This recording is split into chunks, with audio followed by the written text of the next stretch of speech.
ago. And then I say, thanks to the air.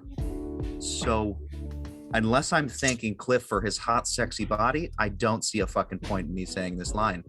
And he was like, that's a good point. You know, I think she should give you the drink at that point. And I was like, okay. What the fuck is going on? Alrighty. Yeah. Also, they called me at 6. I drove up there and I didn't have rehearsal till 8 because they switched the schedule while I was at work.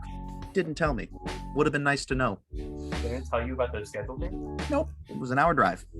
You can always come hang out at our place. We are 10 minutes away from 6th Street. I should have thought of that, but instead I just did the dance warm up with all of them, and they were like, "Can you fill in?" And now the choreographer wants to make me a Kit Kat boy. So plus sides. I might be in one of those numbers. Alrighty. Is everyone in? Everyone got their Not sneaky one snacks, around. character sheets, everything. Everyone got all set to go. My gin and tonic is almost empty, but that is okay. If I Yes. talk with my mic, is it echoing? I can't hear it echoing. It's because I muted myself. Oh, nice. Gabe, can you talk real quick? What's up? I Keep didn't hear it. talking. Yeah. Keep Hello, talking. can you hear me? I am Yes, there's talking right definitely an now. echo. Yeah. Also, Which one of us Michael, has a you look better so microphone? different. It's so odd to see that you are now wearing a red shirt and are in a completely different spot. Right. Anyway. Lindsay, your name's Michael currently on Zoom. Alrighty. There's Everyone two all of set? The Alrighty. Get my dice out and roll them. So, previously, you gained your allies to Corix Affair's hold, where unfortunately 2 of your said allies decided to stir the shit. One decided to have a very explosive reaction to his art installation, while the other saw a book of unfathomable power and decided to abscond with it, leaving you all high and dry. Many, many emotional conversations later, and finally, the morning comes, and all of you now stand at the precipice, assaulting the one of 2 holds that Kara has been using as a way of strategically exploding out this necrotic energy to kill off the Evermeet. So, with that being said, let us go ahead and cool. We are now at the top of the order. It's not currently on the map because it was something that was kind of there at the last second. My hand is right here currently, and it is a piece of cover for them to use for the Nightwalker. Right, I do If I remember that. yeah, if I remember correctly, all of us have landed and we're all behind this kind of. I sadly don't think that Zafari and Calliope have landed yet. I Yes. think we're still Yeah, flying. so currently, right now, we have Felda and Hazonia on this outcropping with the hand using as cover. We have Finn and Quintus kind of going up, kind of doing these hit and run tactics, flying upwards and then flying down below cover once a spell is being cast. And right now, Elisande and Safari, along with being carried by Safari carrying Calliope, are still kind of making their way to this outcropping. Let me 1 second here.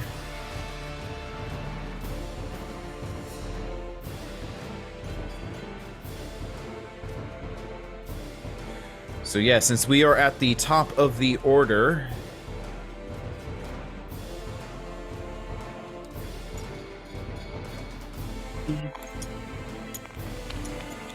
that was exactly what I wanted. And Hazonia and Felda fell to their deaths and drowned. Goodbye. Sorry, I wasn't concentrating on my hand. My bad. Yeah. Okay, that's not gonna work. I got it. Don't worry. Look, I get it. I know that they're currently stunned. But like, don't start it that way. So it is the start of the round. So before Felda goes,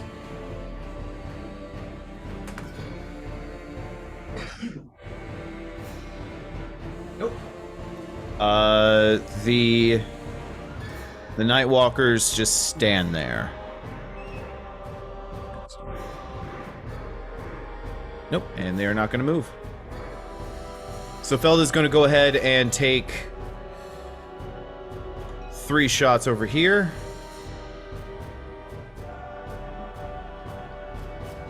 And they're going to make him sharpshooter. Shots already. What's that? Elda's doing shots already. Oh, yeah. She's going to die. She's going to do it not sober. All 3 hits.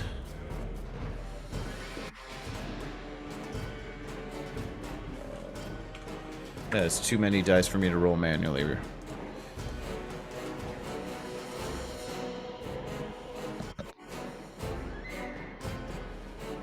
Seeing through Garion's eyes, have I seen the Nightwalkers move at all? No, you have not. They are just stationed right there.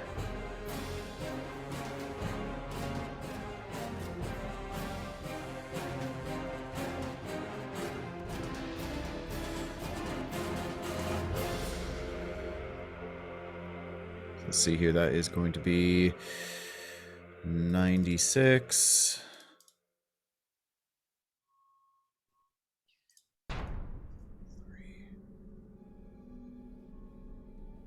And plus 30.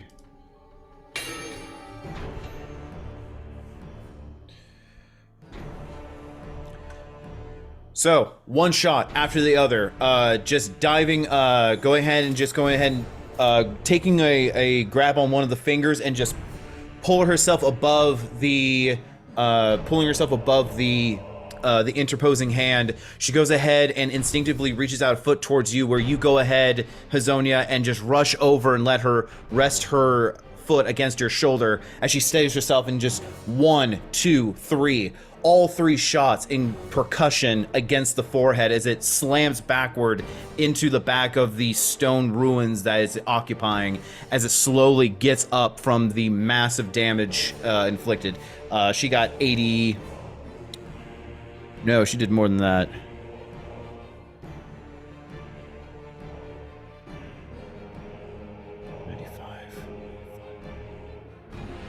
She did 101 damage.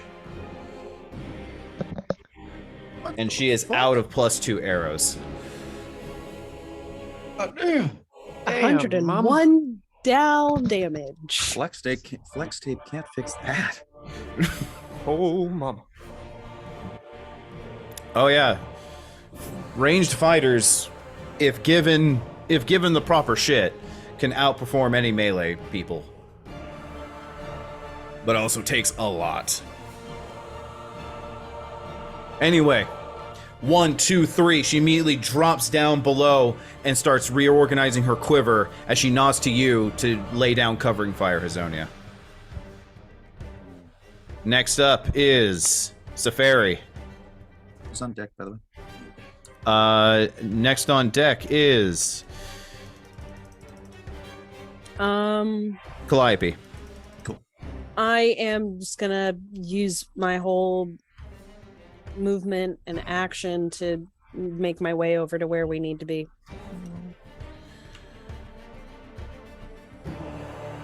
6, 12. And how far are we from thing 1 and thing 2? You are 42 times 5. That is Decent distance, around 200. 200. yeah, 210.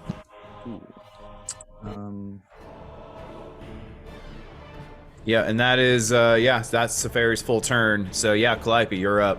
Okay, I am going to reach onto the side of my pouch, and I am going to do something fucking weird just to hope I can waste a turn. 'cause I can't Feel free really- to get close to your mic too, or pull up the Uh, gain because you're quiet. Oh, I turned that shit way down at one point. That's why. Yeah, there we are. I turned that down because I was in a rehearsal. So I am going to pull out the decanter of endless water, Okay. Ooh. and I am going to try and aim it at the ground. And using geyser, do a geyser that pushes 30 feet down and try and use that to push Safari and I another 30 feet. Considering that you are 60 feet above the ground, that's not going to work. The force of the blowing out 30 feet or 30 gallons of water. As cool as that is, that's not your. If it's 30 feet out, it's losing a lot of its power the further out, the more than 30 feet. You're 60 feet above the ground. And would I know this? I'm going to say that you, Calliope, would know this. All right. Well, that was my main thing. Calliope used hydro pump. It wasn't. I fair tried game. to use it. Clearly not. I love it. It's cool. Maybe at a lower elevation that would have worked. Just do that in Kirazastan's face. Waterboard her. It's not against Geneva conventions in Faerun. How close are the people over here? They are. Phenomena. 15. So they are just over 60 feet. So they're about 70 feet away from you. Yeah, I can't do shit. Cool. I'm gonna guide Zafari. That's Okay. my turn. All right. Actually, Hazonia's low is either his Zafari or Elisande's nearby. Elisande. Are either of them low? Elisande has not been hit. Okay. Me neither. Zafari has also not been hit. Cool. They've been their mobility is pretty decent, but all of you also are going supersonic. It's blazing across this map as eagle in hand form, and so they are kind of being left in the dust. So they've been taking most of the brunt of the damage. I believe Felda and Hazonia are both looking very rough. Help, please. Cool. I'm gonna just guide Zafari, and it's my whole turn. Okay. You hear a small word of encouragement and some lift in your wings, Zafari, as we go to Findamir. Right. So I'm still in bird form, and I think you said what was the distance? That I know I'm a little farther back than Calliope. You are roughly, well, you're currently behind these outcropping boulders, and you're still a flight. You're basically going up and then using your reaction to go right back down after Quintus casts a spell. Yeah. So that was the last thing that we did with my movement.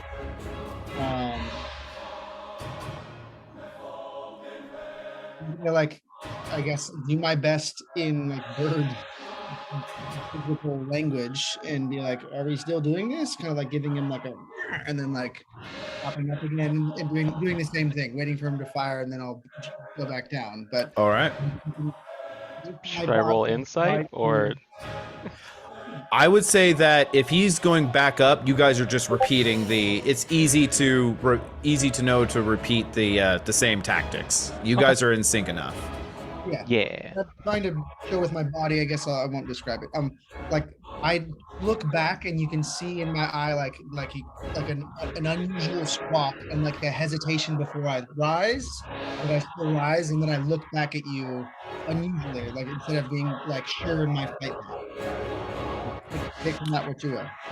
All right, so you're holding your action to dash behind the rocks? Yes, sir. Okay. So Quintus, it is your turn. So he's aloft right now above the overcropping. Correct. And what's my distance to the the night walkers exactly? I believe that you are. I believe you are at least 120 feet from them for each one. I was able to shoot them with the firebolt last time, correct? Correct. I believe you're able to fire at the furthest one from you with a firebolt. So you're within 120 feet of the farthest one. Okay, okay. Fuck. I am going to say I'm going to try to yell into Findemir's bird ear hole thing. Get me higher and drop me. And I'm going to shoot a firebolt at the same one that I shot at last time. Okay, roll to hit. If you That's an at hide one. and then drop. That's an at one. That's an at one. Yep. Okay. As you go to fire your firebolt, it just goes errantly wide as you, not trained in aerial combat, you feel yourself slip, and Findemir, in his bird form, has to just buck quickly in compensation to keep you from falling off. Okay. And This is going in jail. And Findemir, you dive right back down behind the cover. Alrighty. Let's see here. Next up is Hizonia. You're up.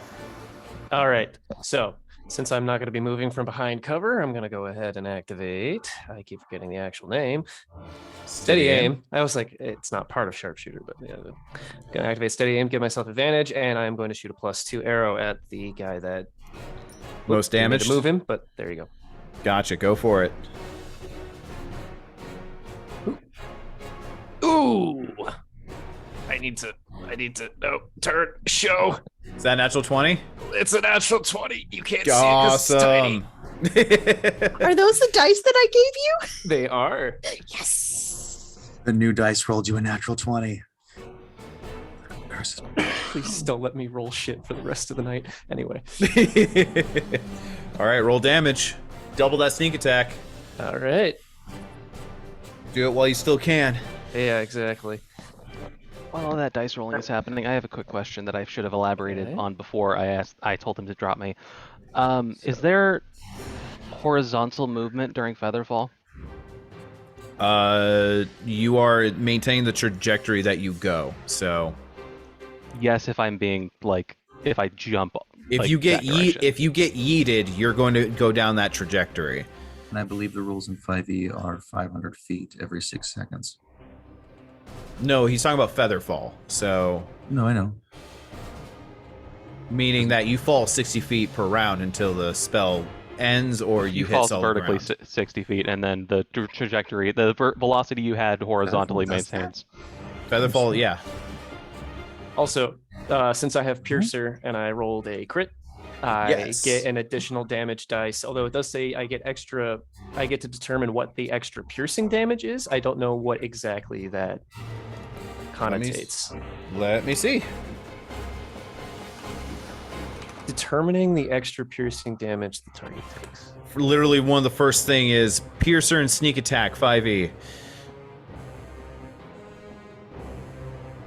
So yeah, does that mean I roll for my longbow damage, or do I roll for the sneak attack damage? Either one. It's either one. Oh wow. Yeah. So I'll I would go with the 1d8. D8. Yeah. The extra 1 point of damage. And then do I add my bonus on top of that also, my plus? You do not Or add is it your just flat yeah. roll? It's just another flat D8 added to that. Okay, that is an additional 3. So 29, 11. That's going to be 40 plus a 3. So 43. Damn. 29 and 11 is 50. I also forgot about doubling it because it was a natty 20. Well, especially with doubling it, You go ahead and taking the same position as your mother. You go ahead and leap up with one hand, steady yourself, your aim against her shoulder, using your back foot, toss an arrow, and without even looking, dive right back down. From your perspective, Quintus, through Gorian's eyes, you see the creature get shot directly into the chest. At this point, the wounds too grievous at this point to condense itself, and it just falls. It almost vacuum sealing across its elongated bones as the oily smoke starts to evaporate into the sky. The dark, faceless features, the eyes glowing, dissipates as it falls over dead. Fucking One sick, down. bruh. All right, and that's your movement because of And steady I aim, took- bonus action. Exactly. That's everything. Yeah, so you're good. Elisande's up next.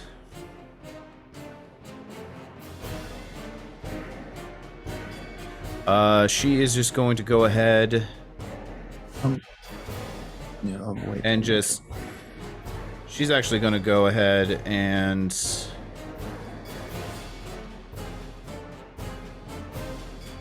Yeah.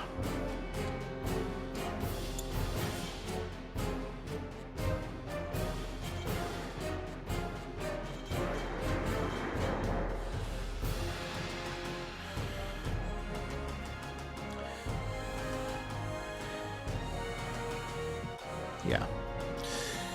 Once more, she's going to go ahead and just speed along using her movement, and with her action, she's just going to go ahead with both her staff and rod, shoot out these triple beams of light, searing into the back line of this creature. I forget. Are we using grid or inch for measurement? Inch. Yeah, we're using inch.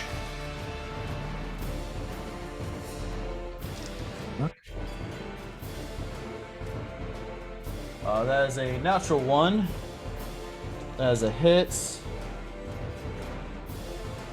And that is a hit.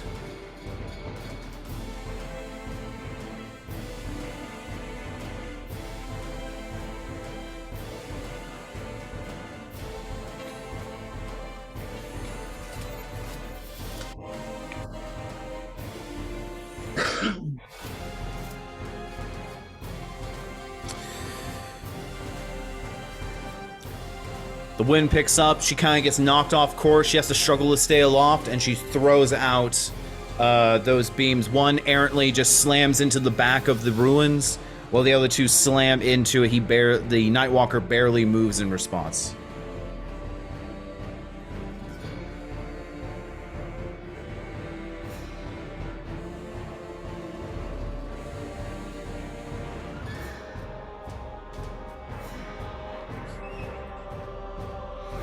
Lindsay and I are over here measuring shit, being like, what the fuck can we do? I don't know, but you don't see any of that shit.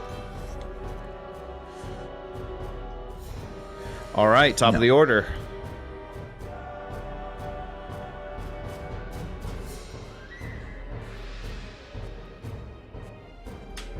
Damn it.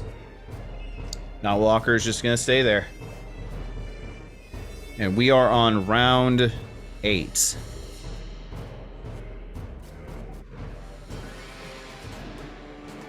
Get over there.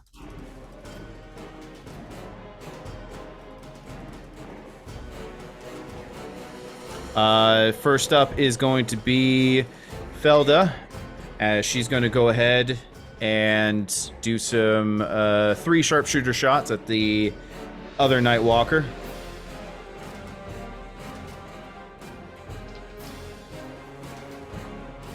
That is a natural 1. That's a miss. Only 1 hit this time.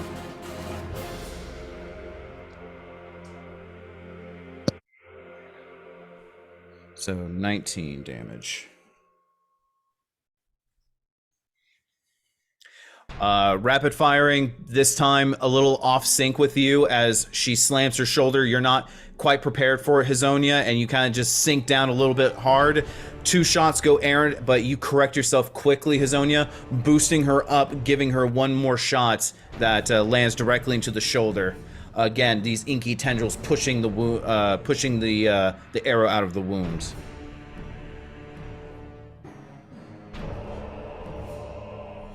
And next up is Zafari. I still need to use my action and bonus action to get over there. Yeah. Yes. And You can that's get what to I the do. very edge of the cliff. Okay, and we're on round. Yes, We're on round 8 now. Yes. And how far from here is it to the Nightwalker? About 150, you said? 120? From here. Dupe. And you can go ahead and let Calliope down on the ground and stop carrying her if you like to. Yeah, if it's safe to put her down, I'll put her down. Okay. So she's right next to you. Down. You do have, and you have cover. It's slightly obscured because of the hand there, but you can see that, I'll just say with the interposing hand, you can see that there are kind of like a slight slit in the top fingers to give some view. Okay. I can't grab Calliope. I can grab everyone else. Because I've locked her. Cool. So that she doesn't fall. So we're looking at roughly 165 feet away. Okay. And that was your movement and action. Yeah. So is that your turn? Don't think I have anything that's helpful as a bonus action. Yeah, that's it. All right, Calliope, you're up. Oh, was that your full movement, by the way? Yeah. It took a full movement to get to the very edge. We're 100 and how many feet? 60. 165 feet. You're about 160 feet away. Can you unlock me? You'll fall, but... That's okay. Oop.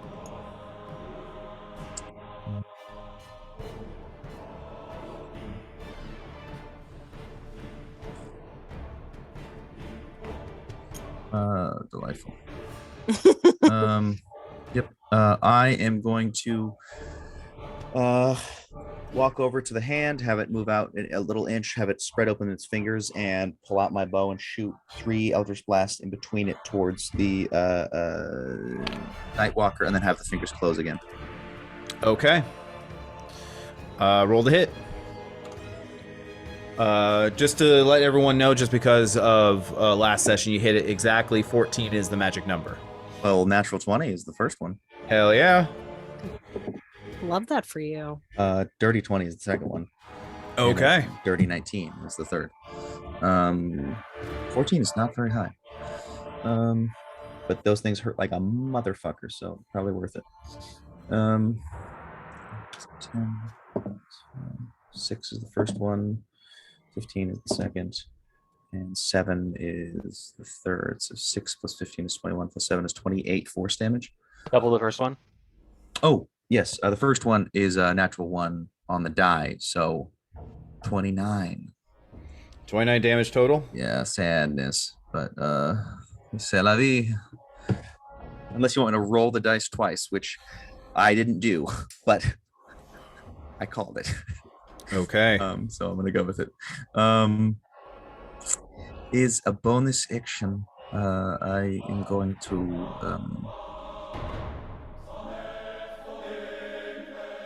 do nothing. Yes, it's what I thought. Okay. That's what I'm Next going up, to use. Findemir. All right. Eat me. I'm gonna dash up and forward. My full movement. I won't dash. I'm gonna use my full movement forward. Then I'm gonna barrel roll. So dash and movement, so that would put you there. I think he said he was just going to use his full movement, not his dash. Oh, I'm Wait. sorry. Me there, it's 80 feet of movement. Is that what? That was 80 feet. No, that was. 30, Hold on a right? second. You were here, so that would mean. Oop.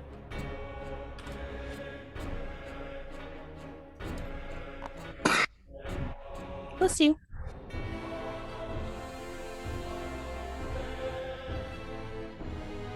That would 80 be feet of 16 movement. squares, right? 80 feet of movement would be 16. Yes, so that's right there for your movement. And did you say you were dashing, or you're just staying there? Considering there's nothing else I can do with my action, I can't attack anybody from here. I don't want to use a spell. Concentration. Yes, I will dash I will dash forward, Okay. and then I'm gonna barrel roll at the very end of my movement. Alrighty. And yeet him Yeah, horizontally. tossing just to the ground. I don't know. Oh no, where'd Fucking Quintus footballer. go? He fell. He got He's- yeeted. He's falling and he can't get up. He's been yoded. I definitely, if I'm coming over that rock, I'd be much higher in the air. I believe. Yeah, I just can't go higher. Okay. Yeah, so you're about 60 feet in the air. Fuck, where did... I'm pretty sure I fell in the Far, I water. guess. So, I don't know where Quintus went. Hold on. Is this him? Easily fixable. Is this him? the guy with the great sword, you know. Yeah, that's him. Haha, you're welcome. You fell in the water.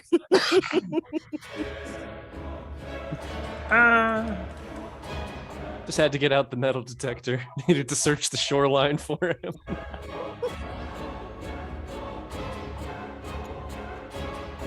Yeah, there he is. So I'm gonna kind of lurch up and forward over the rock,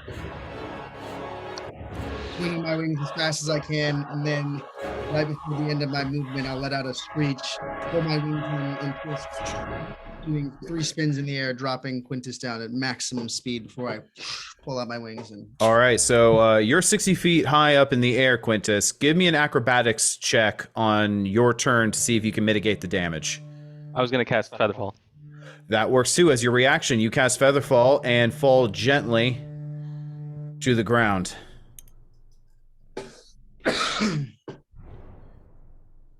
All right. So you are on the bridge. So, Findamir, you, everyone who's on the cliff face, and even Elisande can see this. You see Findamir zip over the outcropping, swing hard, beat his wings hard as he just flies like a bullet, twists in the air. You see Quintus unceremoniously flown off of the back, kind of tumbling in the air. He snaps his fingers as he just stops tumbling and just gently floats down, landing in a roll onto the bridge. And that's where we get to Quintus's turn as you get onto your feet in after this tumbling roll. What are you doing? I am going to land, and I am how many feet again? I'm 15 feet away. That's not great when it has reach. I'm gonna do a 3rd level fireball, 3rd level fireball. Okay. centered right here. So Roger, on Dodger. the other side of it. Dex save. That's a fail. Nice. 80. I believe in you. guys, all fireballs. Yes.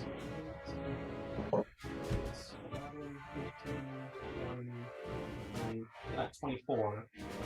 24 damage? No, 27. 27 damage. As you tumble out of that roll, falling off the back of Findamir, you go ahead and as you're running toward the steps, toss out that fireball. off to the side. You can see the Nightwalker kind of tracing the ball of fire, trying to swipe at it as it passes by. Exploding behind him, he kicks back a step or two from the explosion and force as it envelops him. Looked a little bit singed. Okay. As a bonus action, I would like to move Gorion 30 feet closer to the temple. Okay. Hold on, let me go grab a Gorion.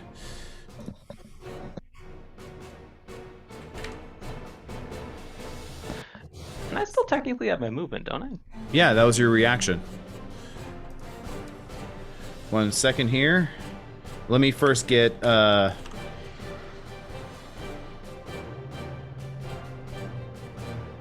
There we go. So he was here.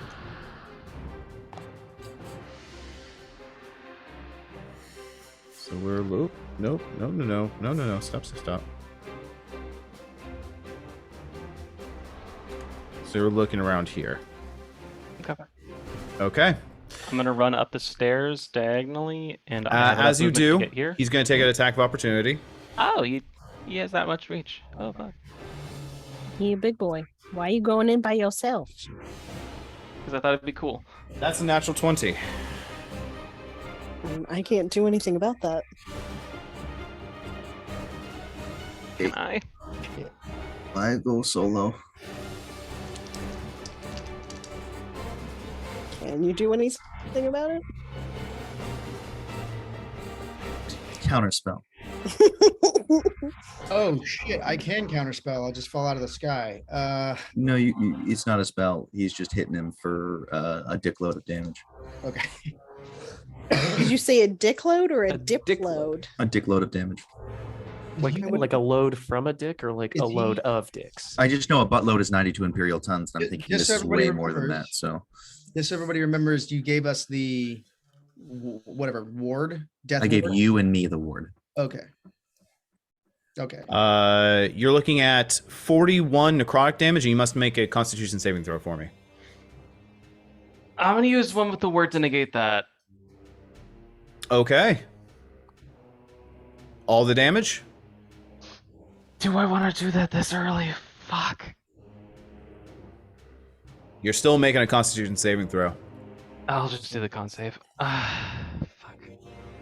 So But are you damage- taking the damage? I'm taking the damage. Okay. Give me a Constitution saving throw. Come on, big money noise. What is my plus? That is a dirty 19. That fails. Your hit point maximum is now reduced by the amount of equal to how much damage you've taken. Fuck. As you rush forward, its elongated Slenderman arms just swipe out and just phases through you. And for a second, you feel fine, but a little woozy. And you look down at your feet, and it's that weird drunk brain where your body is moving faster than your brain is thinking. As you look back, you see part of your spirit reaching out to you as it is then swallowed and absorbed by the hands. And you feel much, much weaker. Do we? This happened the last time that we fought one of these. Yes. Was it a greater restoration or a remove curse that fixed it? It was a long rest that fixed It it. was a long rest. But a greater restoration would assist in this. You would know that. Okay. It would expedite it. That requires a diamond. So I'm 1 still second taking here. the movement, though. You're still taking the movement, and you're moving 60 feet. So you can get up to here. Okay. All right. And you are out of range of reach. Yeah. Okay. That's your turn. Just Next up contemplate my life is choices. Hazonia. You're up. All right.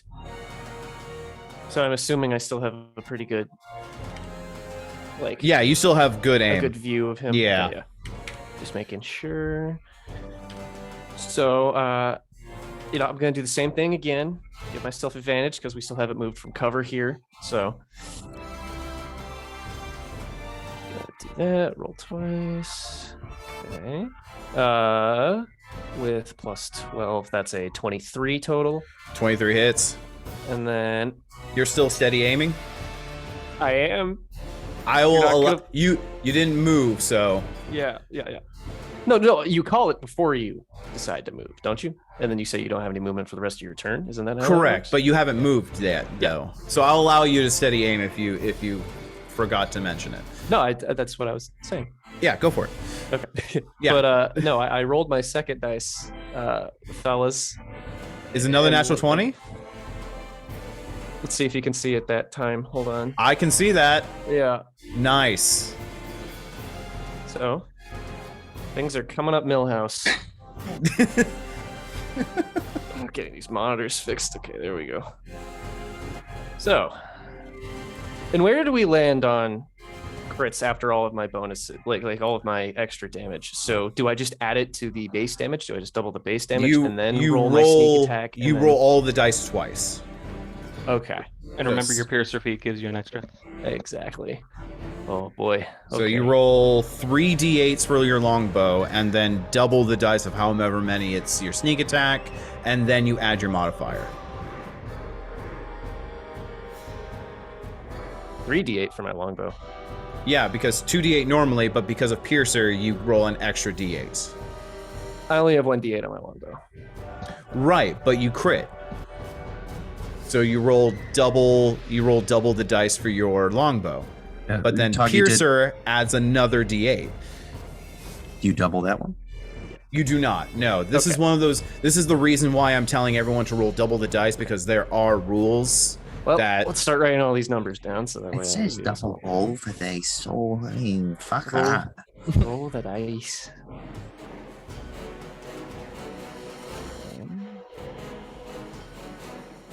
Then I'm just gonna roll my bonus one manually, so that way it doesn't. Okay, get that. Okay. Sneak attack.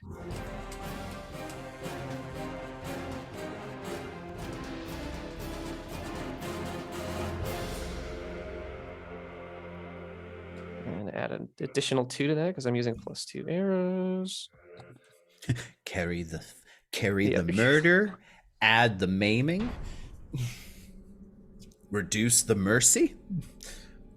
49. Alrighty.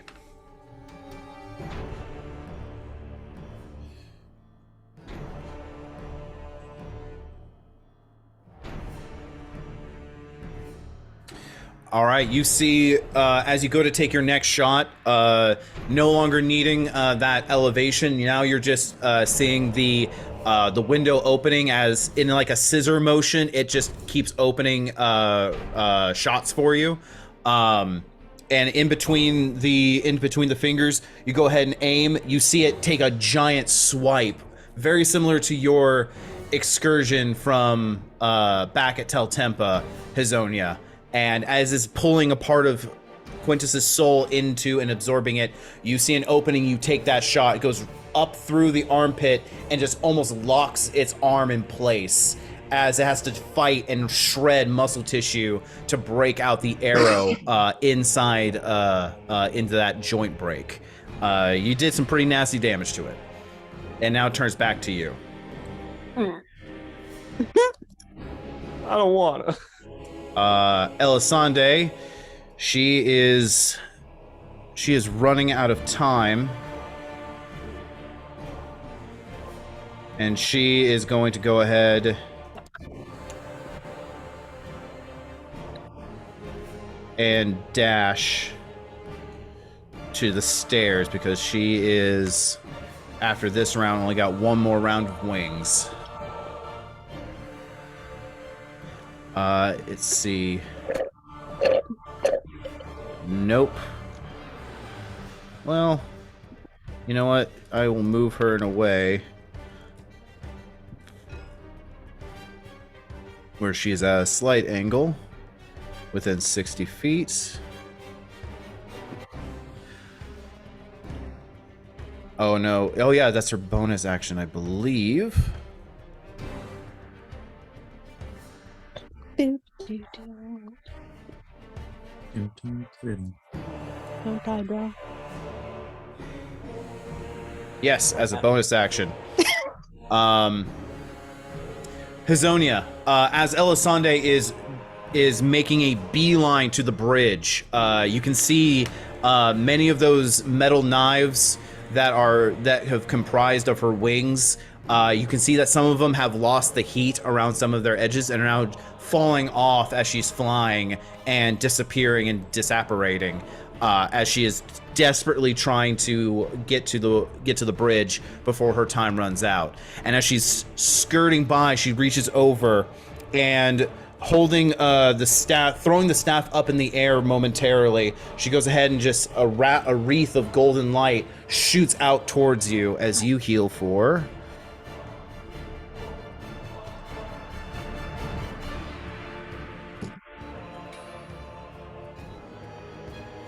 Oh, you're not gonna roll them all at once, you prick.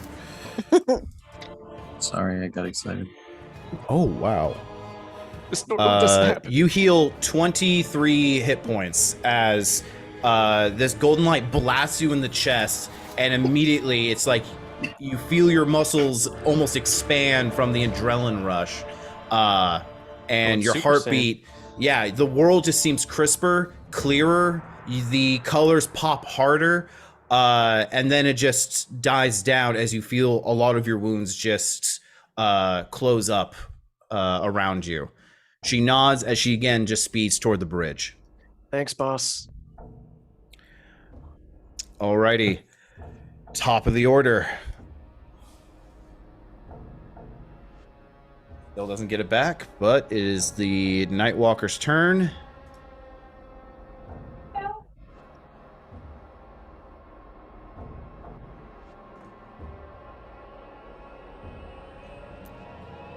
Going to step onto the bridge.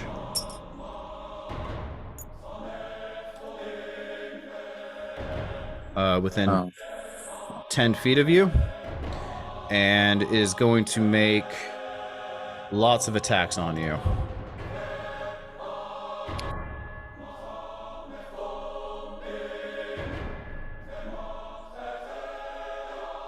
It's going to make 2 attacks against you. My boy! That is a nope, not a natural 1. That is a natural 20, and then a 7 plus 12, 19. You guys remember when Quintus was part of the party? I'm gonna use shield for the second one, I guess. Counterspell. Another nat 20. Counter punch. I cast Power Word. No. Yeah. You take 56 necrotic damage. Ooh, that's death, isn't it? And I need you to make a Constitution saving throw. Oh, he's down, isn't he? Question. Yes. Can I assume that if I use one with the word to block the damage, it won't subtract my maximum health? Judging It's by... not damaging me. I will say, since you've gone through it, you'd still make quote-unquote the Constitution saving throw, but the exact wording is your hit point maximum is reduced by how much damage you take, which in this case would be 0. If you do one with the word, which I believe negates everything, or is it like It's everything from an attack. Or a damage source is what it says. a damage Bro. source? An amount per spell that you use? Bro. If it's Fucking per source, can that be both attacks? It would be... I'm blocking the second one with shield. He blocked the second one with a shield, but it's going to be from one source of damage. So, Okay, so if it's a creature that's attacking, my question is just how does it work? So if it's a source, would that be both attacks damage? no, it would be a singular attack. It'd be much like using one with the word from a single Eldritch Blast, for example. So are you using it? I'm using it. So All right. roll 3d6. The first hit comes in.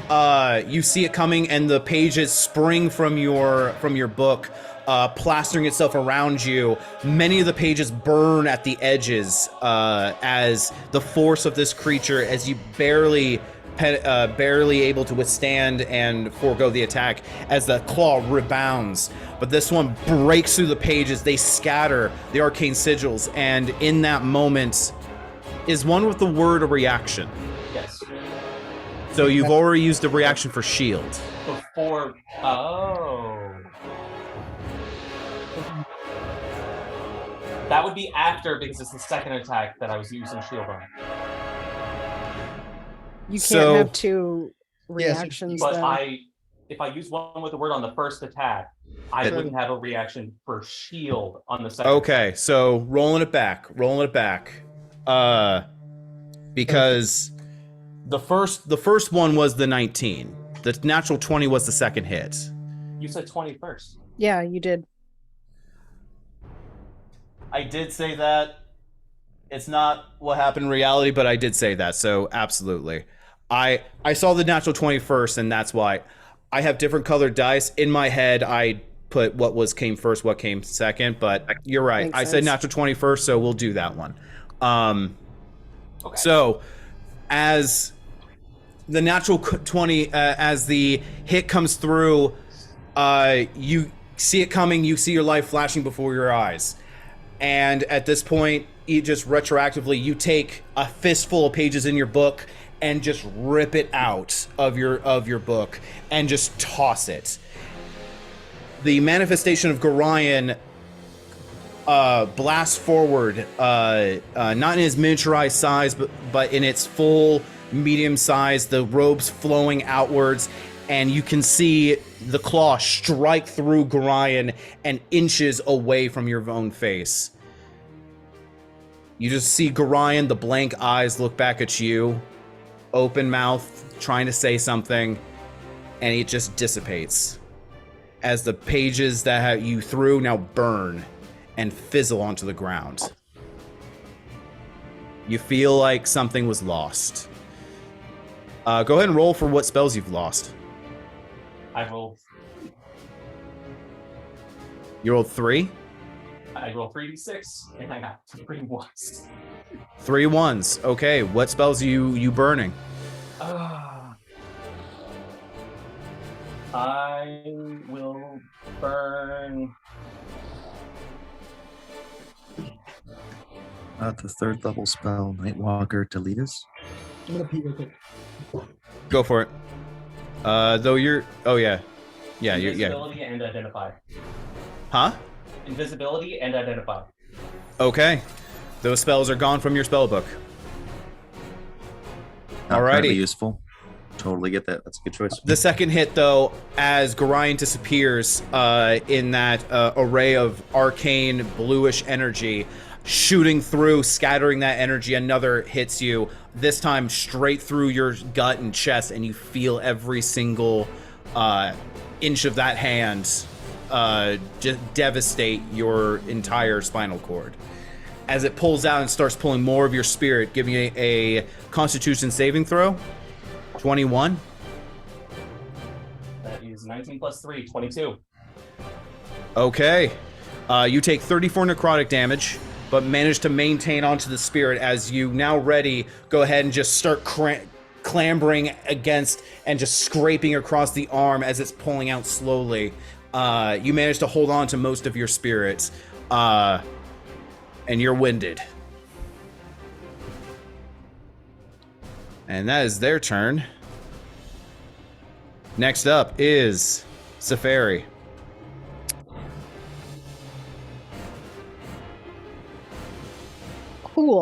Cool. I love this. I said lying. How far away is he from me? 150 feet. Okay, I am going to. I'm gonna move 30 feet. And cast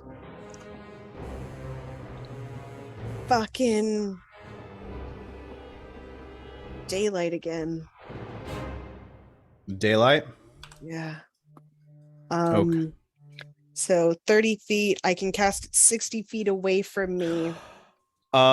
Quintus. Oh, Yes. It's not your turn yet. Never mind. So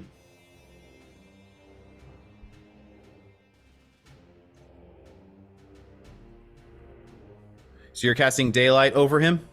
Yeah. Makes me very scared for Quintus's turn. Okay. So right I will, there. Yeah. And it's 120 feet radius. Okay. 120 feet. So if it's right here, I'm just going to go ahead and put that guy there, just for reference. Because I can cast it 60 feet away from me. So in inches, what would be 120?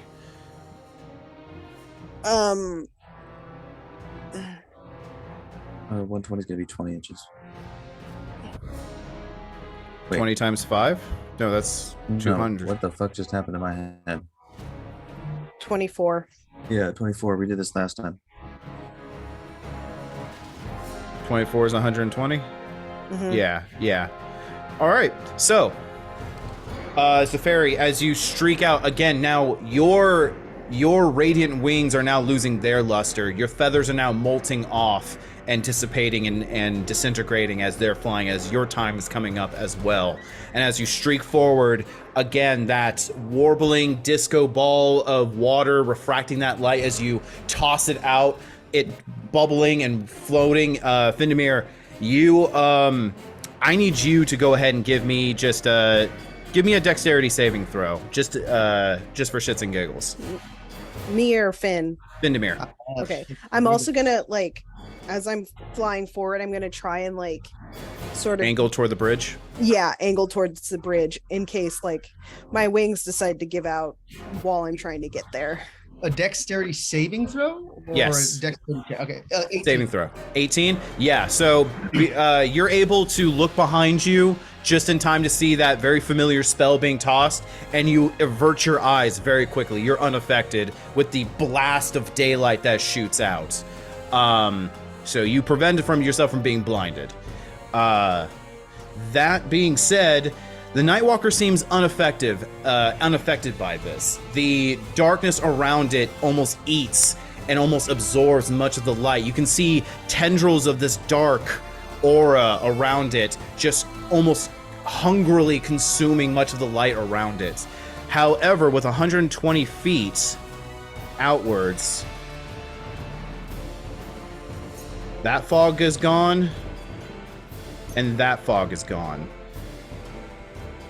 So now, Quintus, as you are busy trying to not pass out from the pain of being your soul being shredded, you turn around and see just a sea of these elves chained up and floating there, lazily just staring up at the sky and screaming. And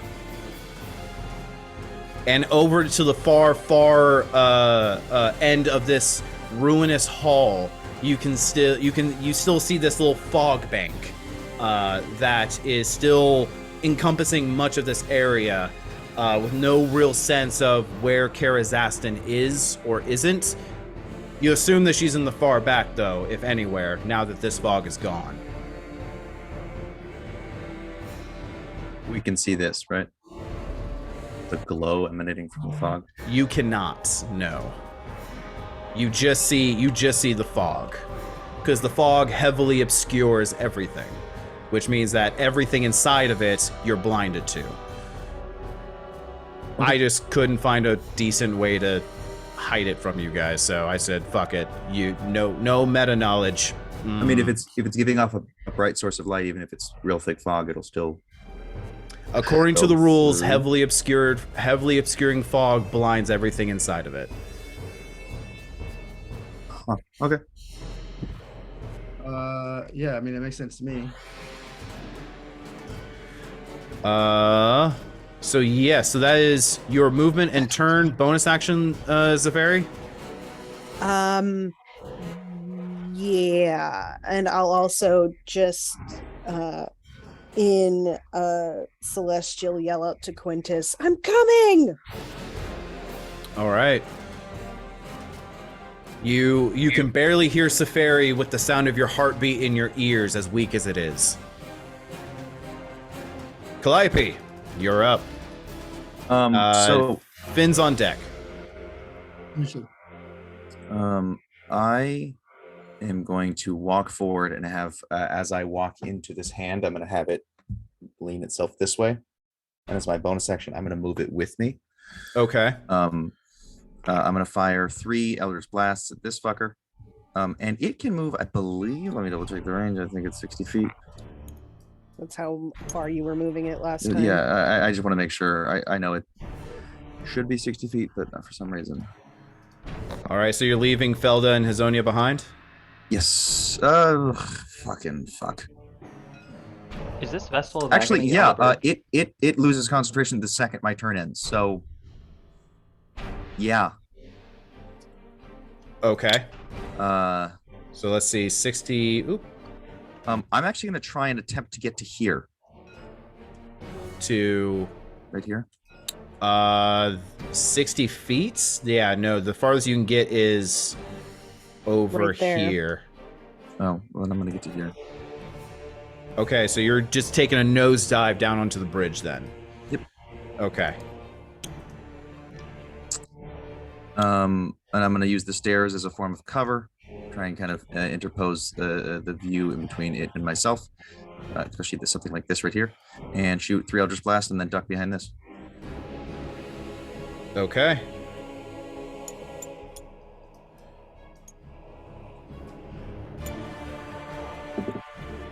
It's a 24 to hit. It's a 24 to hit. That's a 19 to hit. All hit. 6 damage. 15 damage. 15 damage. Jesus Christ. Okay. 36. 36 damage overall. Rolled a natural 1 and then a 10 and a 10. So I guess my D10s are evening out. Alrighty. As you give an apologetic look to both Felda and Hazonia, you go ahead and just step onto the yes? This is okay, as I'm holding concentration, this is the 10th turn, right? We're on round 9. Oh, this is the 9th. I thought we were on the 10th turn. That's why I was like, it's gonna run out the second I'm done. I'm gonna turn the interposing hand like this and say, so on my next turn would it end, or at the end of my next turn would it end? The end of your next turn. Okay, then I'm gonna do a hand like this and say, as a bonus action or as a free action, get on and move us forward. And I'll fire the 3 things from up here, actually, because I thought we were at the next turn, not this turn. Gotcha. Have it at the very end, so I can glide them down to where we need to go. God damn it. Okay. Alrighty. It's fine. I understand. Calliope's hard to control. Okay. So, firing them, yeah, that works for me. Alrighty. Findamir, you're up. I'm going to swoop down, and if I can I scoop up Quintus in my claws? You can. It will incur an attack of opportunity, and you won't know which one of you it's going to be. I thought they you attacked can't- me against force movement. Yeah, you can't make an attack opportunity against force movement, I believe. And I'll use the disengage action. That disengage. So let's see here. Your movement. You are currently. I'll be dashing. You're currently 45 feet from Quintus, so you'll be able to move. Another 35 up. Yeah, I want to just go up. absolutely. Fuck yeah. All right, buddy boy, we'll get you out of there. Thank you yeah. for covering up my bad life choices. I'm gonna swoop in. Which ones? We've done it As this long as I far. can, We're not going to use stop now, friend. Use the disengage action to get the folk out of there. Okay, At this so point, it's more of a habit than purposeful. all right, so let's see here. You are moving. So are you moving inside of the into the ruins itself, or are you perching on top of the ruins? I'm sorry. Yeah. Anyway, like if I can break line of sight with it, that'd be the ideal point. So if I can get on top of them, I don't know if I could reach that far, or if I can just scoot right behind them. Can you let's see here. You're not going to be able to break line of sight with the Nightwalker. So if you wanting to move farther into the ruins toward the last fog bank, definitely can do that at an angle so you're avoiding what's on the ground. I had a quick question that might affect what's going on. What's up? Is there in fact no roof of the temple, or There is it no- just? There's no roof of the temple. Okay. Okay, so if I can't fly straight up and be behind the archway, and Uh, therefore you can, Yeah. but you'll get half cover at best. It's better than no cover. You will not get full cover from the Nightwalker if it has any range capabilities or regains it. So you get a +2 to your AC. okay. It can also just move to, yeah. Well, then I guess I'm just gonna go. Well, I don't know if it can follow me up in the air. Yeah, I guess I'm gonna try to go up anywhere that it won't be able to just like hit me. Yeah, yeah, up if I can. Okay. So you're trying to get, so instead of moving, you're just going just directly up. Okay. So you're trying to get right behind this this pillar here, right? I want to just go as high as possible. All right, so trying to get high as possible while within the ruins, you'd be able to get 20 feet high. Just maximum movement out up. Yeah, Would he so be able to just grab me and then just go straight up, or how? I mean, would if that- he grabs you and goes straight up, he'd be on the inside. He'd be outside of the ruins. He has to still go forward a little bit to get inside the ruins because you were outside of the ruins, Quintus. Yeah, so like whatever. It doesn't matter if I'm on the outside or the inside. I guess if I was 45 to get to him, right, which leaves me 35 feet left. Right. How high am I right now? Right now, if you're inside the temple, you can be about 20 feet off the ground. If you're outside the temple, you can go 35 feet straight up. Okay. And is that giving me? I'll go the outside of the temple. Okay. I'll try to be right on top. That way, if I get fucking frozen, I don't like fall into the ground and drop. Can I get on top of the archway? Is that top? The archway, you'd be 5 feet above it. Yes. So let me. That way, if one of it get knocked off or whatever, then.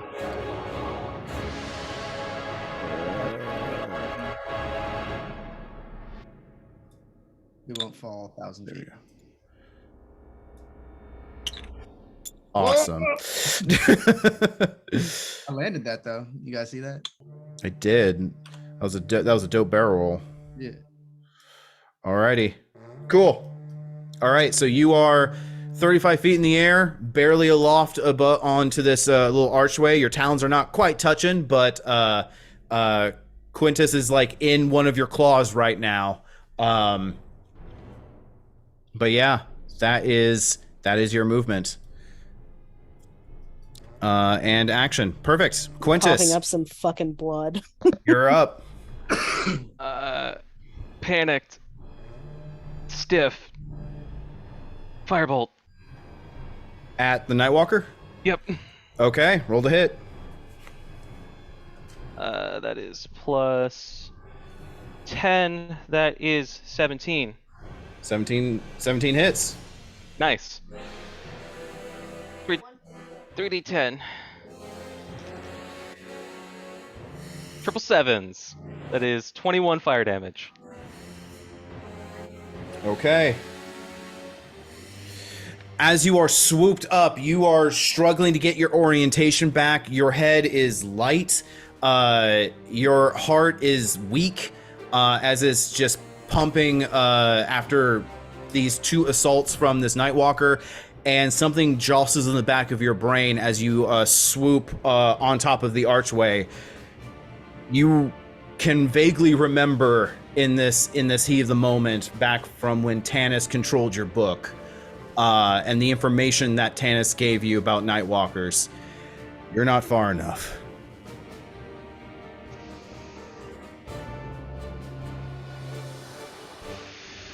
Fuck. Hazonia, you're up. Oh. Remember, you will not be able to steady aim if you climb onto the hand. I thought the hand already moved. No, we retroactive that. Okay. Wait, am I touching the archway before my turn ends? No, you are carried in Findamir's claws. I'm like 10 feet away from the archway. Never mind. No, Okay. you're like hovering 5 feet above this archway. I'm gonna climb aboard the hand just to see if I can expedite, and I'll just do a straight roll. Okay, roll to hit. No sneak attack, Oh. unfortunately. Of course. 24. 24 hits. Well, actually, no, 26. I keep forgetting about the plus. Oh, that missed. Oh no. You're not going for sneak attack or a bonus action to hide or something like that? What's that? Never. No, he can't use steady aim if he's getting on top of your hand. But you can use a bonus action to hide to get Could a I? view. Behind the fingers? There's nothing obscuring you. He can't hide. Right here? How is it oriented? Is it like this? There's this whole rock right here. If he decided to move, bonus action hide, Climb on the and then hand. move back out, yes, it's super cheesy, but it's allowed. I will say that I will allow it in this instance because the Nightwalker has his full back to you. So if you want to go ahead and use your about 10 feet of movement to duck behind the rocks, and then 20 feet of movement to run and shot and jump onto the hands, go for it. But I do also need a stealth roll from you if you're using your bonus action to do so. I'm just gonna climb onto the hand. Okay. I don't need to metagame it like that. It's fine. 12 plus an additional 2, so 14. An arrow slams into the back, into the traps of this Nightwalker. You can see the tendrils pushing out the arrow, clattering and just sealing up the wound with those tentacles, almost like this puckered scar. It was a +2 arrow, wasn't it? Yeah, no, Yeah. I added the 2. Oh, I didn't hear you roll for damage. Because he rolled in D&D Beyond. Oh, I see. Okay. And so, yeah, you climb onto the hand. That is, Elisande's turn now. Since I still have my bonus action, Go for it. I will give. So, where are we in the turn order? Right now, it is your turn. So next up is Elisande. Uh-huh. And who all is And then around me? after Elisande would be Felda. I don't believe Elisande is close enough to me, actually, because it needs to be within 30 feet for me to give them. Yeah, so it would be either Felda Advantage. or Calliope that Yeah. you'd be. I'm going to give my mother advantage with Master of Tactics. It's like, we need to save Quintus. He's in She dire nods. straits. It has his back to us. Focus all your fire on it. She nods and readies to get onto the hand. Elisande's turn.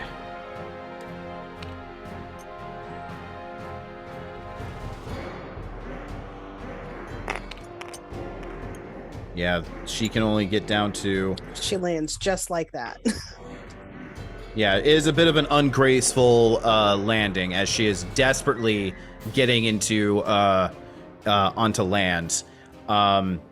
She's actually going to be taking some damage from that because because of the archway, she can't get down hard enough to go in at an angle. But before she falls, she's going to make some shots at Nightwalker Man.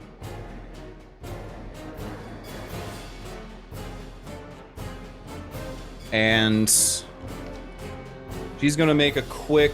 She's gonna use her free action for an Arcana check. Not enough. So she's going to go ahead and just do just 3 Eldritch Blasts. Those 2 hits. That hits.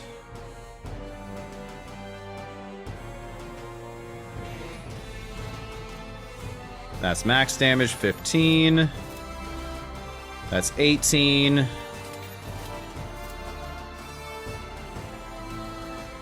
That is 29.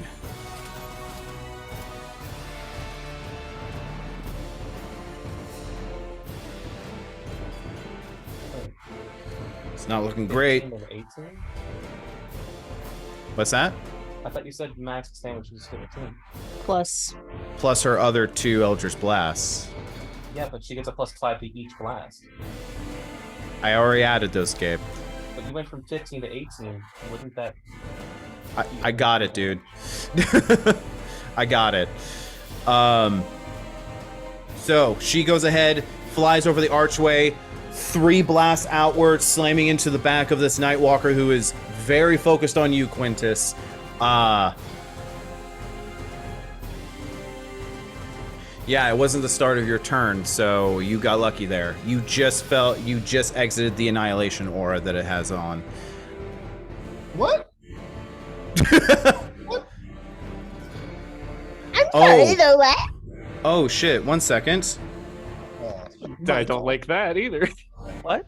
You mean the aura of we're great friends? Or of heal Quintus to full? No, you have to start your turn there. So you diving in, Findamir, you felt the effects hard, but dove out quickly to avoid its horrendous effects. In bird language, I say, "You fucking owe me your life, brother." What is this? Number 2, number 3? So essentially, Yeah. Fuck. Elisande takes 11 fall damage as she is diving over, throwing those 3 shots, and now the rains of these almost like kunai knives just start scattering onto the walkway as she tumbles over and just slams hard onto her elbow. You can almost hear the dislocation happen as she lands hard on it. She screams out in pain and is now prone. And as a bonus action, she's going to go ahead and just snap that back into place with some magic. Like you do.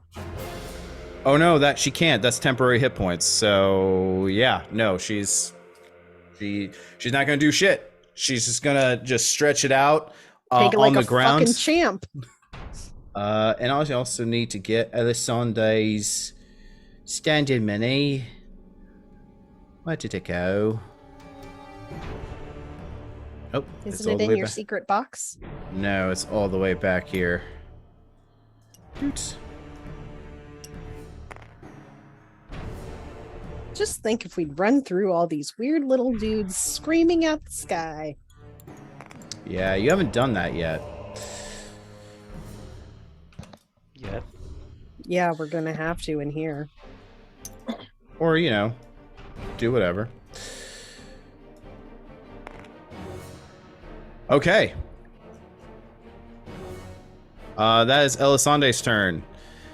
Top of the order is Nightwalker. No. He is just going to float upwards as his feet leave the ground as he now flies 40 feet towards you. I'm sorry, what? That's some bullshit. Nightwalker just ascends like fucking Vecna's deer. I'm like, just fucking lives.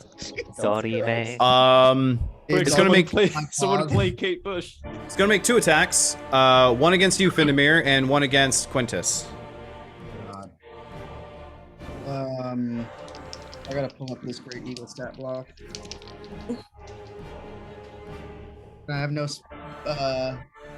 That is going to be a 27 to hit you, Findamir, and only a 15 to hit you, Quintus.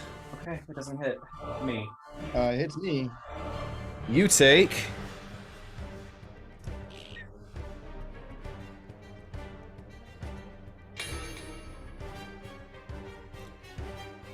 28 necrotic damage, and I need you, the bird, to make a Constitution saving throw.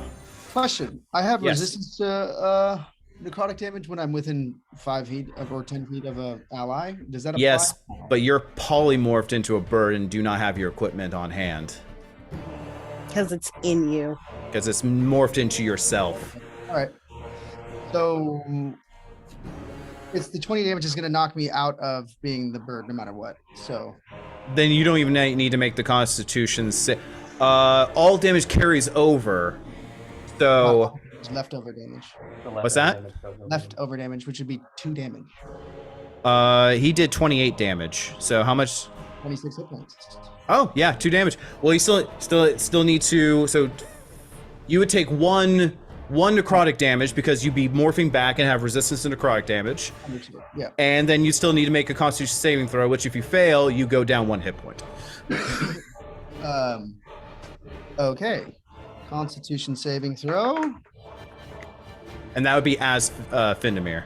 Nah. You can feel just a little bit of energy sap away Okay, from my you. temporary hit points. Does that count as me losing hit points? Yes, it does. Damn. Yeah. 1 permanent hit point. You owe me for this, Quintus. Well, wouldn't that count? Didn't you have 10 hit points? So, when you I lost yours need- too? I need both of you to give me a dexterity saving throw. Findamir and Quintus. Do my Okay. slippers and spider climb help me with this? No, because you're kind of held in the talons, so because you're falling on your side, not your feet. Oh, I mean, so here's the deal. I flew 5 feet above, so he's gonna be like 1 foot off the railing. Sure, but this is still an abrupt bamf out. So Yeah. I rolled a 29. as you're hit and out of it, almost practiced, you go ahead and flip over and land down, 3-point landing on this precarious archway, sword out, ready to defend yourself. Quintus, 22.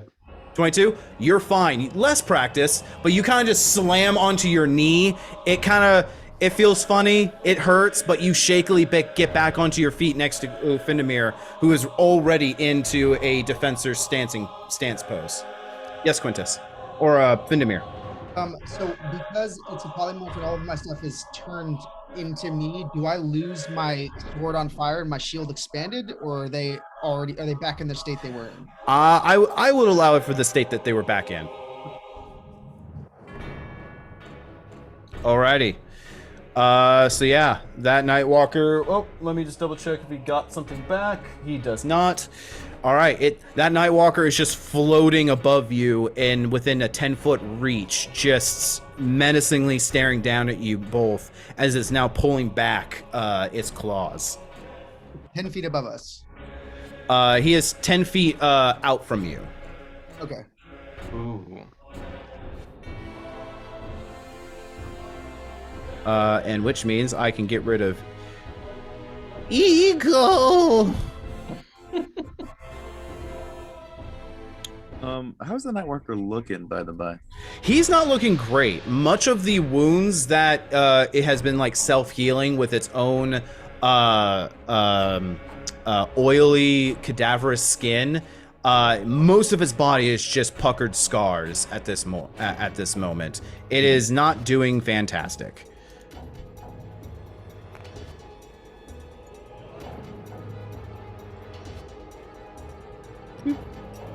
Oops. Let's see here. Next up is Felda. With And damage.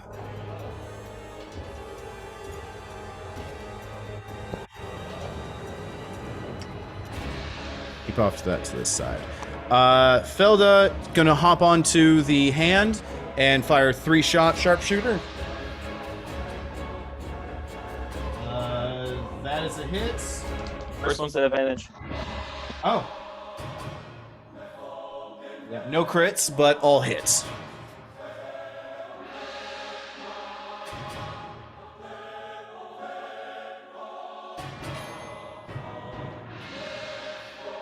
Uh, 11 plus 30, 41. And with 3 shots into the back as it's now floating, arming itself ready to strike out both of you, Quintus and Findemir, both of you readying yourselves for the strike. Arrows, bam, bam, and finally one flies out through the neck. The creature goes ahead and just grasps at his throat and then just gently falls to the ground and then collapses into a thud, breaking some of the stair casing.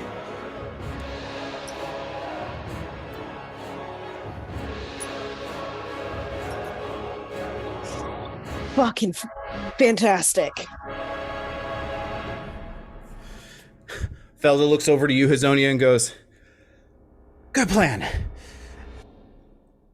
And yeah, that's Felda's turn. She's now waiting for an escort. Next up, Safari.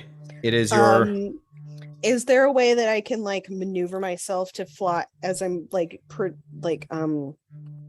flying towards the stairs to make sure that I kind of land on them so that when my wings bamf out, I can go into like a roll?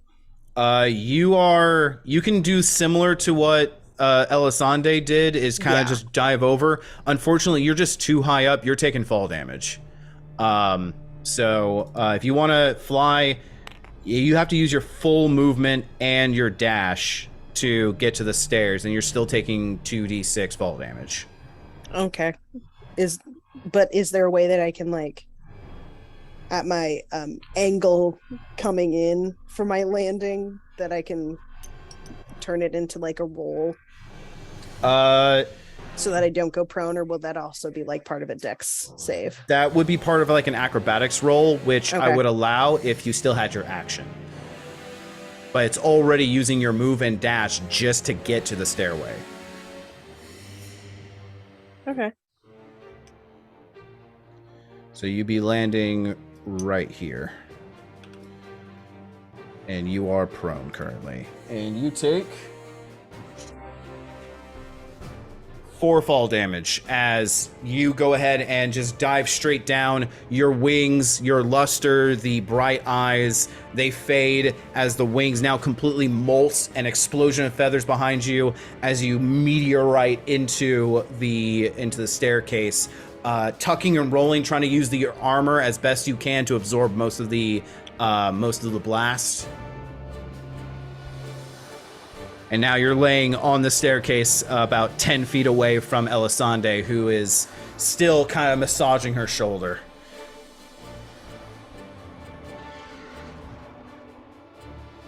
And that is your turn, Calliope. So I'm going to move the hand that I believe has both Felda and Hazonia and myself now on it. Yeah, you're gonna have to like hang onto a finger, but within 60 feet, I won't ask for a roll for that. Sure. I'm gonna move it to as far over here as I can get, and then drop concentration on it so it's not an abrupt thing, so it just kind of melds into the floor underneath. Yep, you are all dropped right there with you at the lead. And I'm gonna move 30 feet with my movement. Which from here, you're that's looking. not actually No. a thing. That was a placeholder. Yeah, that was a marker for my daylight. Yeah, which is still going. You can go to the end of the bridge right here. Okay. And I'm gonna move as an action 30 feet forward.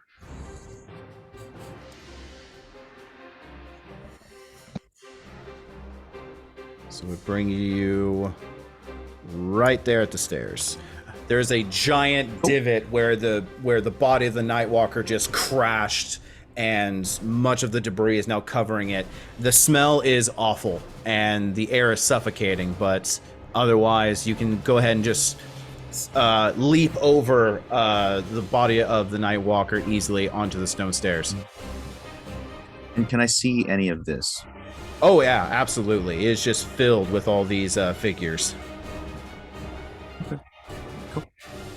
All right, next up, Findemir. Nightwalker goes. Oh, yes. Just last question with the fog here. We can. Well, I can't because my current angle, but they can see that this is clearly thickened in this area surrounding something. Yeah, you can make you can make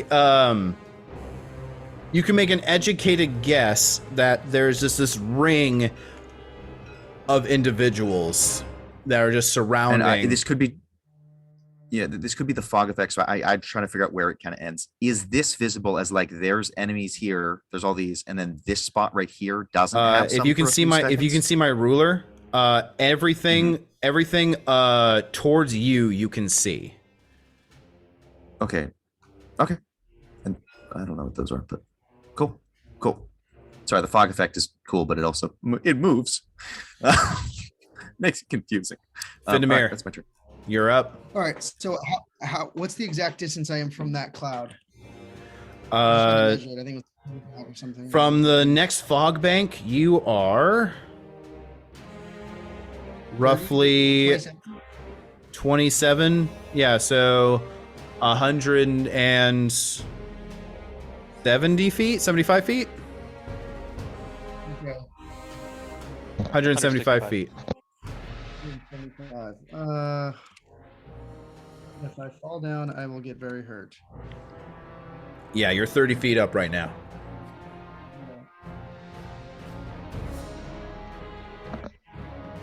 I do still have a reaction.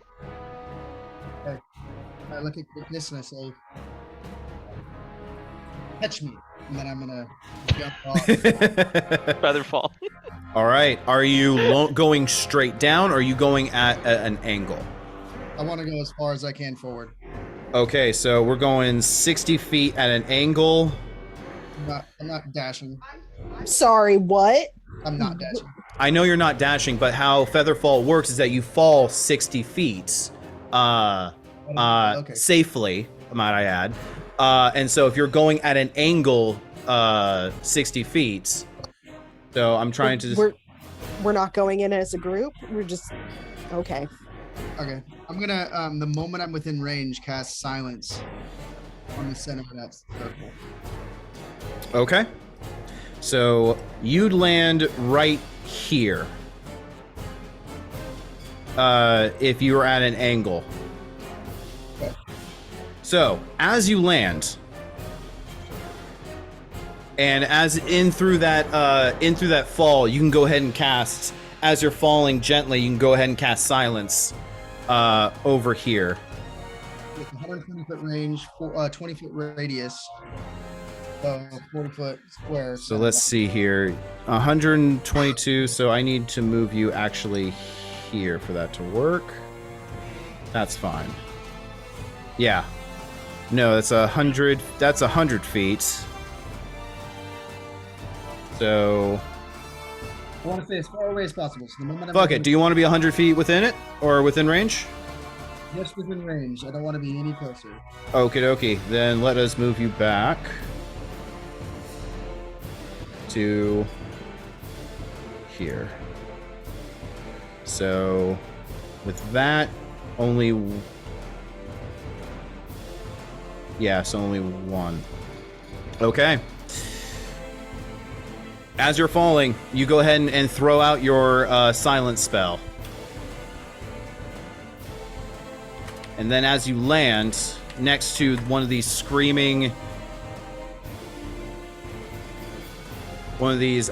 silently screaming figures, immediately whips out at you, and you take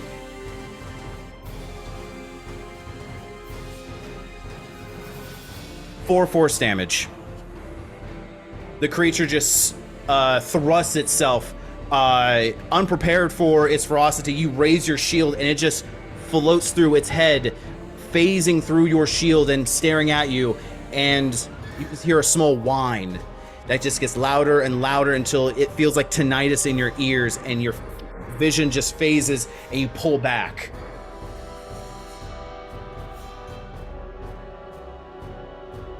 And that's its turn.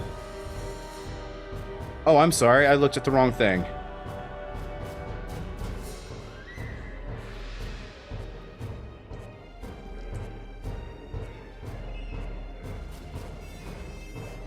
You take 4 slashing damage and 5 necrotic damage. That's my mistake.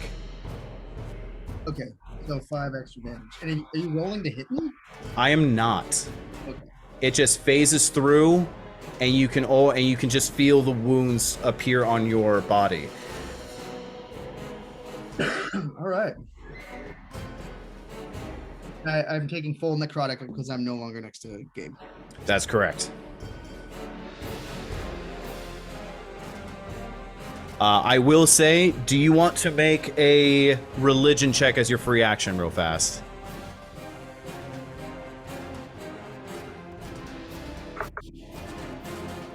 Nine. You have no idea what this thing is, why it hits you so easily. You have no idea. Alrighty, next up, Quintus. Can I use my free action to do a religion? Yeah, from up here, you saw this creature just phase through all of Findamir's defenses and see the wounds take place on his body. Go ahead and for religion. That is a total of 25. Whatever these tortured souls are, whatever these creatures may be, they are creatures, and they don't seem particularly strong, but they also seem to be able to bypass any sort of defenses one may have. They seem to be drawn towards life. But they do seem to not be alive, basically. Correct. What I'm saying is that these are creatures, and they can hit you for free if you get close to them. Fuck. But again, they're creatures, so they have an AC and they have hit points. And you said they don't seem very strong, like when it comes to vitality? They seem fairly weak. They're tenuous nature. Who knows? Interesting. Fuck.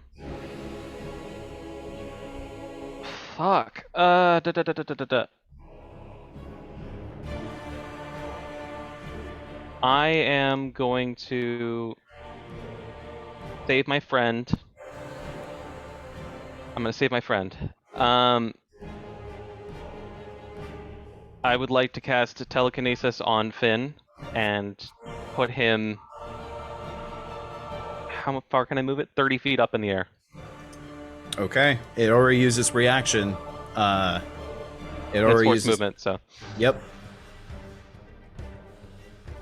So yeah, Findamir, you as it reaches forward, unsure of what to do next, you just feel yourself just jerked upward at 30 feet in the air. You kind of feel your heart sink down to your stomach for a moment as you catch up with the sudden inertia shift. But you're now 30 feet high up in the air with Quintus holding out and maintaining a spell, this warbling energy around his hands. You're muted. Thank you. Next up, Hizonia. All right. I mean, So, just to clarify once again, so the hand has dissipated, and now I can run across this bridge? correct, yes. You can use your movement, dash, and then bonus action dash if you'd like. Uh-huh. Oh, it's the fairy. I need you to make a concentration check. You took damage. What was I concentrating on? Daylight is not concentration. Never mind. I guess, Never mind. Yeah, no, it lasts for an hour? Oh, fuck. That spell's amazing. How do we decide hour. on what measurements we're here? It's 1 inch is 5 feet. That's... So you can get like right behind Calliope if you're moving and dashing. We'll just go ahead and do that. That would plot me like right about here-ish. That would put you right there. Okay. And since I did bonus action to dash over there, that is my turn. Yeah, you don't have any view line. You're still underneath the floor line, so Not only that, but we know that taking a glance in from like the cliffside, we thought it was just a giant mass of fog in there, right? yeah, at the far end. However, the daylight has destroyed much of the fog that is around it. Okay. Can they just see Findamir just floating in the air? Yeah, I picked I him would have up. seen that. Yeah. No, but can they on the stairs see him just? Oh floating? yeah, you just saw like as like someone just took like the back of Findamir's collar and just yanked him up into the air 30 feet. Like a me. The claw. I had my turn. Elisande is going to use 15 feet of movement to get up.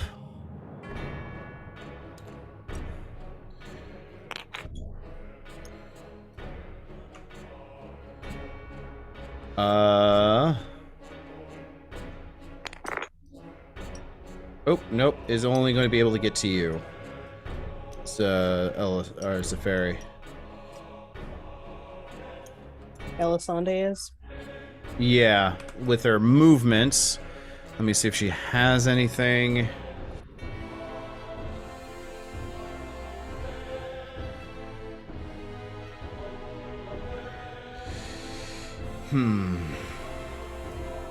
Why are the minis so dark? I don't know. We're supposed to be nicely tanned, but they're very dark in this. Oh well. We still cute. Like I'm covered in soot. That's a little racist, Gabe. That's a little racist. No, I look like I'm covered in soot. Oh, you're covered in soot. Oh, got it. So Mine. I haven't looked at your guys' videos. Elisande is going to. But now that She's you mention gonna. it, She has seen what you have done, Yeah. Safari, and saw the patch of fog that was dissipated.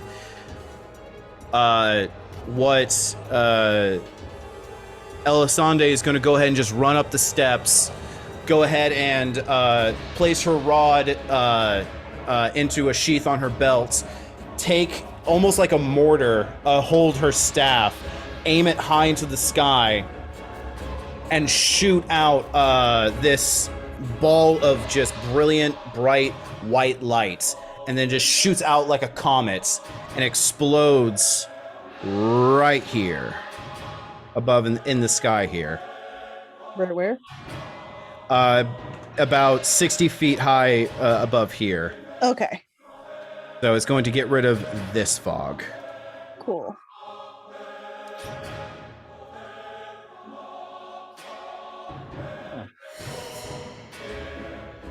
Oh my lord, we can see. So, Findamir and Quintus, the only two people who can see this. You see this spherical dome that is opaque, this swirling black, surrounding what seems to be being surrounded by these same figures that were right next to you, Findamir. You cannot see what's inside this dome. It is completely opaque. I will not say it yet. I mean, Alrighty. So, Elisande just looks over to you, Safari, and just goes, golly, I hope that did something. Alright. And I just want everyone to know we're on round 11. Didn't.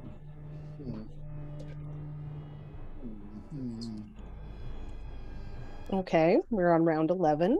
1 minute has passed. still have like Several hours. 3 hours, 4 hours till the spell goes off. Sure. Right. Here.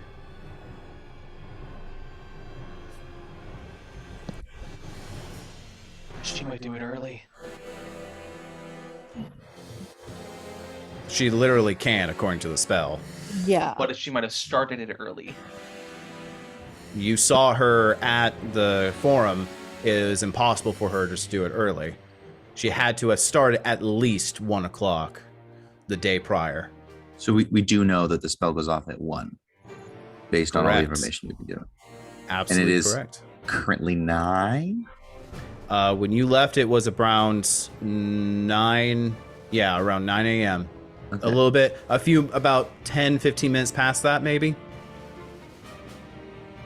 I feel So like you there's got something I'm missing now. about 4 hours. Yeah. Yeah, we you're have being we really have a little bit cryptic. of time, but this is still All I will say as a hint is that Korik knew what Rogel did to assist. You do not know what Lyra did to assist.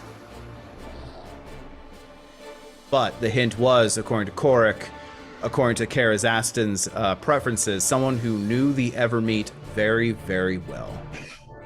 times faster. Okay. Picked a specific area where time flows faster. We need to get there quickly.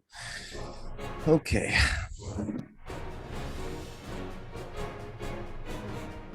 So, at the top of the order, no more Nightwalker, so now it's Felda. She is going to go ahead. Double movement across the bridge.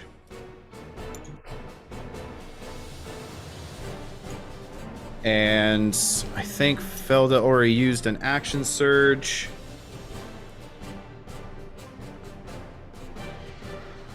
She's going to actually take a blind shot and arc it into this crowd of creatures.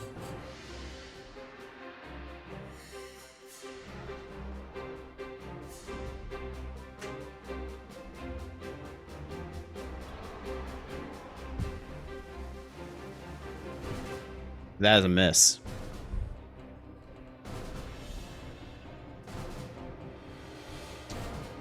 Two more shots. That's a miss. That's a miss. 3 shots in rapid fire. Findemir, you see one of the shots shoot through one of the creatures, seemingly ready for the strike. It's these creatures are remarkably unaware of their surroundings. You're really not sure if it even recognized you as an enemy from when it attacked you due to your passive insight, Findemir. Yeah, these things seem to be incredibly hard to hit. Okay. They remind me of in Hercules, like the river Styx and all like the souls being like. Dude, Keenan, I'm gonna have to ask you to stop calling me out on all the things that I have taken inspiration on, because Yes. Alrighty. Next up is Zafari. Okay. Okay. Sorry, I have so many windows. I have to find out where the fuck I am. Okay, so Sea Star is next to me, Jess. Yes. Okay. So I am going to take this moment to cast Aura of Life, Okay. just so that that's up and ready. Okay. And let's see, what can I do is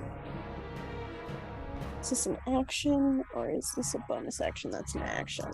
Okay. Then I can't do that. I will put my hand on Elisande's not fucked up shoulder and say, hopefully I see you on the other side, and I'll keep moving Okay. How far are you moving? as far as I can. Okay.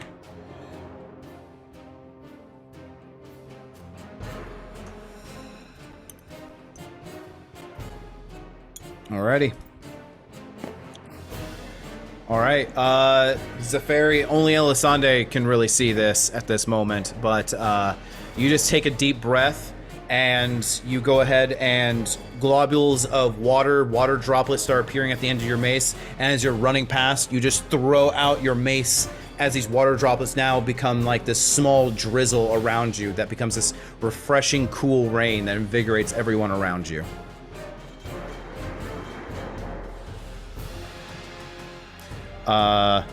Alisande looks a little impressed.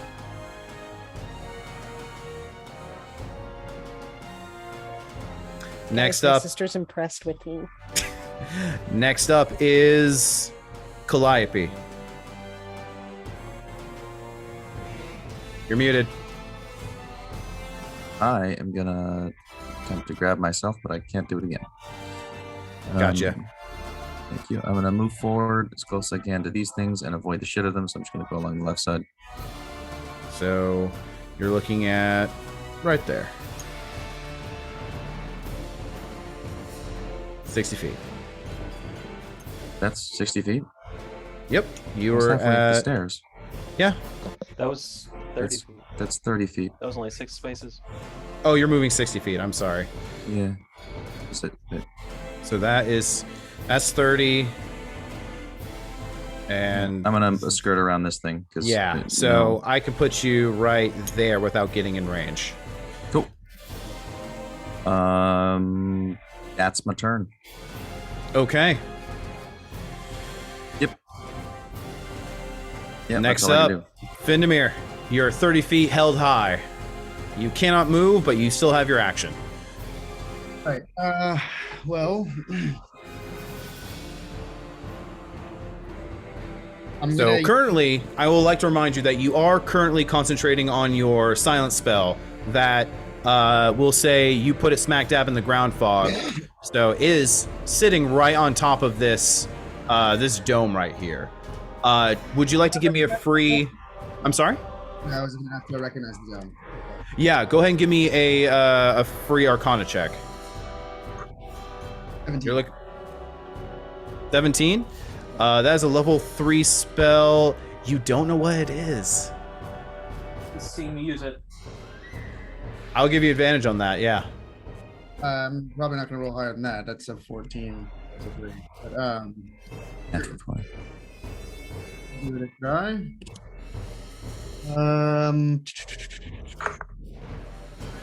Five. You don't know what that is, unfortunately. Okay. All right. Well, I am going to.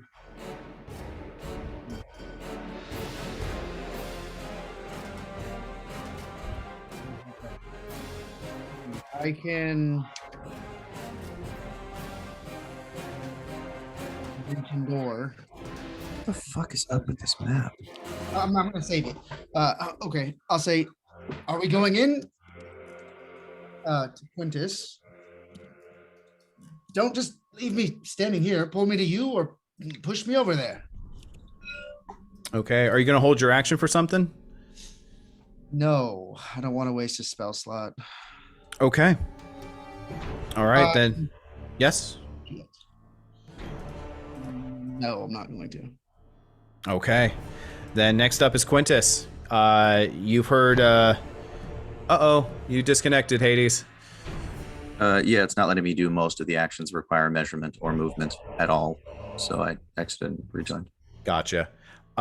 You've heard Findemir reach out and call out for movement. So it is your turn. I'm going to first use Misty Step to go 30 feet this way on top of the wall, the arch, the thing still. Mute yourself, Lindsay, please. Come on. Is it? I'm so confused. How Is there physics for this? There should be physics, but it's just wanting to put you on the ground. Ah, fuck it. You're on the ground. Okay.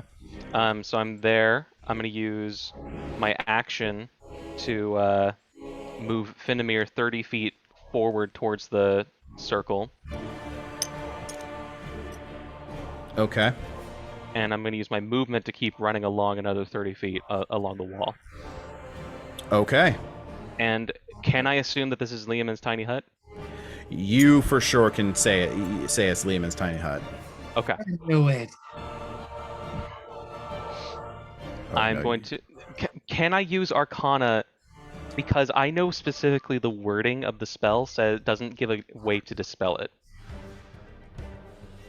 You absolutely know you can dispel a tiny hut. With Dispel Magic? Yeah. Okay. I was very worried. I was very, very worried for a second. Do I have to go with my silence so that you can do that? Is there a verbal component to that? I'm going to say out loud using my free action, Tiny Hut! Dispel Magic! Use it! Dispel, you would know Dispel Magic Finnimir would dispel all magical effects within that area. Okay. So, while the tiny hut would be dispelled, so would your silence.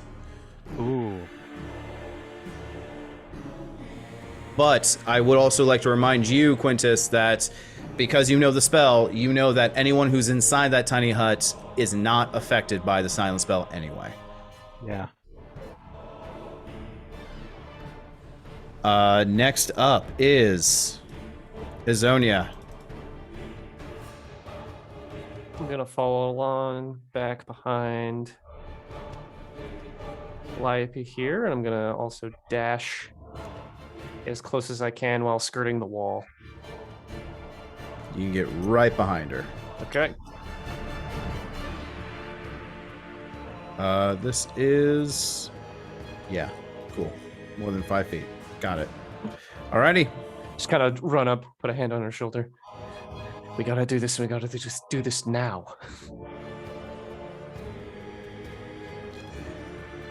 Elisande is going to run right up behind you. 6, 12.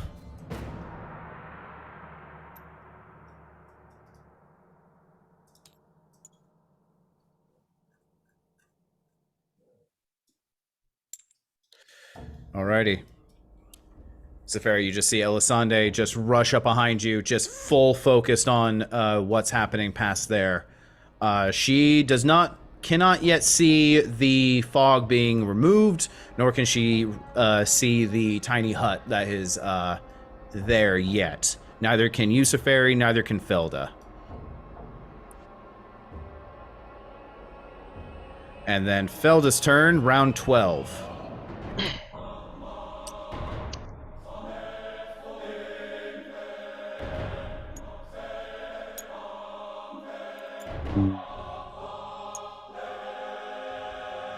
She's gonna see the throng of individuals here, and she's just gonna start popping shots.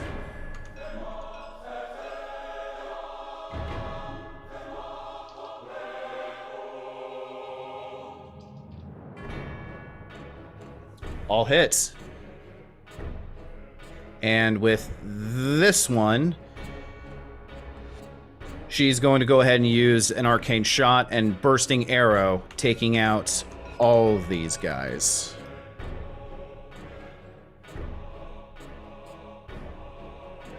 Oh, and this one.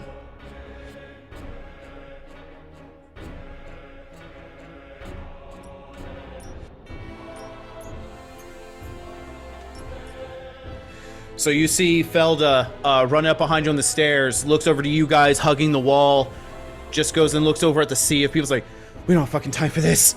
Pulls back 1, 2, and the third shot, she fires into a big group of them, fires on that same evocation like warbling energy during a bright orange, shoots out and explodes outward, scattering these people, the chains breaking, the souls escaping from their bonds. They are gone.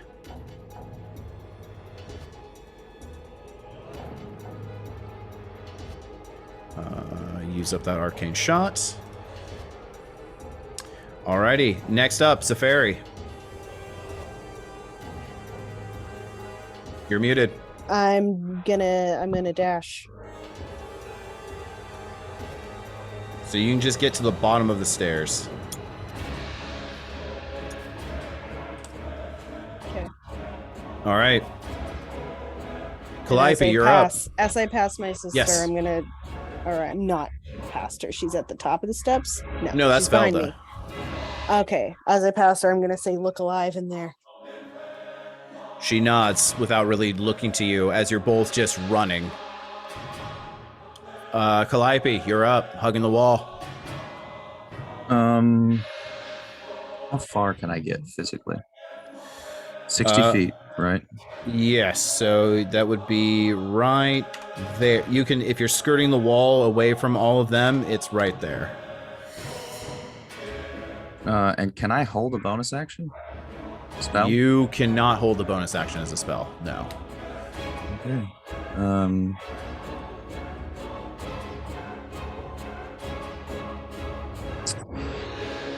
And on the way running there, I am going to cast Bless at So you're only moving 30 feet then. as a bonus action. Bless as a bonus. Got it. Yeah, I'm You're going to a cast Bless sorcerer. as a yes, I am. I'm going to cast Bless as a bonus action, and I believe Bless covers. Is it 3 or is it 4? At base level, it is 3 people, I believe. I cast it at 2nd level, and get me, myself, and I. No, I'm going to get. I can't see who that is, unfortunately. That's Hazonia. I'm going to get Hazonia, I'm going to get Findemir, and I'm going to get Quintus as I run through. All right. And I'm going to give Quintus 3d6 temporary hit points. 6, 5, and 4. So 15 temporary hit points. All right. As I pass by. All right. Calliope, 15, you said? 15, you 1, are running down the side of these ruined walls, and as you go ahead and quickly manifesting your power, you can feel that connection to Coralon. The blood in your veins is allowing you to cast this divine magic around you, the very essence, but it just feels tenuous. It feels weak, and you have to exert a bunch of effort, but with this your meta magic, you go ahead and toss out into an orb this magical whirling autumn breeze out to everyone. Circling of autumn leaves now circling at the hands and the feet of all of those in range. As a little bit more golden leaves streak off from that spell's effect and wrap around your head and body, Quintus, as you're running across the top of this wall.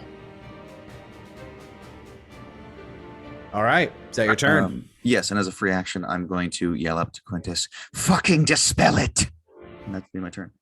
All right, Findemir, you're up. Quintus on deck. All right. You can't move this thing any faster. No. I like kind of like to be like, "Rah," I guess, through my head. Then I'll just surrender and give in to it, realizing that there's no spell that I can cast. You can do Eldritch Blast on the guys. We're just all waiting for everybody to get in.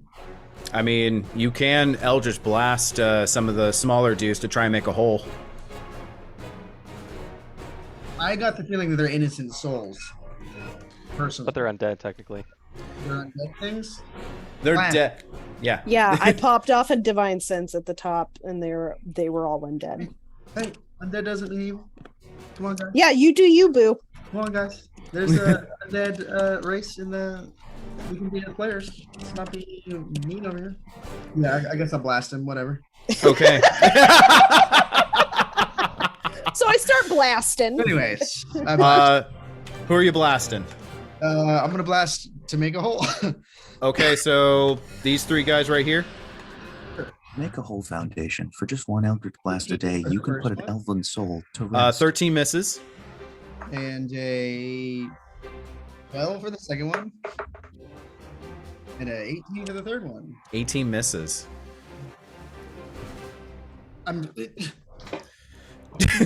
without a floor to really brace yourself for the forceful magic that comes out from your swords. The first blast makes you tumbling in the air as it kicks you backward, and as you're spinning through the air trying to maintain, you throw out a couple more blasts. One of them gets very close, but just scatters across the ground.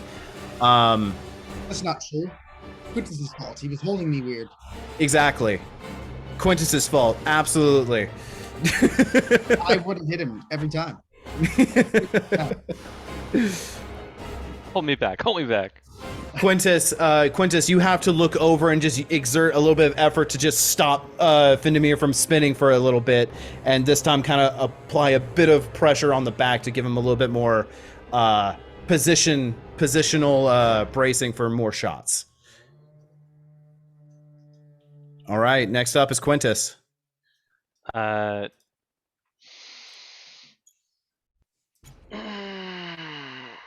you moving him 30 feet?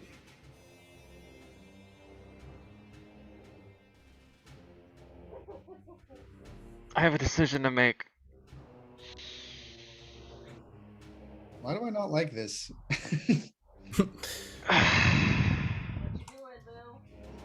Do I use my action to keep him in the air, or do I use my action for Dispel Magic? Does it require an action to keep him in the air? Just an action. It does. It won't just keep him. It says floating? I can use my action to continue exerting force on the creature. Ooh. What's a full action to move me? It's a full action to keep you from falling. Well, I mean, let's be honest. If he falls, he's not over one of the zombie things. That is true. Felda did punch a hole through a couple of them, so he has a safe spot to land painfully. Just maybe give him a heads up, and then he'll drop him. Sorry! That is not a heads up! He's like a cat. He lands on all fours. He'll be fine. You know what, Findemir? I will allow you. I will allow you to use your reaction if you want to make an acrobatics check to have that fall damage, if you will. Hell yeah. Okay, go and give me acrobatics. 24. Oh, yeah. You son of a... You only take 6 fall damage as you hear Quintus off in the distance on the wall running, looking back. Sorry! And you just fall. Immediately, you go ahead and brace yourself onto the shield. You bounce once onto the shield. The reverberations go up your arm. It hurts a lot, but you're able to go ahead and climb off your shield, shake out your arm, and you're none worse for the wear. Quintus did more damage to fucking Findemir than the Nightwalker. Fucking Yeah. Quintus. I don't know, drop me. Beat me up. Alright, 30 feet forward, and that should put me in exactly in Dispel Magic range, because it's 60 feet. How much damage? Yep. How much? It was 6 damage. That was it was originally 12 damage, but I reduced it to half. But yes, Dispel Magic. Yep.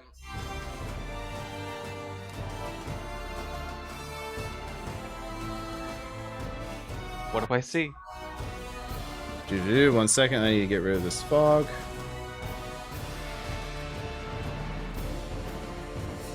God damn it. Fuck it, the fog stays there. It's gone, but you see...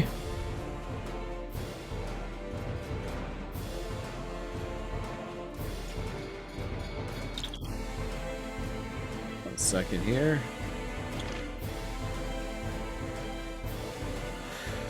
I make these way too fucking big.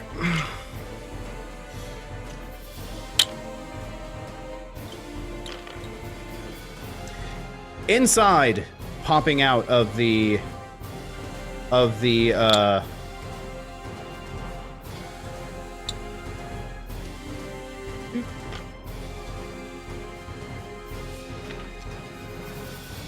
Oh, I hate that you are pulling out so many things.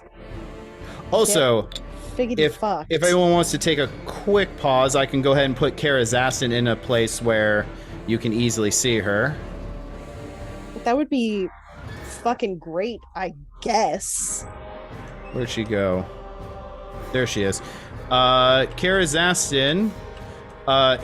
She is right next to Calliope. What?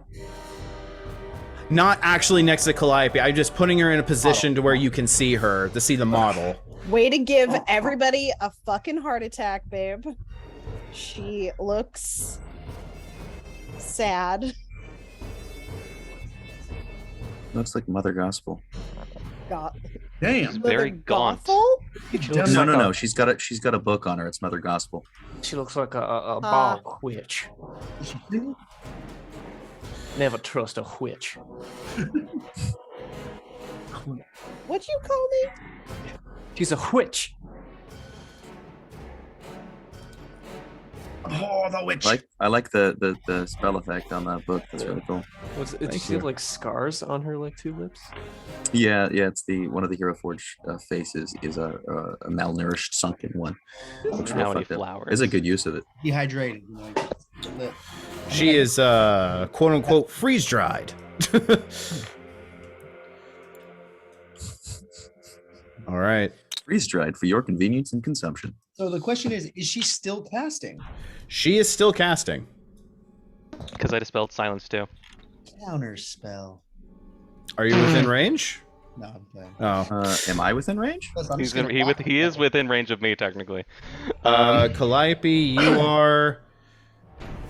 Yeah, you're 60 feet. Counterspell. All right. Before that happens, they were holding their action, so they're gonna go first, and then your counterspell will go off. Sure. Quintus. What is the range on that? 120 feet.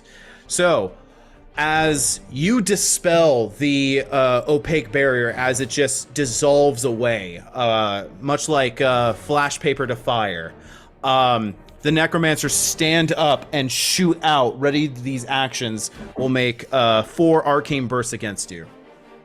And that's not a spell, so I can't counterspell it. Okay. How do you know? Because I got the same thing thrown at me Oh, yeah, you're right. in the arena. And I tried to counterspell it then. That is 26 and 14. One hits, one misses. That is 27 and 11. 2 hit, 2 miss. So that's going to be...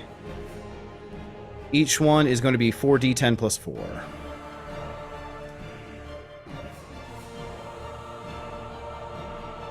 The multiplier for the range, like per What's that? Grid. It's per Times grid. 5. Times 5.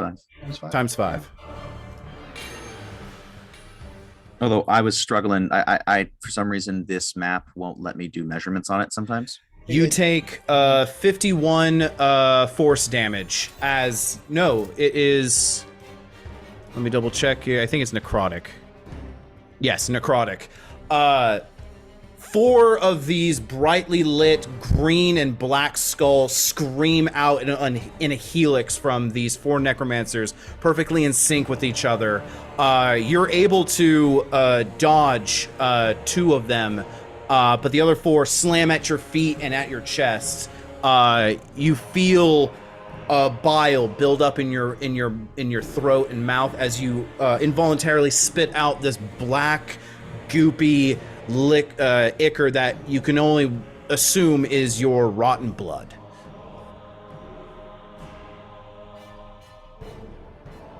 Are you looking? How are you looking? I'm unconscious.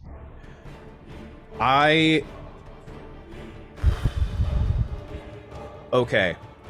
You're on a cliffside. I'm on top of the cliff. I know.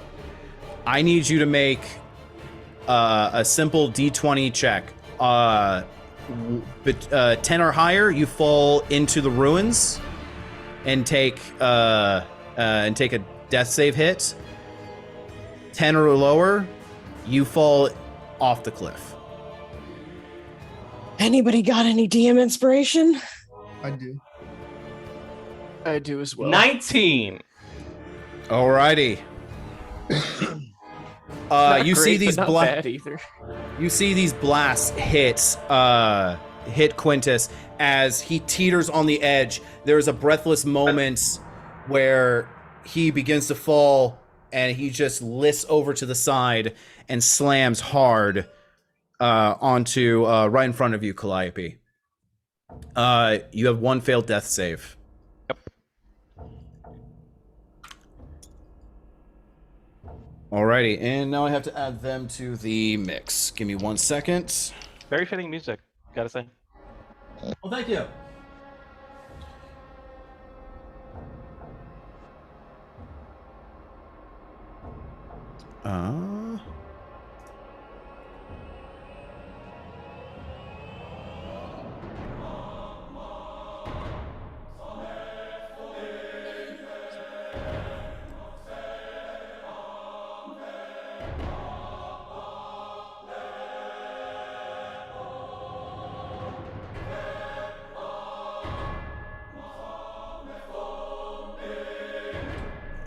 Necros.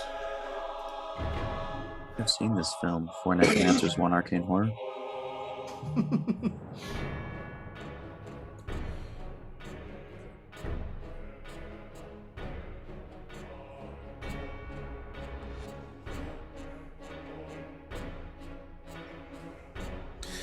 Alrighty.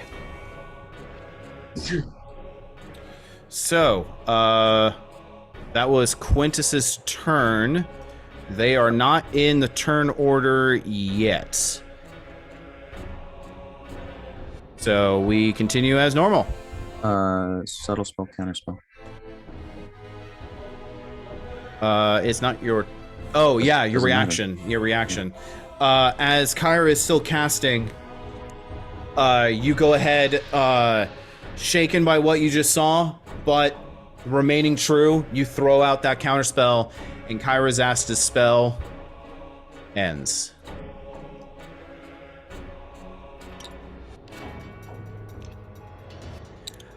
Now we just have to fucking kill her. As Kyra's spell ends, she just looks at her hands, looks over, looks up to the sky, cocks a head, smiles.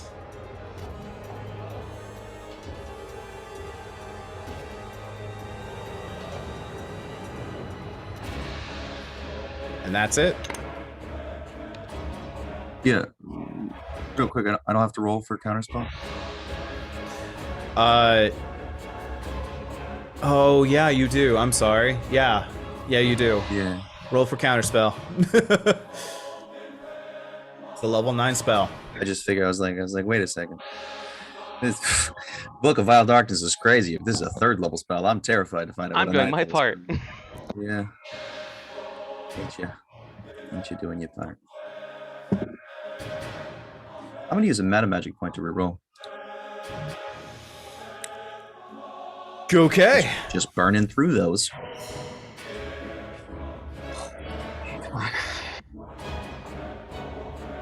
Oh, thank God. Okay. That's a 19. A 19. That is actually a 19. Yeah. 14 plus 5. Wow. I think that is literally it. That's literally exactly what you need. Yes. Okay. The spell dissipates, and everything that I said happens. Karazassin looks at her hands, a concerned look on her face, looks up to the sky, cocks a head as if doing calculations maybe, smiles, and just looks back into the oncoming party.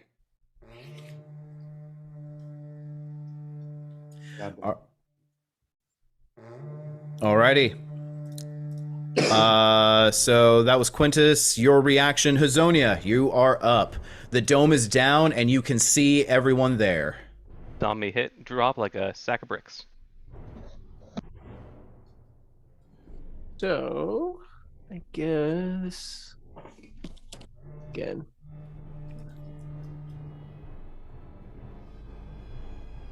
Let me measure, please. There we go.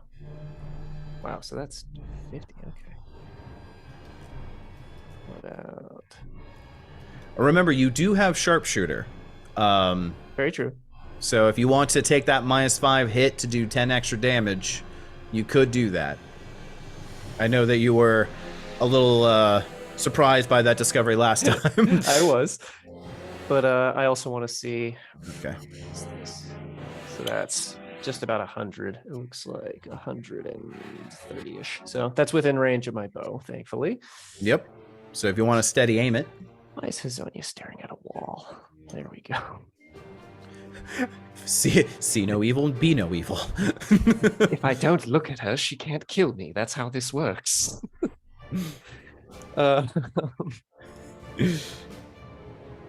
Fuck it, why not? I'll take the chance. I'll do the -5 to my roll. And who are you aiming for? The big cheese, the head honcho. Aiming for Kara, got it. I'm gonna use a +2 arrow, so it's really only a -3. And you do have advantage if you're steady aiming. I already moved. Oh, you already moved? Okay, never mind. Oh wait, no. I didn't move actually. No, I didn't think you did.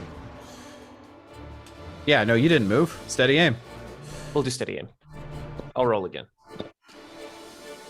Okay, so that would be a 25 -5. So 20, unnatural 20. Unnatural 20 hits. Okay. And no. Wait, I gave myself advantage, so I can do sneak You attack. can do sneak attack, yeah. Perfect. And then add +10 to the damage in total. Why +10? Sharpshooter. You took a -5, so when you take a -5, you get Literally, +10 this is damage. what we just said. Okay. my Fel just looks over from the stairs like, dungo get your head in the game! I am scared.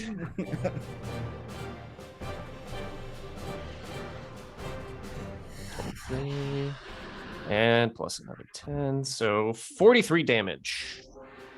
Solid. That's +2. That's the +2 arrow. Yep. Your modifiers. Because I did 8 damage base with my bow, add 2 to that with the +2 arrow. So make that 10. And then adding everything else, sneak attack 23, and then 10 for steady aim. That is a Flash good piercer. chunk of her hit points. So just eye contact. Maybe eye contact. I don't know if she's even looking at me. Do I matter to her? Who cares? But just lock on. Just You go ahead and take a knee, just placing in the divot that you find within the into the broken floor. You just slam your bow into that divot and pull back. Your bow cannot be any more steady. And as you aim it, almost like an arbalist, you fire, and it just streaks through the air, slamming directly into the side of the neck of Kara as blood dribbles out and spurts into a gout. She takes it, and Calliope, you hear a grunt of pain, but that is it. It looks like it did some damage, and judging by how damaged she is and how in the reaction, she seems humanoid. Does not seem undead in the way that she has been injured. She goes ahead and just breaks the shaft and tosses it. Alrighty. That's your turn, Hazonia? yes, because I cannot move, and my bonus action was to do all that. So Okay. Elisande.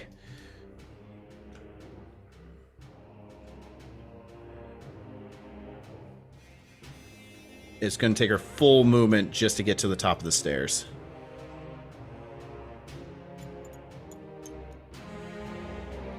And then she gets fresh with Felda.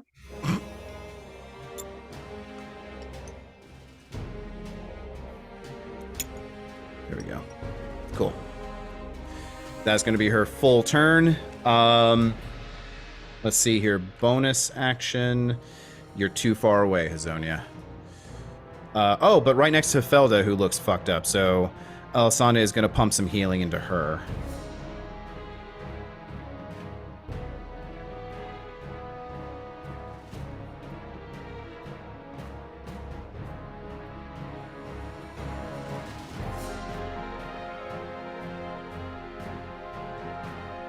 Oops.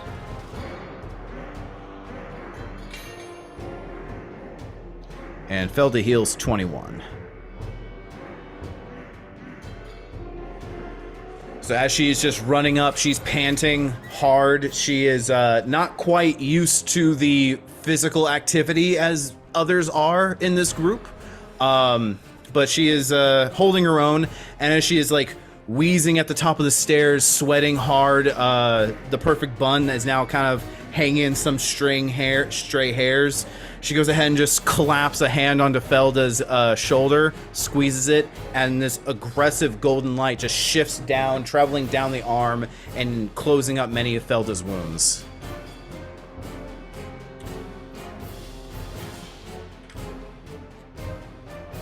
Okay.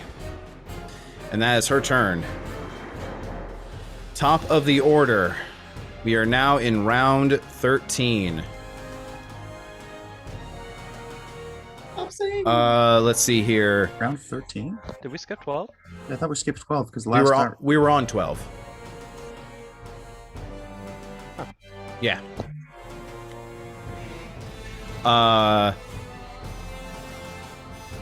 Yeah. So Felda is first. Felda, let's see here. She has sharpshooter.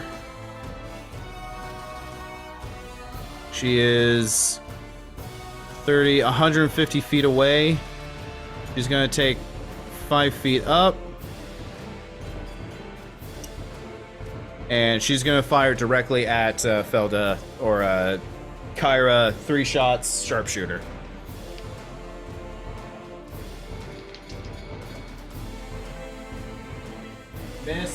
Miss. And that is a hit. From the long range, 3 shots go errant. She's going to use Arcane Archer ability. Do it. Ah, motherfucker! That does hit. So, Hazonia, you see her fire off 3 shots, one after the other. You can see 2 of them go wide. And as 2 pass by, you know they're going to just sail off into the back, and you just see Felda with her bow twitch it off to the side, almost like someone who is at a bowling alley, kind of like twitch their hand to see if the shot moves elsewhere. As that bow twitches, the arrow spins in the air and slams directly into the necromancer behind her. So necromancer takes... Yeah, it's a really fun ability for Arcane Archers. Like, if you miss, roll again, and it just hits someone else. It's 4. It's the 9. save face rule. So that necro takes 19 damage. Play Arcane Archer with a crossbow. Unfortunately, you cannot. That is a big problem that a lot of people have with Arcane Archer. It specifically says bows. So I really hope that they introduce a redux in D&D 1 where they just kind of revamp all of the current classes and kind of bring them up to the power creep. Because I love War Mage, but they're just not as... They're just like the middle ground between Abjuration and Evocation. And both can outperform a War Mage, but I just love War Mages. Oops.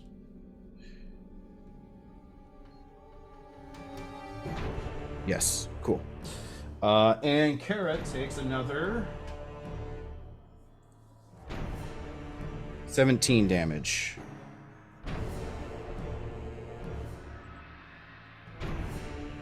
How's she looking? She's taking quite a bit of hits. With the massive sneak attack damage to the neck, and now with another arrow directly into like a clavicle. She is taking some damage. However, it is disconcerting with how little she seems to care from the damage. She is reacting to it almost like as you would involuntarily. But after that, she just shakes it off as if it's nothing. Be ready to die. That's what this is. Alrighty. That's Felda's turn. Next in the initiative is now Kara.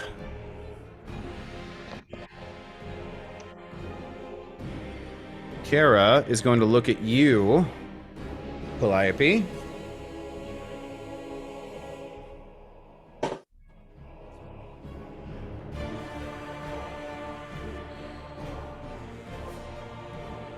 And fuck it, she's gonna fireball.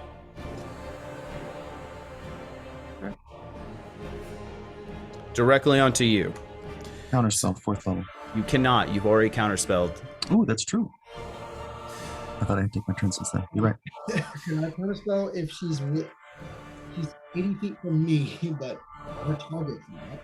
You have to target the spellcaster, unfortunately, because this is before the spell gets created.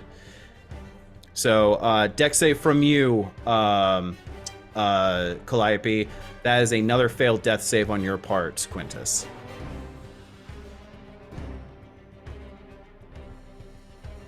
That's a natural one. Alrighty.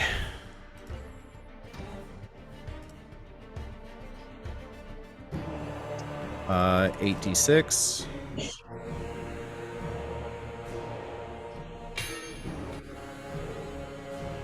You take 33 fire damage. Ball of fire. This is dark. A flaming skull breaches outward and breaks on impact, scattering this flaming shrapnel everywhere. It envelops Quintus, now charring onto the ground.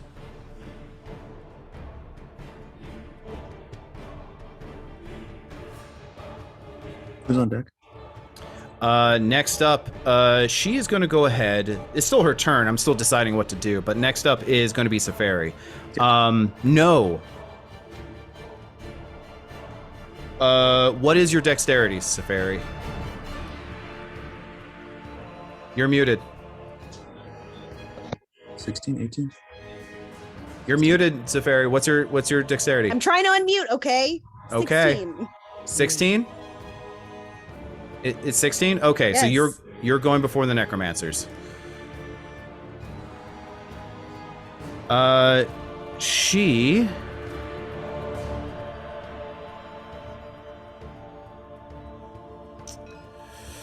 Let's see here. Do I stay or They were do I holding go? action, that's why I was like, wait a second, they've gone twice now. I was like, did you skip me? Did you skip me, dude? No, she's just gonna stay there. Yeah, she's gonna stay there. Yeah. So next up, Zafari, you're up. You just saw an explosion of fire envelop Calliope. Or no, you just heard it. You're at the bottom of the stairs. Sick nasty, bro. I'm gonna move 30 feet. That brings you to the top of the stairs. Cool. How far are they away from me? 150 feet. Oh, them? 100 feet. Oh, sick. You're 100 feet from Calliope. 100 feet from Calliope? Yeah, you are 110 feet away from Quintus. Okay, how far am I from the other fucks? You're about 150 feet away from the group of baddies. Fuck. And you're 100 feet away from Calliope and 110 feet away from Quintus.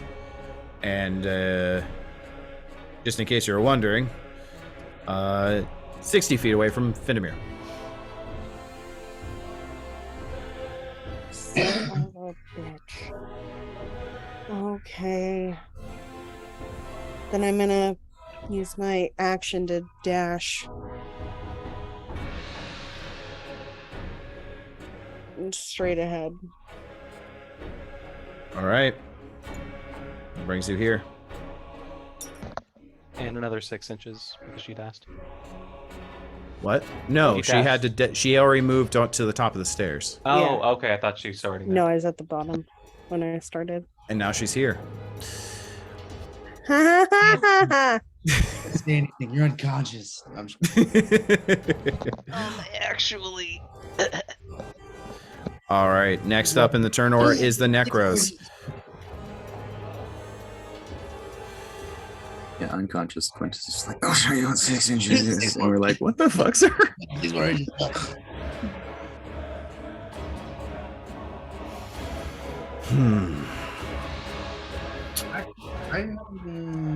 I think all of them are going to aim at Calliope. I can't see Quintus on my tabletop. He's right here. Oh, He's upside down. He's upside down because he's, yeah. Yeah, they're all going to aim at you, Calliope. run number 2. That is... Holy shit, that's terrible. 13 and 12. Both miss. Natural 20 and a 21. Those both hit.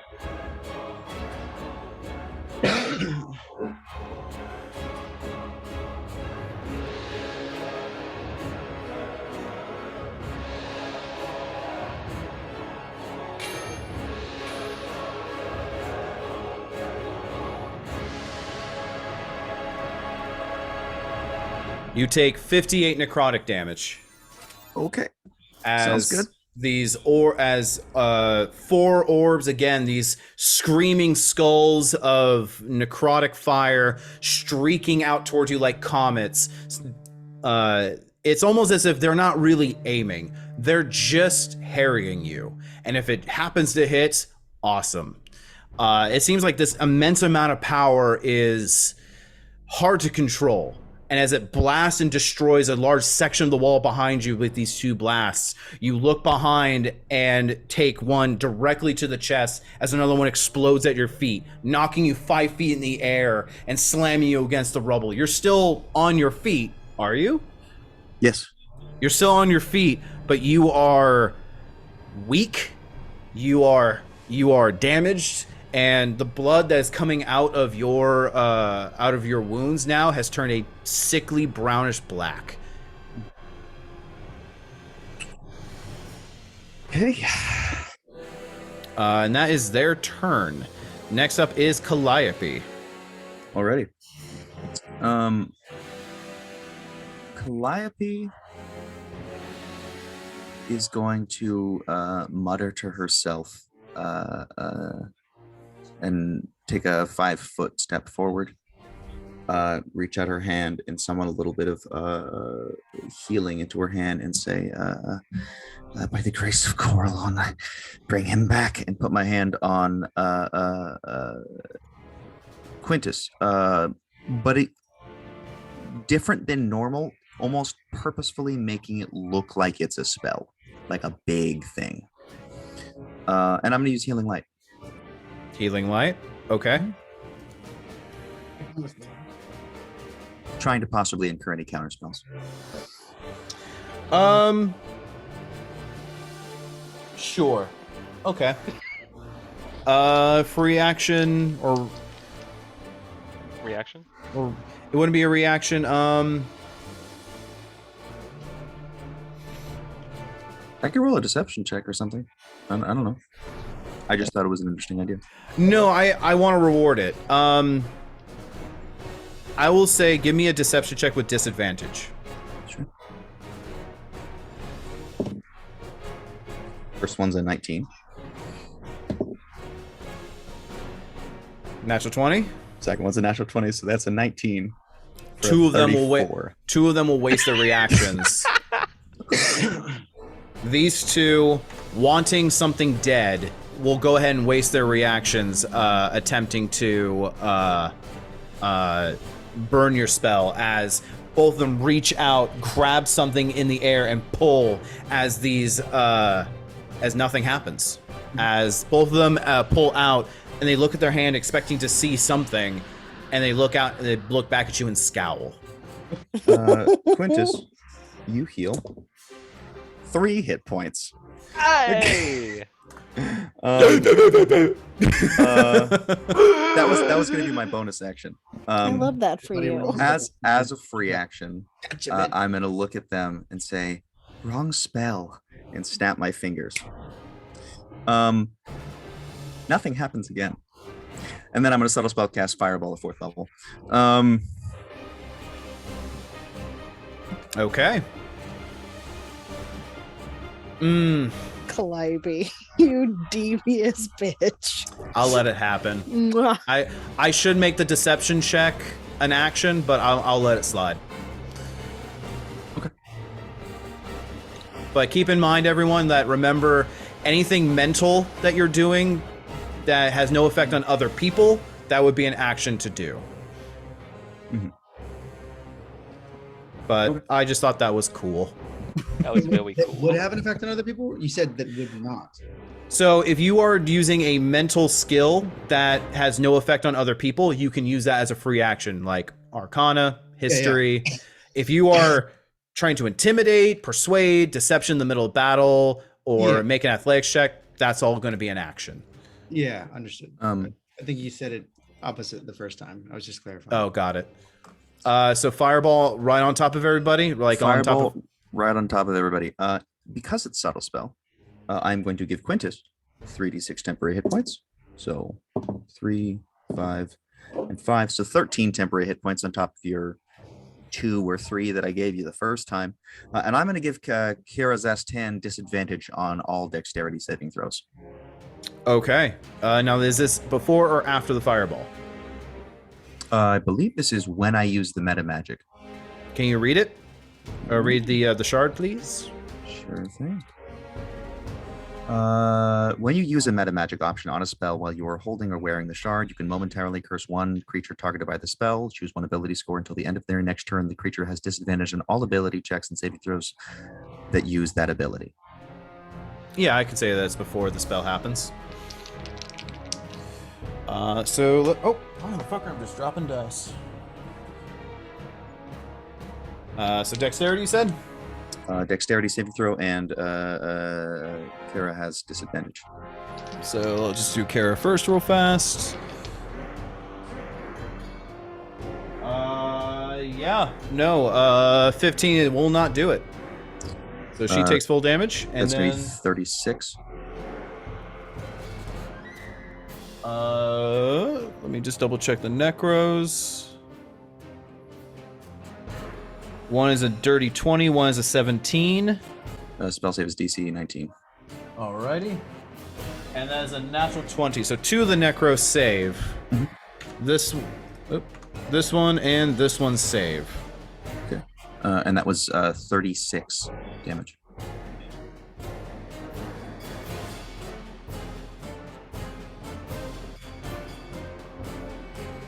Excuse me while I do math. Half of 36 is 18.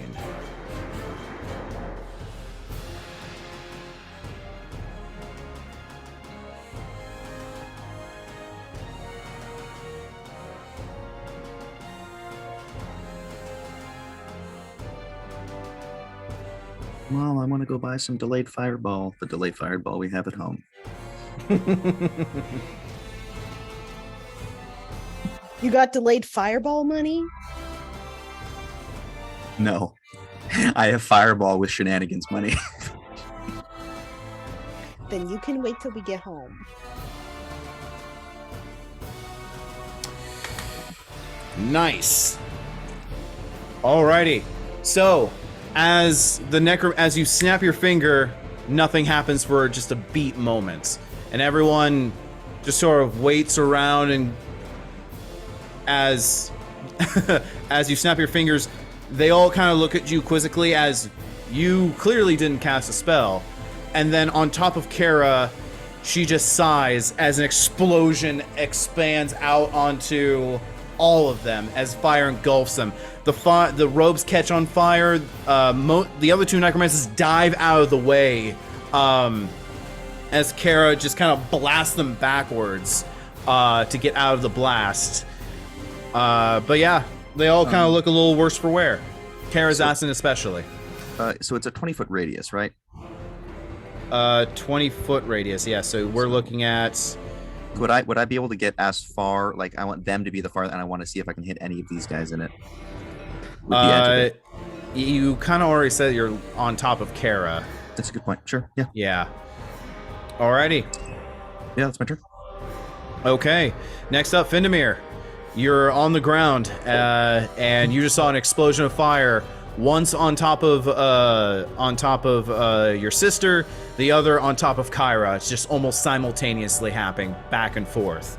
I almost reach out trying to do a counterspell, but realize it's too far, and then I kind of like steel myself, and I point my sword forward and then pull it back to my mouth, and I exhale a breath, which like shoots a shard of darkness to the center, and then I inhale, and like the light kind of fades away from that spot, and I'll cast silence on all of them, and I'm out of range of their counterspells.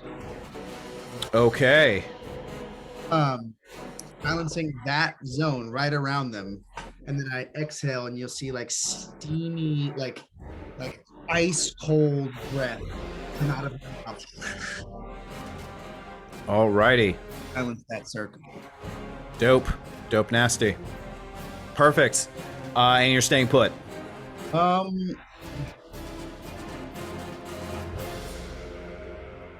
Yeah. Okay. Cool. Then next up is Quintus. You are on the ground.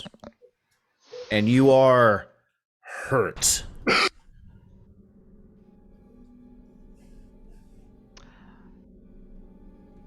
Polymorph dire mammoth. Well, great giant mammoth. All right. That's my thing, dude. No, you do birds.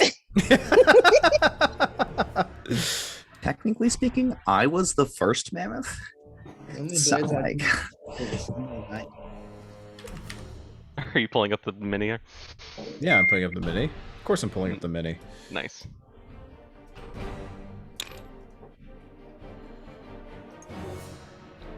I'll just put you off to the side here. Am I large or am I giant size? You are... Because I believe like 5 people could fit on Calliope when Calliope was I believe you're huge. Yeah. I can pull it up. Yeah. Get those Magnum XLs. Yeah. Oh my god. Let me just double check on this grid right Yeah, here. when you get Brad to facepalm, you know you've made it. Sorry. You're huge, man. Yeah. You're huge. Yeah, that's a huge that is already set to huge. Yeah, so you're fine. Sorry, I dropped my monster mini from my Magnum mammoth. Jesus Christ. All right. So, you're now polymorphed as a mammoth. Which puts you in range of this guy. Which you right. take.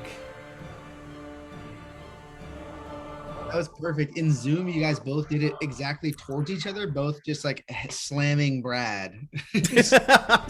on Brad. You take 8 slashing damage and 7 necrotic damage, Quintus. 8 and 7, so 15. I need something to write down. I'll bring up Notepad. Because I have 126 hit points as a mammoth. Yep. Wow. So in like a head-to-head contest, Quintus still beats a mammoth in Constitution. Wow. That man's built like a mammoth. All right, what are you doing? Can I attempt to overrun the the things in between me and the necromancer? It's technically part of the movement, and it's an athletics Yes, check. if a mammoth moves at least 20 feet straight toward a creature and then hits it with a gore attack. So you still need That's to the use your... trampling charge. I'm talking about the overrun maneuver, which is part of a movement action. Overrun? Oh, that's Pathfinder. I didn't know that was in 5e. Yeah, I'm not seeing that in 5e here. Oh, it's over an action to move through an enemy space. Okay, it's an athletics check, but it's part of the DMG 272. And in short, no, you cannot. Yeah, it's not. Yeah, no, I cannot.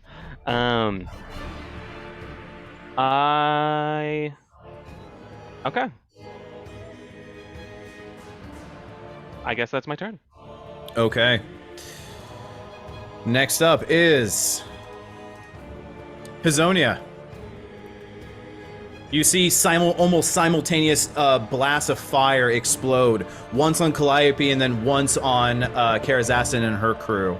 You're a little unsure what's happening right now. Whatever's happening, I know we're running out of time. So gonna try and not let that get to me too much, and I'm gonna try and knock another arrow. Okay. Gonna do the same thing as before, kind of like exhale, put the knee down, and focus up, sharpshooter. All right. And if it hits, are you going to add an arcane shot to that? Do it, bitch. Do it. Let me triple check my arcane shots here. I'm trying to remember which ones I have.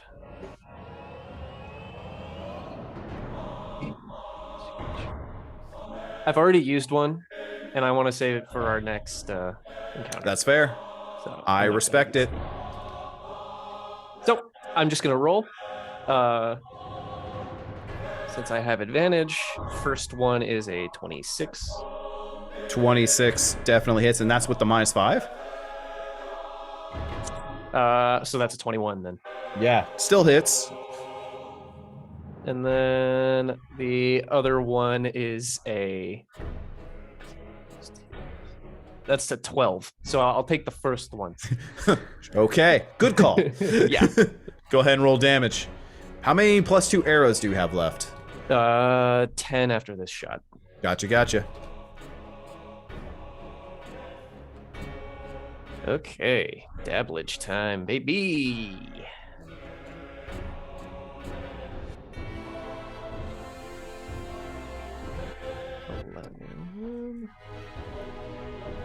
Snorkatork.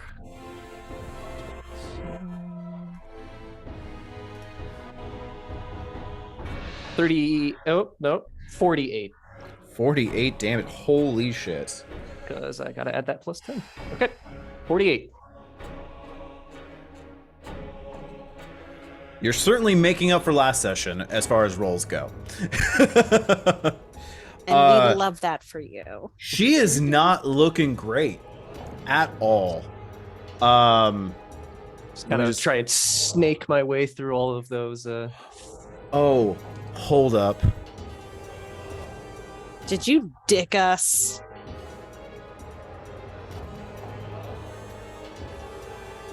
I don't like what he's measuring. Hold on. I need to check something. Oh. I forgot an ability Kara had. Oh, no. This is actually very important. Oh, no. Where'd you... I put him off to the side somewhere. You were right there. Right in front of Calliope. Oh, fuck.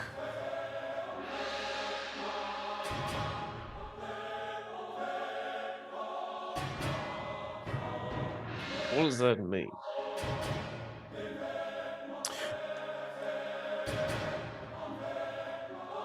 No, just out of range. Okay, cool. Cool. We're fine.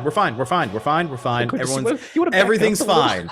Everything is fine, guys. Stop worrying. Everything is awesome.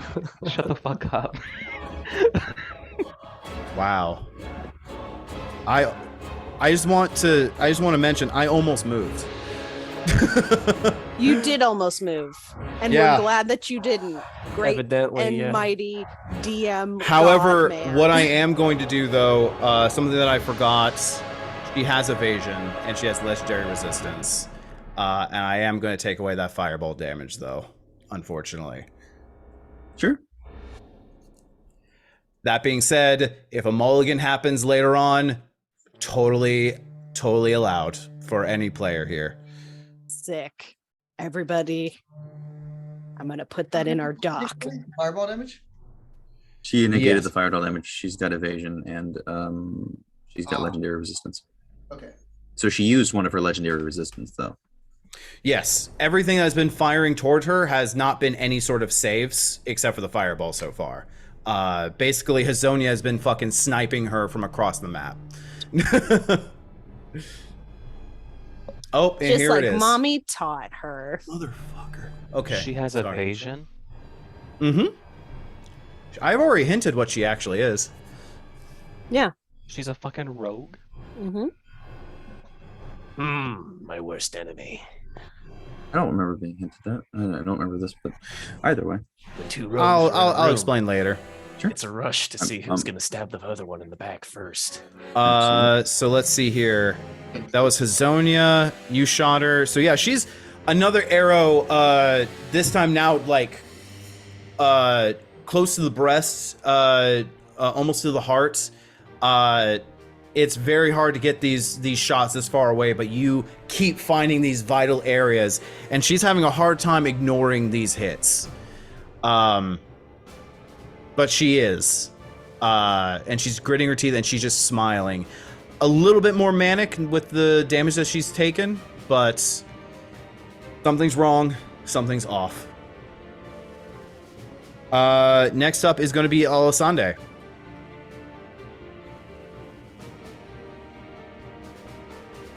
Going to step up next to you, the fairy. And 22 times 5, that's 110.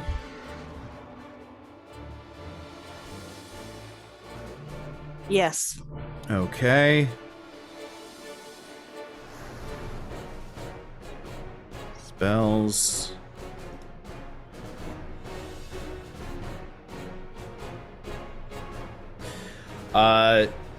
She's gonna just step up and goes, "Can't hit what you can't see." Tosses out, and almost seems to make almost like she's voguing a little bit, as she takes out her hands and almost seems to be drawing something in the air. And as she's doing that, these 10-foot walls of pure, radiant yellow light just erects itself around this band of people. Let's see here.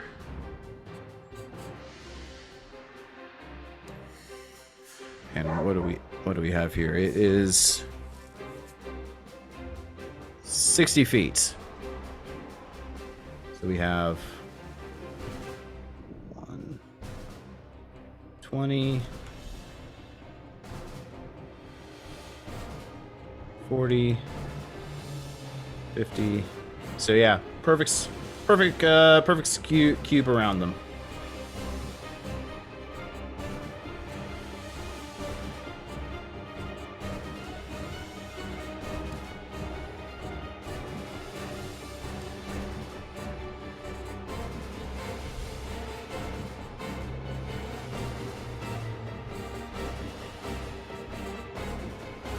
So, all of you cease to see them. They are completely encased in this brilliant box of light, which is shedding more light. The area right now, it is like, it is as lit as it can be in the middle of a summer day in the desert. With the daylight spells, with the box of light emitting 120 feet of bright light, it's almost blinding in these ruinous areas. You're pretty sure someone could see you from 5 miles away. The beacons are lit. And each one of them needs to make a Constitution saving throw. Kara first. Another legendary save is burnt. Necros. Natural 20 on one, failure on the another, and failure on the other two. So this one takes no damage. Sounds like one of these guys is getting a promotion. If he lives.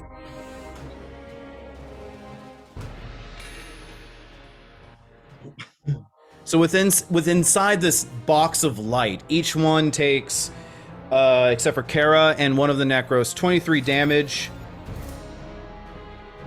and are blinded.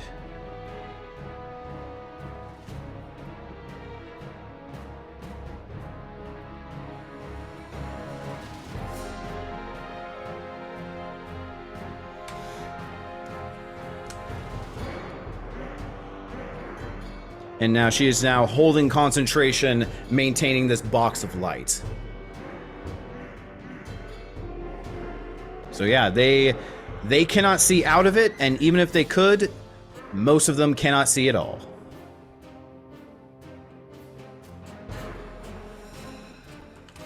All right, and now top of the order is going to be Felda. She can't see. She's now going to just blind fire into the group. Yeah, and it's going to be 3/4 cover firing through all the people as well. So she's just going to aim for Kara where she was at originally.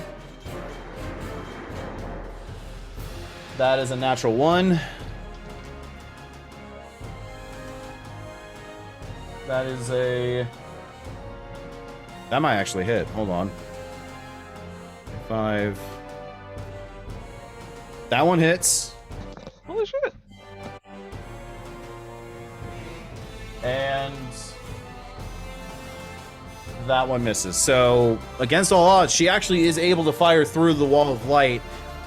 Several arrows get caught within, slowed down, passing through these spirits, and the arrows fall to the ground, clattering. One flies through the light and disintegrates, but one does manage to make its way, and you hear just a cry of pain. She takes 11 damage. Concentration check? She's not... There's no spell that she's concentrating on. You just said that she was concentrating on Wall of Light. Elisande is. Elisande erected the Wall of Light. Oh, I thought you said that Kara did it, and I was like, what? Yeah, Kara encased her whole people in Wall of Light and damaged all of them and blinded them. Good talk. Okay. Why not? She thought it would be funny. She did it for the lulz. We do a little trolling here. There was a breakdown in communication. I can tell where the breakdown was. One of you wasn't I got listening. confused too. What's that? I got a little confused too. I was like, wait, what? His son. So we are on round 14. Felda just did her shot, and she is now going to just rush over to you and hunker down with you, Hazonia. Yeah. It is Kara's turn. I can see it in her eyes. She's not doing well. We're close.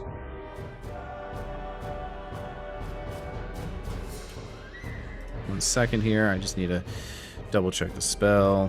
Where is it?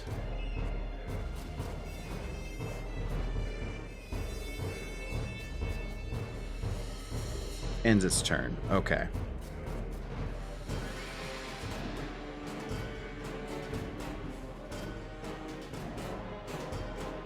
Oops.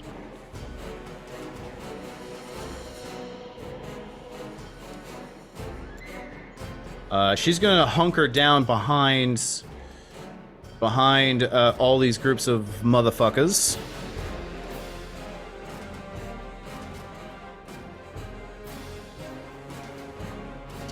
Let me double check something.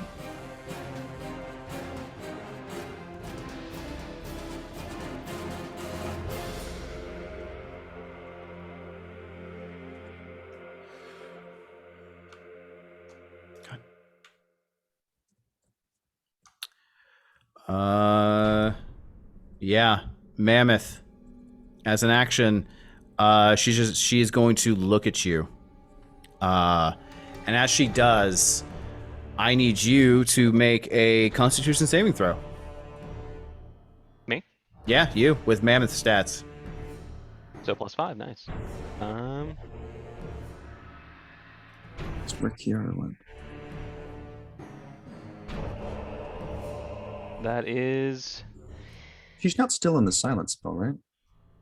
She is not 21? within the silent spell, no. What is it? 21. 21? Yeah. Damn. Alrighty. +5, my guy.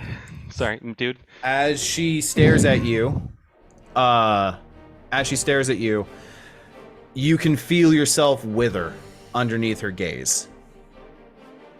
You're filled with doubt. Your thoughts of someday you will die comes to mind, and you can feel the fur around you start to decay and molt. And you break away from the gaze, take a deep breath, and a loud trumpeting roar comes out of your trunk, and you're able to resist its effects.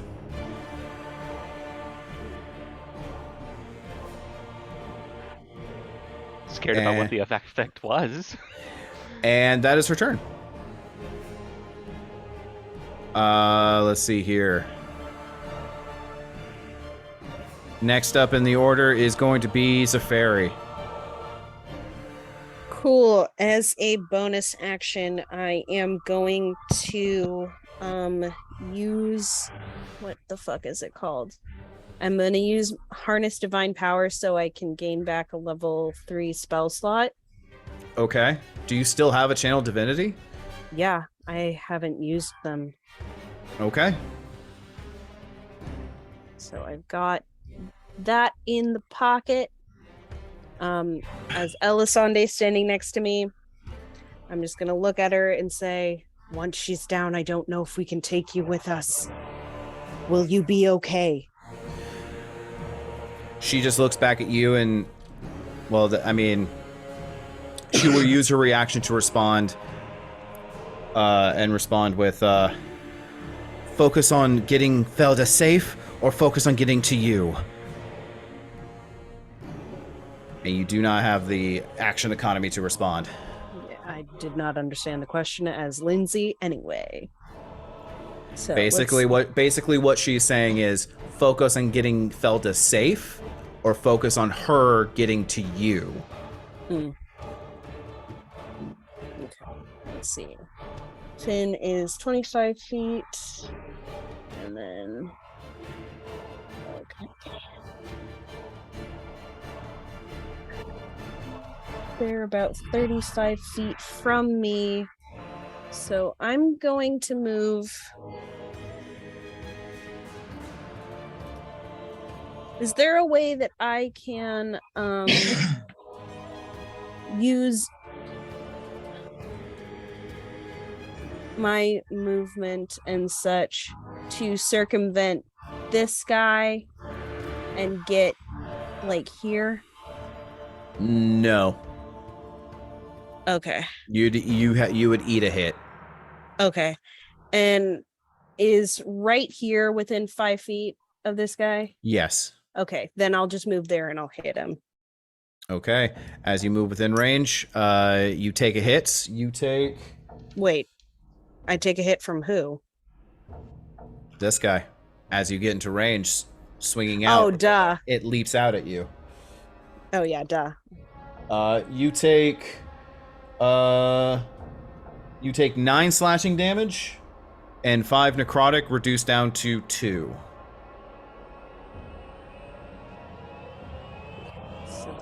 As you lean into swing, it immediately spins on a dime and leans towards you, like a floating wrapped corpse underwater.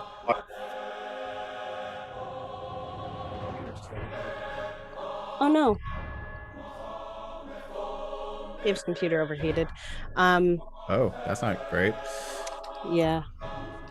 Do I still get to hit it? Yeah, you can absolutely try to hit it. Sick. I'm gonna try to hit it. That is a 21. That hits. And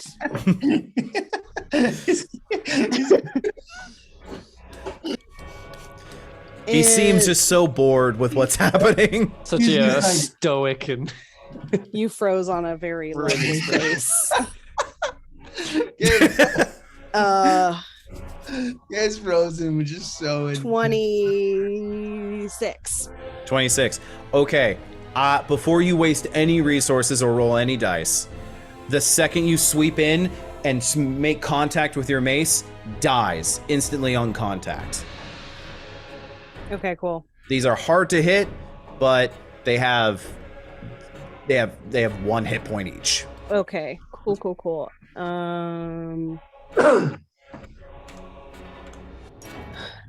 Let's see, and I am within 25 You're 25 feet away. feet away. Okay, cool. So if you guys move closer to me, well, actually, you can both feel my misty aura on all three of you right now, both the twins and Quintus. So at the start of their turn, they heal. Is that correct? If they're at 0, they would pop up to 1. Good to know. And they are also currently, I think, resistant to necrotic damage. Also good to know. Resistant to necrotic damage. And their max hit points cannot be reduced when in this aura. Okay. Cool. All right. Well, it is now the Necro's turn. 3 of them are blind. I love that for them. So I'm just going to do the one right now that's not blind. He's going to... I need to decrease that pickup distance. He's going to rush up next to Kara and use all the bodies here as 3/4 cover. And going to go ahead and fire over again at you, Calliope. Oh, actually, no, he couldn't have seen her cast that spell. That is a unnatural 20. To hit me? Yes. Is he hitting me through the mammoth? And do I have half cover? You do not have half cover. He's right here. He has. Oh, I was looking at her. That's why. He has direct line of sight for you. Okay. I'm gonna cast shield. Okay. Miss. It explodes into fire across your filigree golden vined projection shield. It cracks and breaks under the pressure, but you quickly regrow the vines to maintain that AC. Alrighty. These 3 are going to move in a random direction.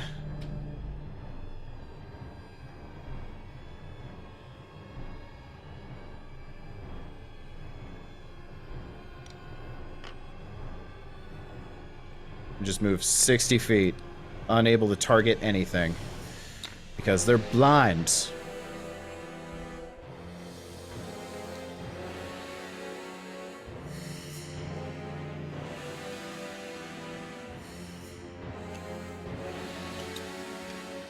It would be funny if they ran out of the windows. I'm rolling for that. But they're not. I love that for us. But none of them do. Yet. Do they take damage moving through the things? They have to end their turn with the wall of light. No, I'm talking about the ghosty guys. No, the ghosty guys do not attack their masters, unfortunately. Or Rude. slaveholders in this instance. And I believe they get to save at the end of their turn. Oops. Didn't mean to do that.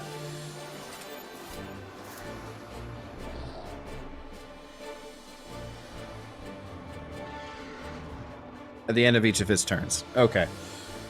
Rolls incoming. Get fucked. I hate all of them.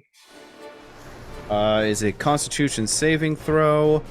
That's a fail. That's a fail.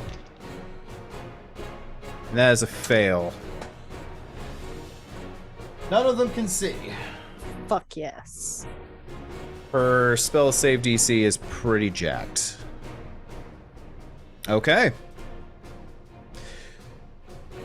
That is their turn. They just kind of stumble around blindly. You hear one of them go, Kara, do not worry. I've already sent message.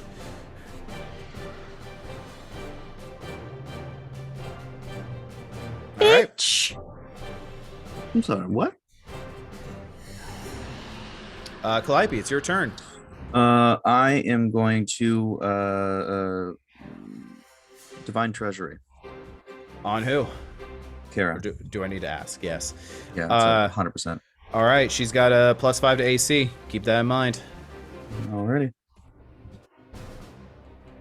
That's a 22 to hit for the first one.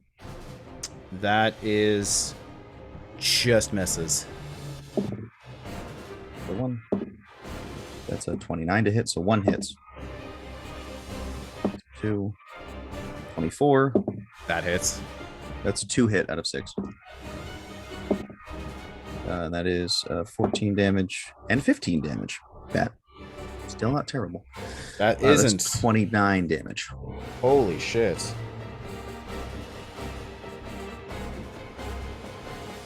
Fuck, I missed 4. Wow. Okay. Is not looking great. As you're struggling to pick her out, you go ahead and through your shield, you let it drop, and those vines pour back into pure of that golden autumn energy. The filigree leaves entering in your body, traveling up like these light up tattoos up your arm, and they go ahead and start pulling up into this ball up above your head as this energy splits off into different types of weapons, and you just toss all 6 of the random elven weapons down on top of her into a skewer. All of them just in this blind fire, this spray and pray. 2 of them do hit quite soundly as she is almost pinned to the ground. One goes through her leg, this elven elegant glaive, the other a long elegant saber, pinning her almost to the ground before they disappear. Her wounds are many. She is struggling to breathe, it seems like. She's not doing great. That is your bonus action and action. You still have your movement. I am going to 5, 10, 15, 20. I'm trying to skirt between these ones.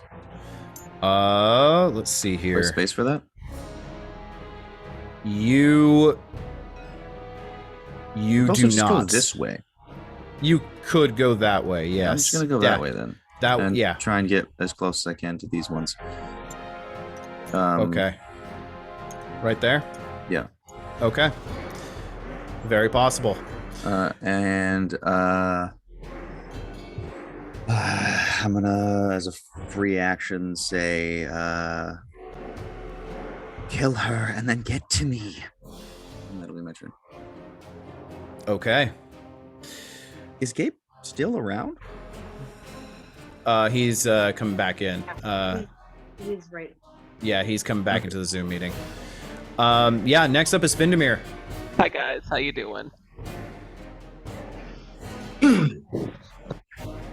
I'm out of blasting the chick out of this fucking world. You're doing Eldritch Blast? Yeah. Okay. Go ahead and roll the hit. 3 hits. Wait. She's up, right? Karazastan? Where'd she go? Karazastan's over here. She still has 3/4 cover. Where is she? I don't see her. She's right here. Do you see my arrows? Yeah, I do now. And she's got 3/4 cover from what? From ghosties. all of the bodies. Okay. Can I, Yeah. can I move to adjust that or no? Not unless you move past or get elevation. Not unless you move past these mounds of bodies or you get elevation to look downwards. I'm trying to use Fireball instead. Fireball works too. I don't have Fireball. Oh, never mind. Just fucking around. Hypothetically. Hypothetically, I had Fireball. I'd fuck her up. Fireball hypothetically would be very useful at this time. Let's just say, for the sake of argument, that he casts a fire. Yeah, no, they're 80 feet away, right? They are indeed 80 feet away. Let me double check that because they did move. No, they are 50 feet away now. I will move forward 30 feet, invoking whatever fucking opportunity attacks I have, and then I'm gonna cast a Steel Wind Strike, and I will fuck them up. Okay, so these two right here, they go ahead and take their chunks out of you. If he's within 30 feet of me, he gets the resistance. So can I move diagonally, like avoiding certain? No, I can't. No, yeah, no. But you do get the resistance to necrotic because of Zephyri's Aura of Life. One moment. To get that, then I get double resistance because I already have resistance, or no? You do not get double resistance. No. Wait. I have resistance for my sword. You do. Let's see here. What did I say would have? What did I say that you had to be nearby? What's the range? It says 10 feet. Nearest by is 15, unfortunately. Then just regular. So you're looking at 9 slashing and 1 necrotic. I'm already doing the reduction. All right. 5 more slashing and 3 necrotic. Oh, 8, 10 and 8. All right. And then I will cast Steel Wind Strike. Okay. And go ahead and show me your targets. Tab to arrow. Yeah. Every 1, 2, 3, 4. 1, 2, 3, 4. All 3. I mean, there's All 4 of them. Yeah, all 4 of them. They're all within range. So. Yep. Just double checking. All right. All right. Roll to attack on each one. Tell me which ones you're doing in order. I will do the 3 first and her last. Okie dokie. So let's do it clockwise, left, then right, then bottom. Alrighty, so this one, and then this one. Yeah. Perfect. Roll the hit. All right. And just it's advantage on the blind ones, right? It is advantage on the blind ones. Which so means triple advantage on the blind ones. I've rolled 23 for the first, plus here's my second roll for them, which I can't do for some reason. It's not letting me click. I don't know why. Clear that, and then we'll roll it. 27 for the first. Okay. 27 definitely hits. Roll 3 times for the next one. Natural 20, so I don't need to roll anymore for the first. So it's natural 20 for the second. Perfecto.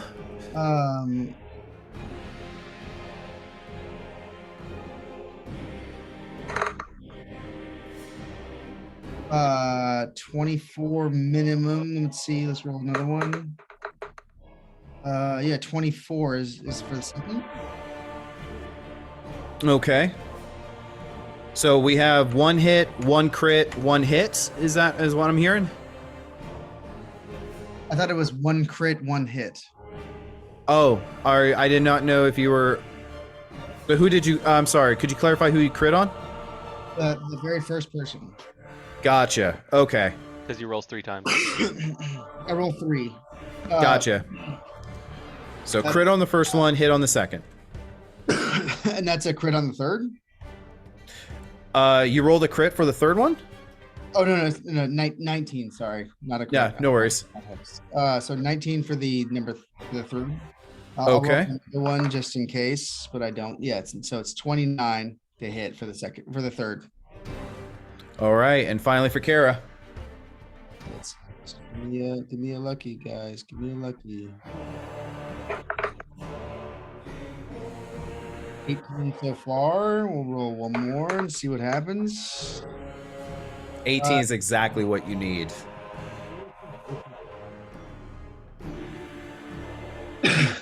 All right. So I guess that's hitting all of them, right? It is hitting all of them. So because you crit on one, go ahead and roll me the damage now, and I'll apply that damage to the 3 of them.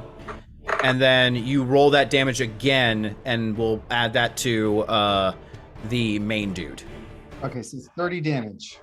So 30 damage to everyone. How do you want to do this? Oh, who's dying? Kara. I want to teleport to her. I'm gonna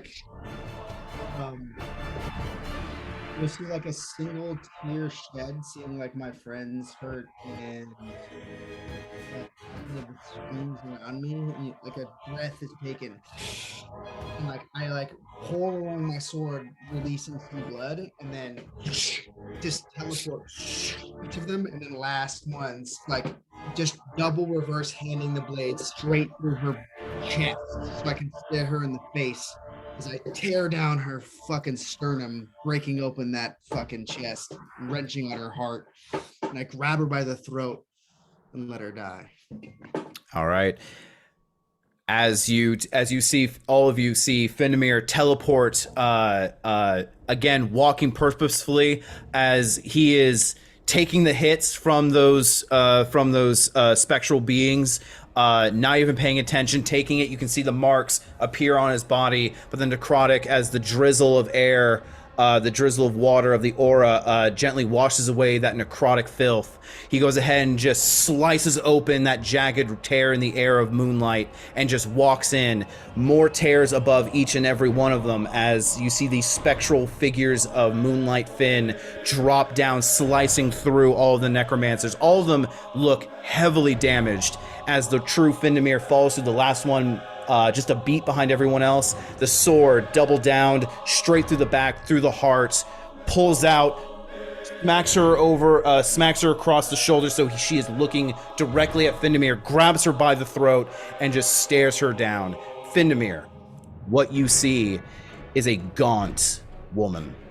A woman who is nothing but skin and bones. Any life that has been within her, any vitality, gone. And the eyes are the only things left that have not only life in them, but fiery zealotry life. You have never seen eyes so green and so full of purpose and so bright. And as you have essentially eviscerated her heart with the sword, this basically molten saber through the chest, it had the wound immediately cauterized. And as you hold her there, she just, raspy voice, looks back at you and goes, "You're too late." Throw her to the ground. And she just goes limp in your grasp as you toss her. All right. Oh, fuck, you teleported behind them. Shit. I mean, they can't see him anyway, so. I meant for getting to me purposes. Oh, for sure. No, these three, not only do they have little chance on saving their blindness, but they can't target you because that's how blind works. And as you all know, this is the real form of Karazastan. Karazastan falls. Did she have like a powerful staff on her? Move the body! Let's go! Sorry, the gamer in the immediate was like, what does she fucking have? And the rest of me is Rifle like, through get the out of pockets. here. Yeah. Grab what you all can. right. Let's get out. That is your turn, Findamir, unless you have a bonus action you want to do. I don't think so. I'm gonna call it there. I think I'll stay there for the movement, unless if I move backwards, I'm in my own space, right? Okay. Right. Quintus, you're up. I'm a mammoth. You are a mammoth. And you did hear Calliope yell out. It's up to you whether your mammoth brain can comprehend that. Look with your mammoth brain. I have an int of 3 right now, so Who's got animal handling? I'm just gonna stomp this guy. Okay, roll the hit.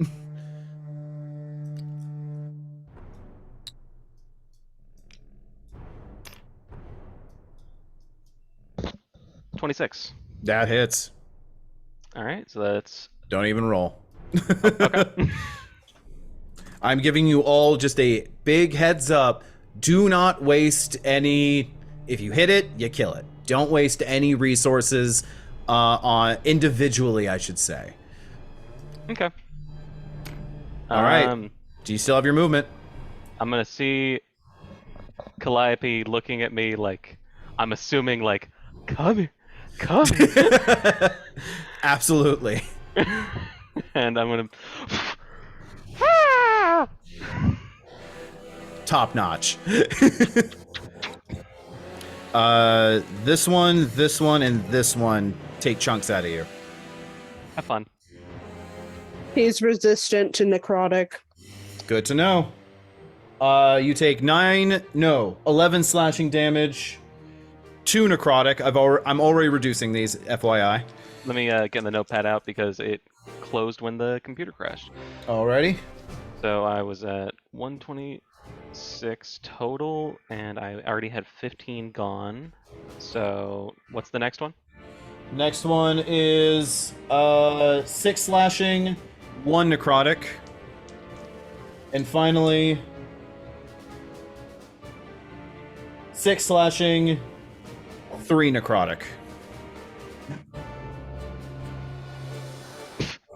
I'm fine. Yeah, as a mammoth. My question is, can the mammoth wield the great sword? They do not have proficiency, but if you want to swing it around with your trunk wildly, we could see how dangerous a helicopter trunking mammoth can be. To be honest, I would have a better to hit as the mammoth. Alrighty, so Quintus, that's your turn. Next up is Hazonia. You've heard Calliope call out to everyone. Oops. Yep. Time to go. So, She just before she goes, she's just gonna use her reaction and just go, be safe. just hug Felda. Just kind of Okay. a Christian side hug, just nice and quick. All right, what's your action? How far can I get dashing? You can get to Calliope I can easy. get to them? Okay. You can even bonus action dash there and even make another shot if you want to. Just shoot one of the, because they're blinded too, so I would have advantage, right? Yes, you would. Yeah, fuck it. Let's shoot one of these guys too while I'm running. Just kind of a running gun. Hey, yo, fuck you! Bing bong. I would use a regular arrow. Yeah, She's I'm gonna use undead I'm in gonna the use an house, so I'm unbreakable going arrow on on that one upstairs. actually. Unbreakable arrow, okay. Yeah.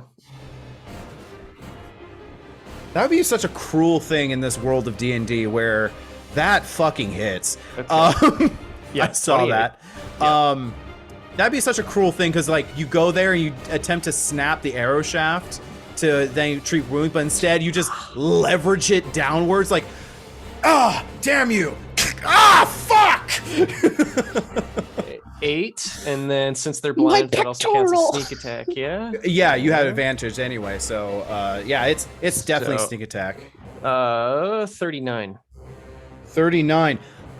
Straight through the mouth, out the back of the throat. It goes down like a sack of bricks.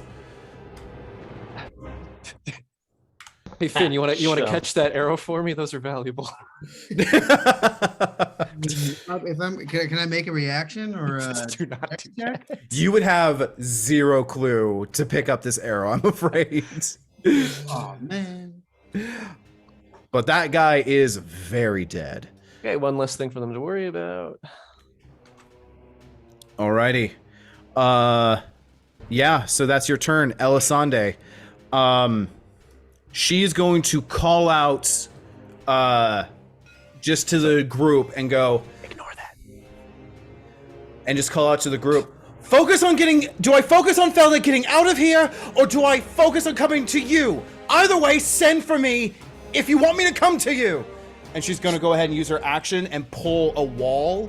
As you see a wall of the cube of light now, a 10-foot section collapses into like a ball, into a miniature sun, and shoots out a laser at Hey, Doc Ock. this guy. Safari looks impressed. Yeah, wall of light's fun. Excuse me. That hits and then some.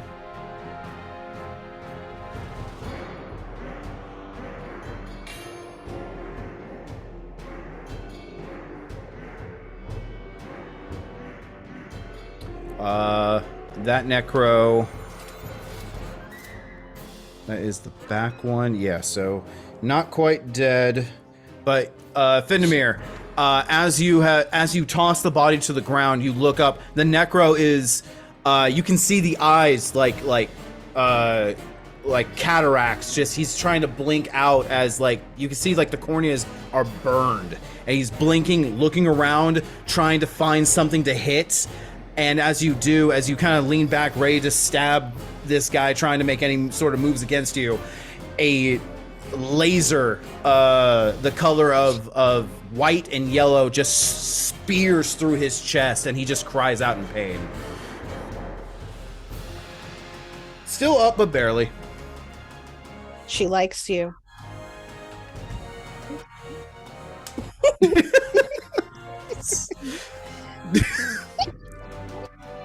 You heard me. Oh my god. Okay. Top of the order, Felda. She is going to go ahead and take 3 shots, 1 at the laser dude and 2 at the other guys. Laser dude. Lasers. This is with advantage. That hits. That hits. Minimum damage takes out that wizard as you see just this what's like the width of your finger is a hole that goes through that goes all the way through this wizard into the chest, and he reaches out to you stumbling. Another arrow just pierces right at the temple. His head just cocks to the side, Findamir, and he just falls down in a heap onto the ground next to Kyra. 2 more shots fire out from her for damage. Do the other guy next to you, Findamir, from Felda. Shit damage. That's 17.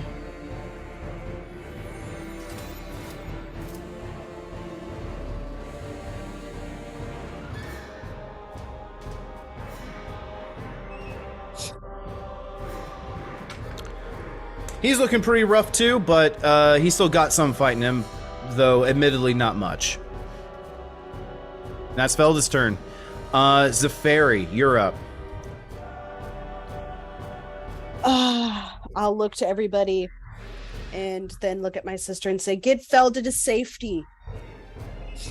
I second that. If you can heal up and fight later, by all means. I love you. And yeah, I guess I'll just stay there and I pat the mammoth. Okay. Next up is the necromancer. They're gonna go ahead. How far is the necromancer from me? From you? Yeah, a million feet. Never mind. So This guy knows you're here, and he's within range, 5 feet. He is going to attempt to attack you, Findamir, hopelessly. That same arcane burst, and now just coalesces around his hand, and now he's just swiping randomly, blindly at you in hopes to make contact. You just sipping that drink just makes me think Finn just pulls out his water skin. It's just like, boop. I rolled a 16 and a 17, so 16 plus 8 is going to be 24. I'll use a shield. Shield will get you over that bump? Yeah. Damn. What's your new AC with shield? 26? 25. So. Damn. Oh wow. Elisande. It gets really lucky. You overestimate his reach, and he just sideswipes you in a random direction that you were not expecting. And you barely have enough time to clench your shield as that moonlight emanates and makes contact. The silver sheen mixing with the black and green, cascading and creating lightning cracks across this shield. Meanwhile, this guy is going to continue to randomly... Yep. Does he run off the cliff? Does he run off the cliff? Did he run off the fucking cliff?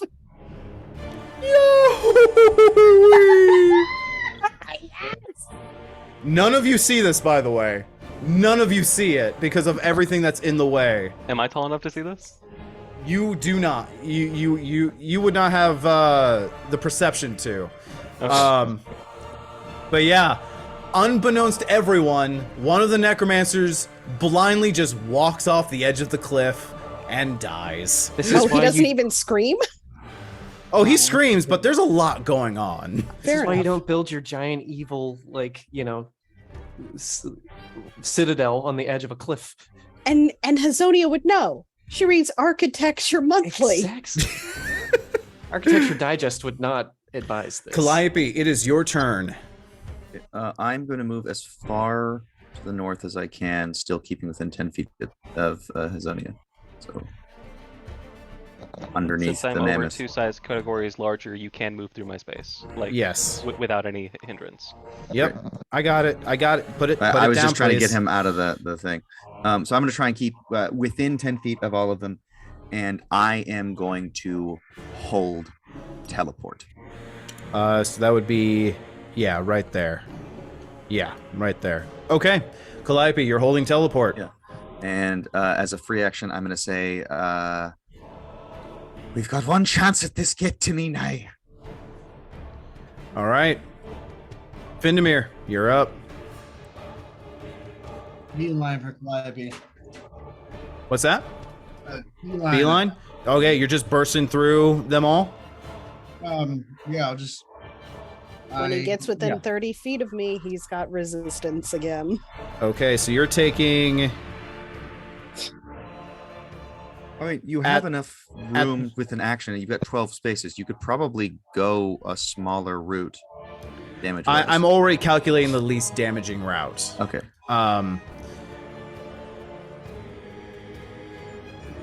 Because if you're just going to just dash, you're taking at least 4 hits. And it's not within 30, is it? Let's see here. 30 feet. 30 feet, no. Yeah, all the hits would be from all these 4 guys. And you'd be able to squeeze by these guys just barely. So you are not within 30 feet of the Aura of Life. Okay. So then I'll pop a shield on the first one and see if that protects me from the rest of them. It does not. It just automatically hits you. Oh, yeah. Yeah, it was able to Yeah, bypass don't. your AC before. I don't even cast a spell. I'll allow you to mulligan that. Ow. No. I can heal you up, buddy. Okay. So can I. When I'm within 10 feet of her, I'll have double resistance. So you take 5 slashing, 4 necrotic. here is where you would start getting the double. You take Listen, it's not you. you take 8 slashing, 2 necrotic. You take 8 slashing, 1 necrotic.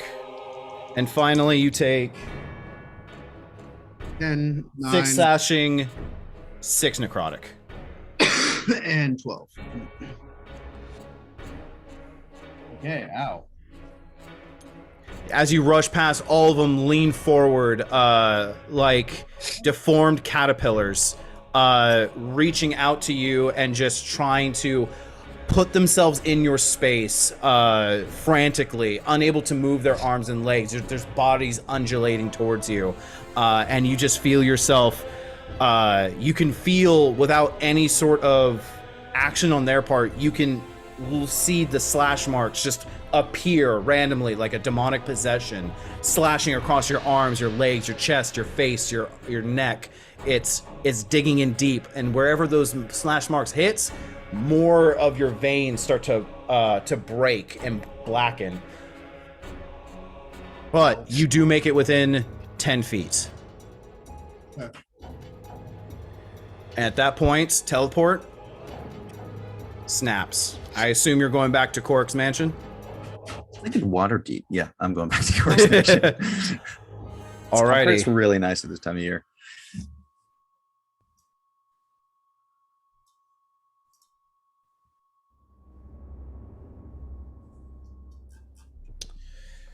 I need to do math real fast. Oh, shit. Oh, God. I hate everything that you just said.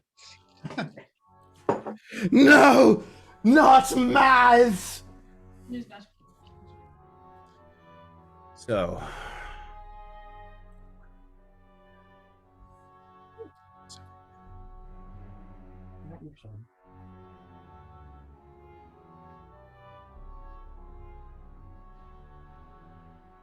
I'm gonna step away to use the bathroom again while you're doing Actually, math. yeah, this would be a great time for a brief break, as late as it is. So Okay. we'll go ahead and do a brief break.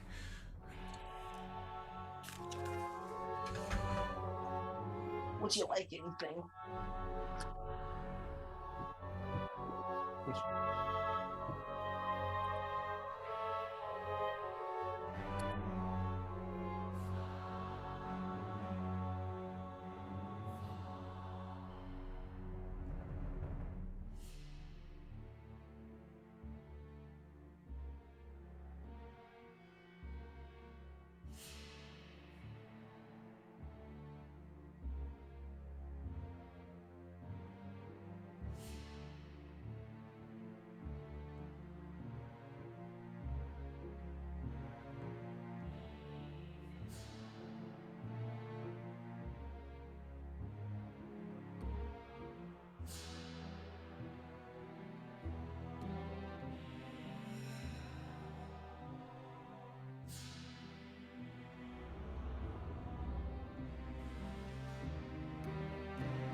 I'm unmuted, by the way. Michael, put your dick away.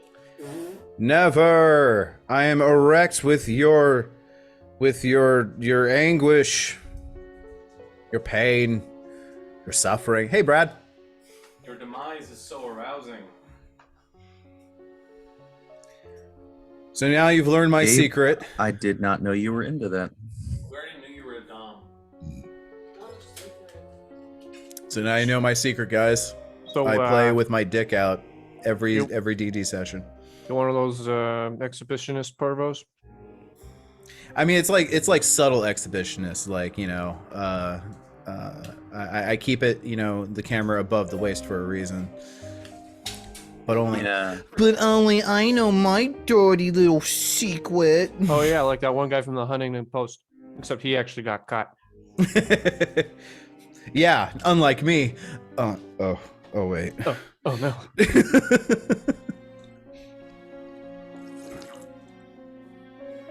Wait, what newspaper did he work for? I can't believe I'm about to Google this. How do I Google this? He was like an editor that got caught doing things to himself. Okay. It was the New Yorker. I'll do it. The New Yorkers are so crazy over there. Crazy.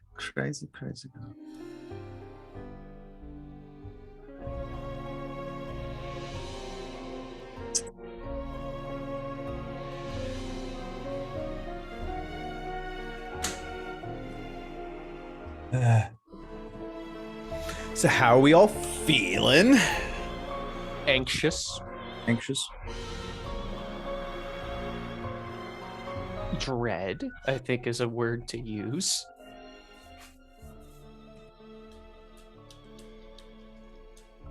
Ooh, Sonic.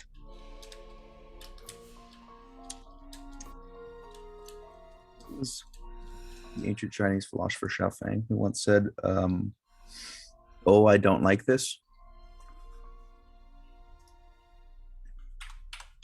Where I'm at. Oh, Lodi, common.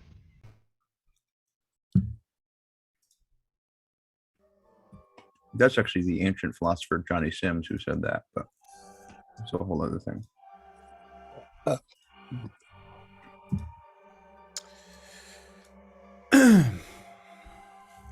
As the writer Sun Tzu of the Great Book of War once said, "Oh shit, she casting spells. Don't let her do that." Yeah. You're giving your advice without using your bonus action ability. Come on.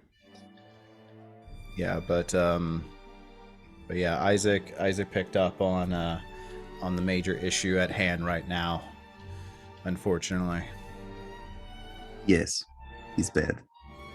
So how far Time away? dilation. What's that? Time dilation? Or Yes, and considering that I made such a big deal about a minute. We have plenty of time. Super large amount of time. I want to confirm that fight took 15 rounds.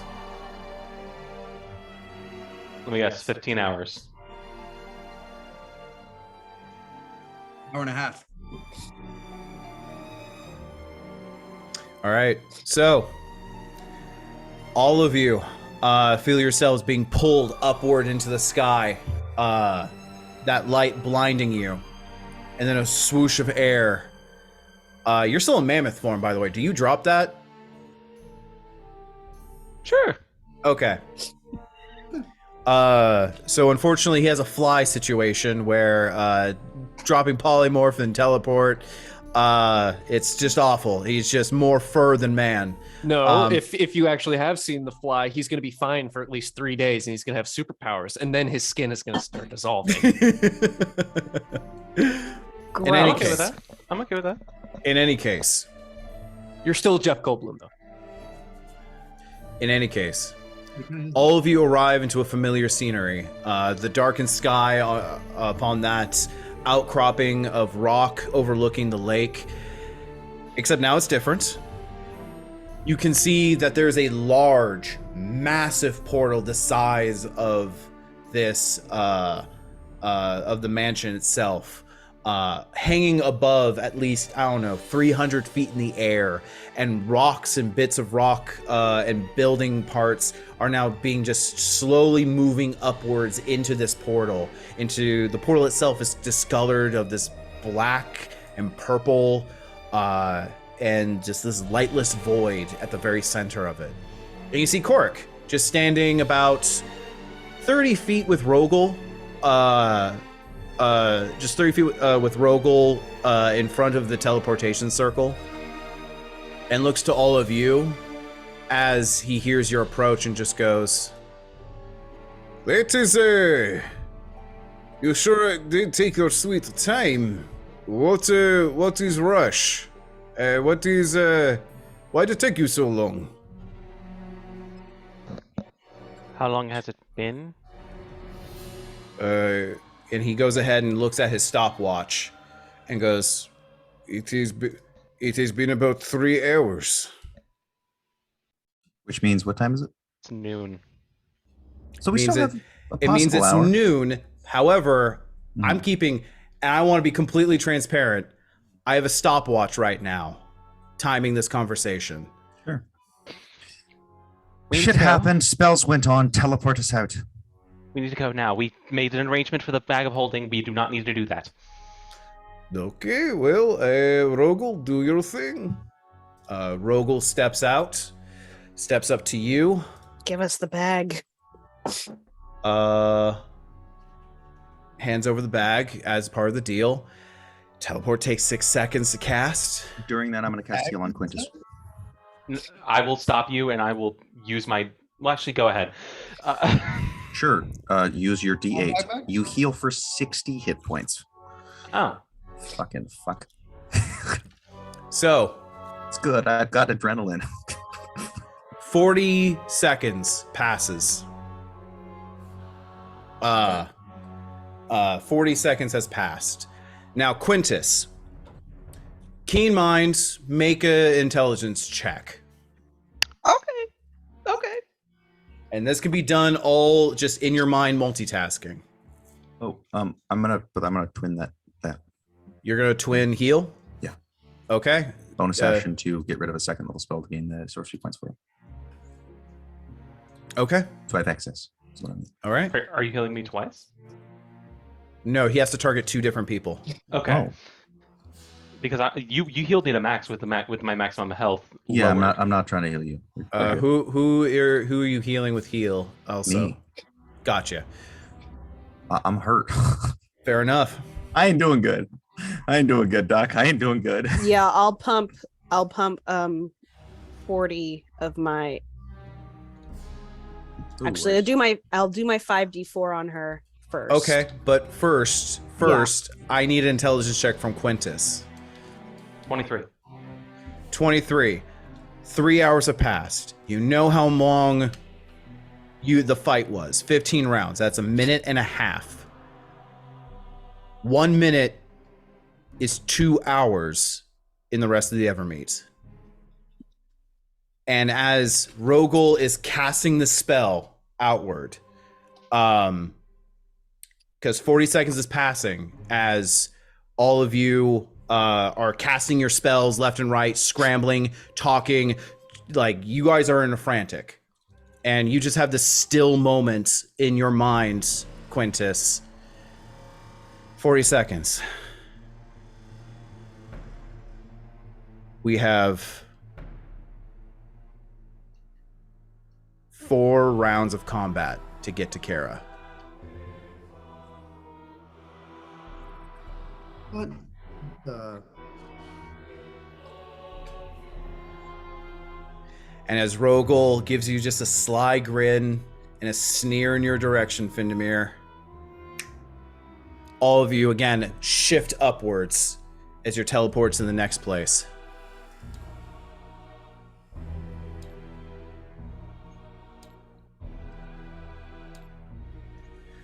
And hold up, it's gonna be a big one.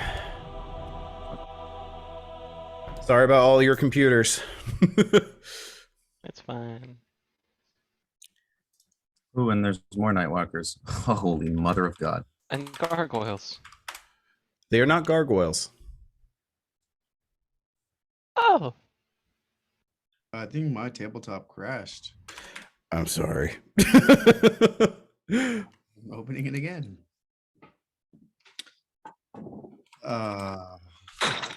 4 rounds.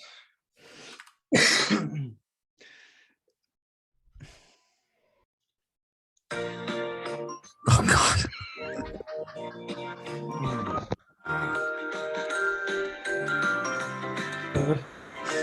Are you interested in a longer lasting erection?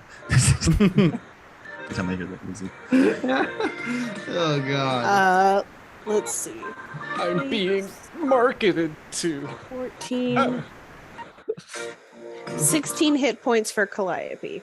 Thank you. You're welcome. And then I'll Are we- pump in more. Are we starting at the gate? Yes. The best nutrients for their Rogel's such a fucking dick. It is. Hey, my next character's name's Rogel. Leave him alone. I heard an M at the top of that name. Rogel? Rogel. No.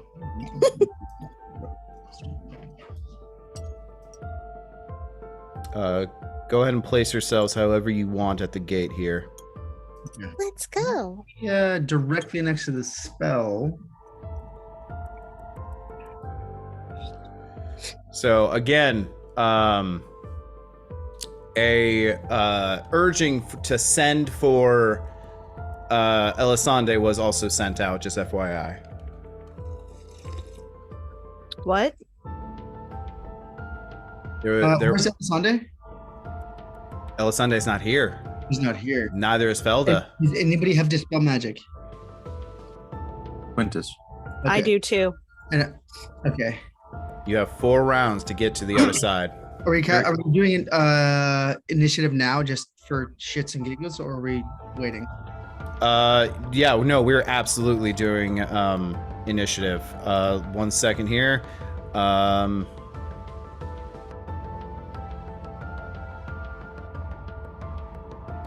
All right. 20 and above. I haven't rolled. Fuck. I see 24 for Findamir. 15 to 20. 18. Hold on, I didn't roll. 16. 21 for me. Jesus. And then 18 for Quintus.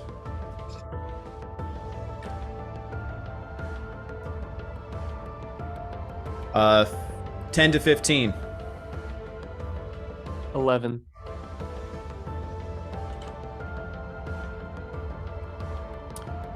5 to 10.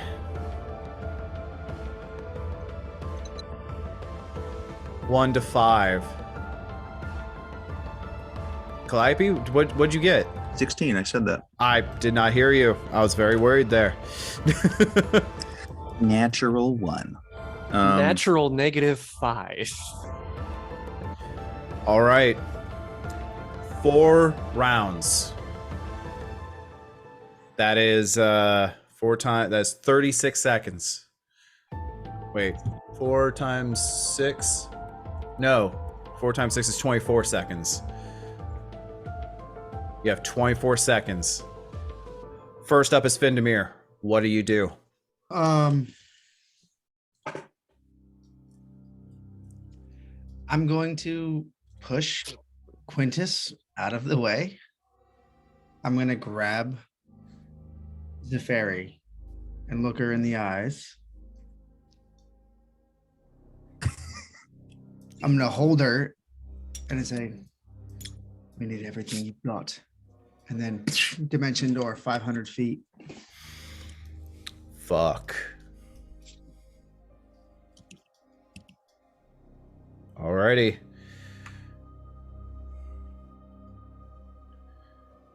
That Wanna would go straight past him if we can. As far as I can go. Let's see here. 86 times 5. That's not 500 feet. It's not 500. It's 400. Yeah. It's a little bit less. It's 480 I or can something. go above it and land That's on the wall. 430. I can go right there to the corner of the people, or whatever. Well, again, this is all fog. You see none of this. You Right. are going if you want I to can- reduce to a straight line to the wall, that I'll allow that, but you do not see any of this. Yeah, let me see what Dimension Door says, because Dimension Door, like, it doesn't have to be. It's within range. It doesn't. I can state it, right? So I can say 200 feet downward, upward, whatever. In the middle of this, I don't have to be able to see. That's not the thing. You don't know that this is directly here. We know that these guys are here, and it's likely behind this gate, right? Yeah. So where can I go in this? 400? Can I go right in the middle of the fog? Let's say right. Sure, I'll allow that. Boom there. And then I'm going to inspire Zephyri. Bardically. Okay. Perfect door appears behind you, Safari. He asks you that question. You nod, and you both spin. You spin toward the doorway as Findemir, right on your heels, follows through the doorway, and it closes. Both of you land in here. Whoa, what? Really quickly, you said you could have one mulligan. Yes. I did a meta magic thing. What happened? I did a meta magic thing to twin. Can I add my temporary hit points? Absolutely. And knowing how short of time we have, I would give them to Finn, knowing he's the only one who can dimension door. Okay, I'll allow that. All right, I'll get rid of that off of our little notes. This is Severi? I don't know that she would do with the. I don't know that she would be the one that you would grab. The only thing I know is that Findemir is the only one with dimension door. I'm good. I am looking. You'd have to get perfect. 17 temporary hit points though. Yeah. 17. Okay. I Temporary might hit have points, like 17. a scratch on my cheek. As you are teleported, as you step into from this dimension door, the fog is overwhelming. It is almost suffocating with how humid it is, and you cannot see. And both of you are being attacked by these creatures that are oh so familiar as they burst through the fog and both hit you. And your aura of life is still up, technically. Oh yeah, it's Yeah, up for resistance. another. Next to each other, I've got resistance. It's up for another 8.5 minutes. Yeah, so it's double resistance currently for you, Findemir. So that is 8 slashing and 1 necrotic damage to you, Zephyri. I'm already reducing it. Yeah. And for you, Findemir, that is 0 necrotic damage and 5 slashing damage to you. Shit. All right. Oh fuck, my spell attack DC is higher.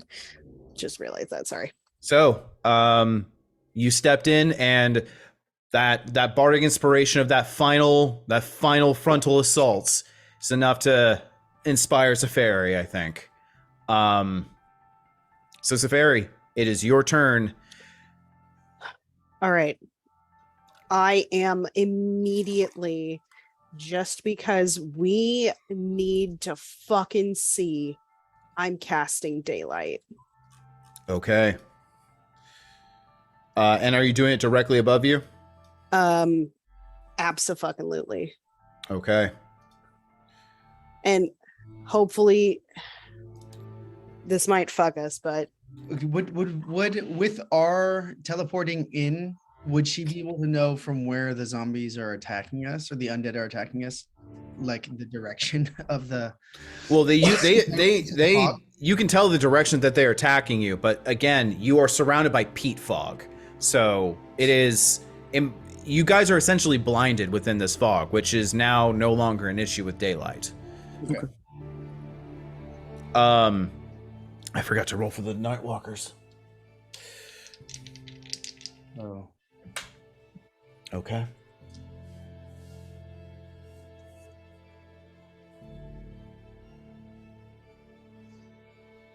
We're also behind full cover for them.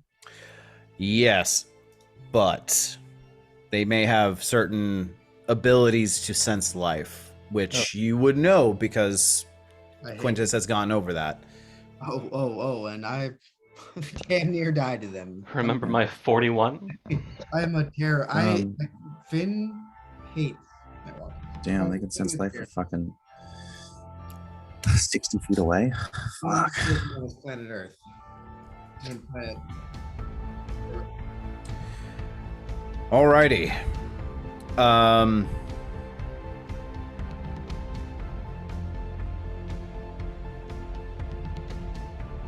Okay. So Safari, that's your action. Bonus action. Do I have anything good for a bonus action?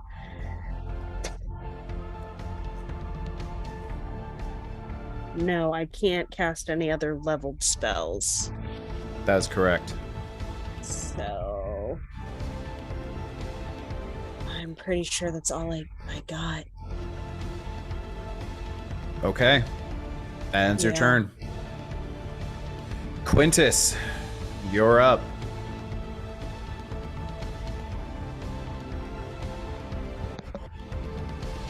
I've done the math. I can't get there within 4 rounds. I don't know if these two can get there in 4 rounds.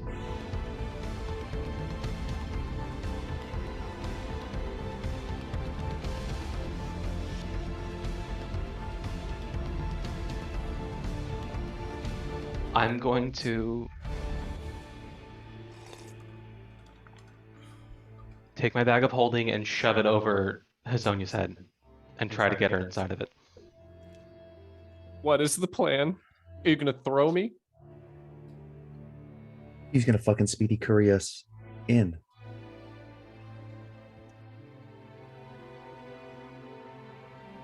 Do you let him? I see him going to go. He goes just like 1 second. Okay. Can I do the same thing for Zafari? You mean Calliope? Calliope, sorry. Is already an action to put Hazonia in. If Calliope would want to use her action to climb inside, I would allow that. Okay. Are you going to explain it to me? I'm going to say, I'm going to use a scroll to get to them. Trust me. Whose turn is it? That was Quintus's turn. Movement over the head, gobbled up Hazonia. Hazonia is off the board. That is his turn unless he has a bonus action. Would it be a bonus action to take the scroll out of my scroll case?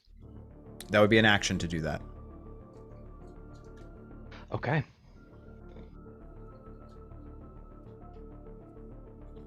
That is your turn then. It is the Gloamwing's turn. What that means, and that scares me. Fucking Tanya. This one, the creatures I don't know about. And this one, they are going to turn and fly. What is their movement? 60 feet. Where'd it go? Oop.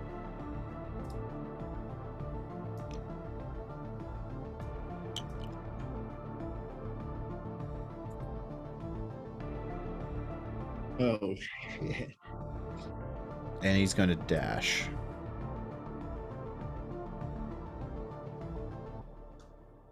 So there we go. 1 round. This one is going to dash. What you see, Findamir and Safari, you see these creatures that are featureless. It looks like rubber pulled and stretched over this vaguely humanoid creature. The legs are stubby, and the feet itself look humanoid, and the arms are thick, muscular, and elongated that stretch far down below the waist. The wings are black and stretched with many different patches of holes within the wings themselves. And they have no eyes, just a streak of just this head plate that stretches backward into 2 horns. Amalgamation of undead muscle. These 2 are going to fly directly at you guys, at the gate.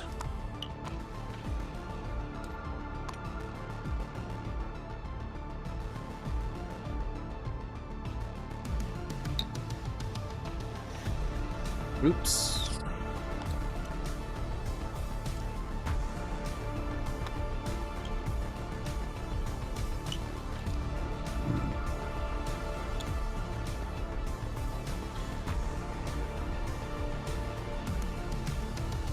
All right, and that is their turn.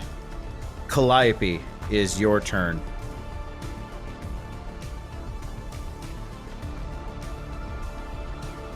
The sky is getting darker.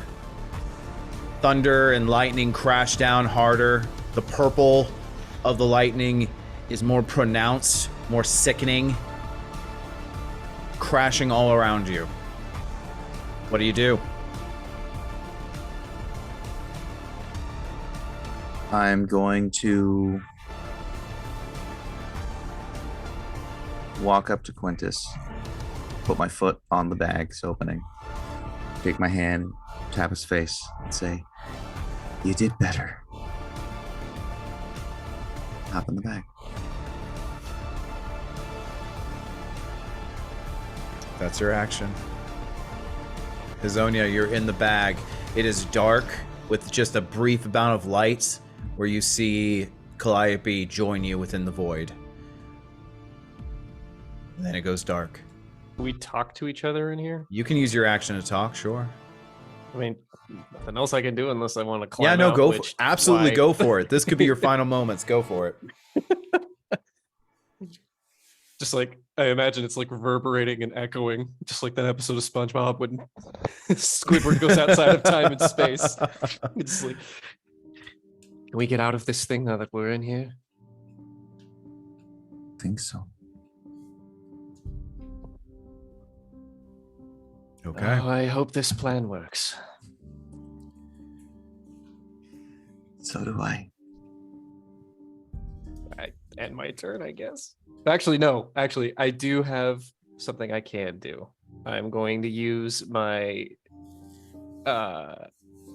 second wind Nice. to heal myself because I'm not doing anything else. Oh, if I have a bonus action, I'm in there. I'm gonna give her a D6 healing.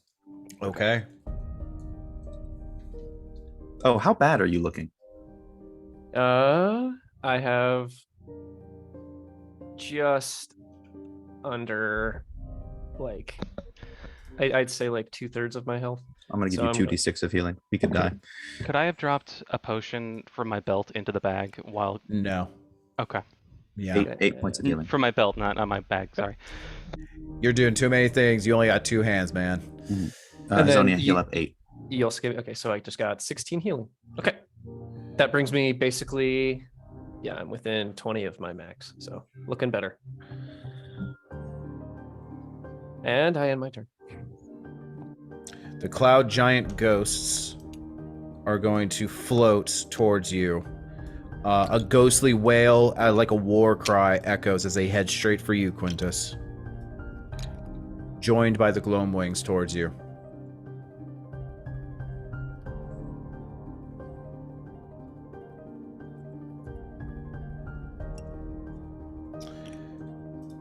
And then finally, a familiar face, to you at least, Quintus. A particular skeletal-like entity, 2 skulls strapped to the either side of the skull, of this one individual in the far back cries out, "They're here! Kill them!" And let's see here. You're very out of range for a lot of things. No, you're not.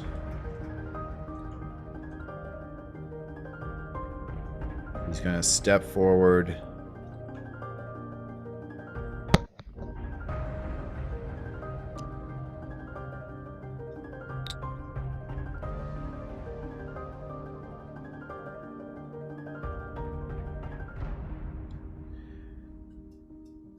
And he's gonna cast Cloud Kill. At 120 feet. As 100. That'd be right here. And that is, Cloud Kill is a 20 feet. So that you are just on the far edge of it. It's going to keep going this direction. I'm going to be in it the entire length. As he summons it, he throws it out. The smoke and ichor dripping out from in between the armor casings of his body, the bones themselves, and he tosses out that cloud out in a roaring rush. You can almost hear the intake of air exiting and leaving out. I need you to make a Constitution saving throw. Okay. Is Cloud Kill on Quintus's turn? Because I remember we had an issue with that last time where it dealt double damage. Let's see here. When a creature enters the spell's area for the first time, or on a turn, or starts its turn there, that creature must make a Constitution save. So that means when he casts the spell and on his first turn, he has to. Correct. Like, it automatically deals double damage. Correct. He Cloud enters is a in very the powerful area. spell. He's entered the area for the first time. Does a dirty 20 pass? Dirty 20 passes. Does it count if he's not entering the area is entering him? Sounds dirty. Yes, it does. Yeah. Okay. Yep. It's a very powerful spell. It's very, very dirty. And he's used it on all of you once before. But In it different ways saves. from everyone but me. You do save. So you take half of the damage.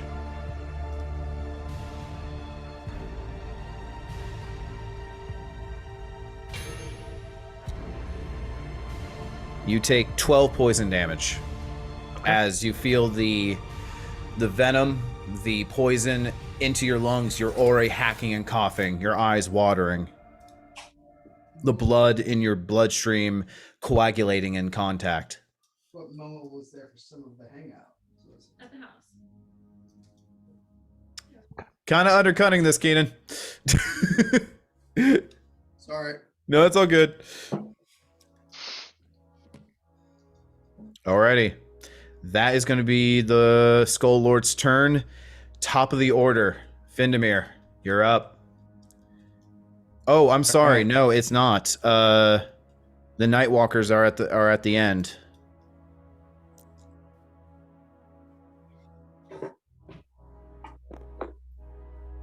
They're going to fly upwards 40 feet.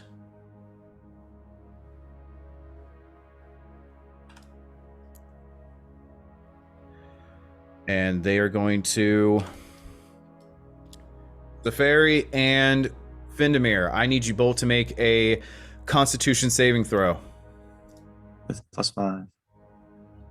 +5 because the fairy. This is the... Shit. This is the Finger of Doom. Oh no.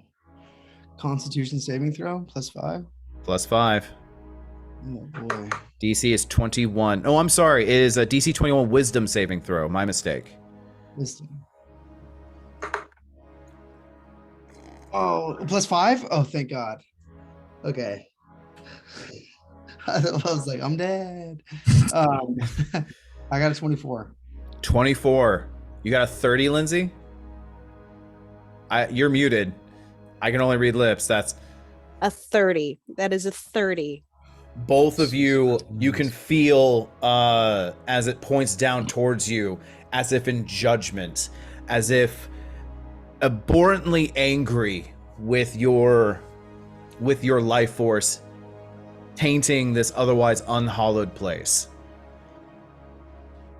Both of you, intake of air, and Safari, you just grab Findamir's shoulder and you just pull him in close, shield around, as you both take in this metaphysical force that emanates towards you all. You both are okay, but shaken. And I also have to roll concentration, I think, for my aura. Or am I good? You never took damage. Right. Cool. Alrighty. That's the I'm just Nightwalker's turn. I'm just gonna glare up at them. My turn now, right? It is your turn, Findamir. I'm gonna, after being sheltered by the fairy, I'll look to her and say,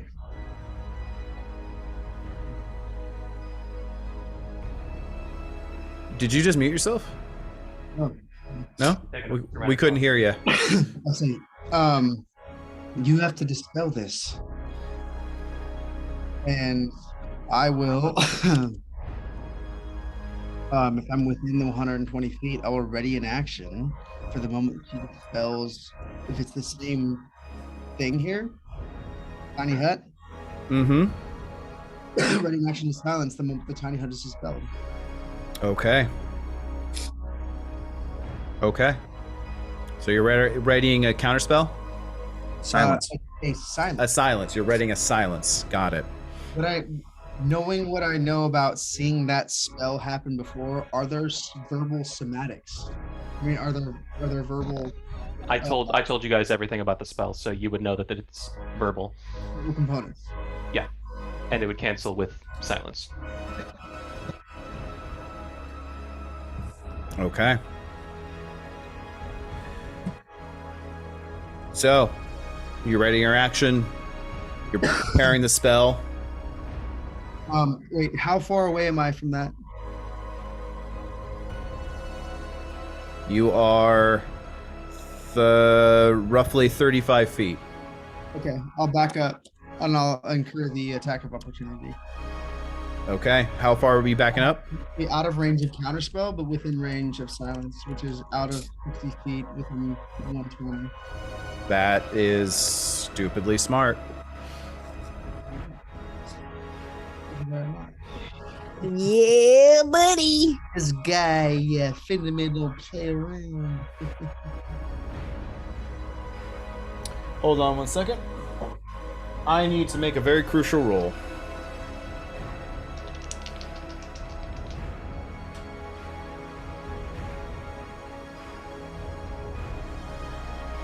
Okay.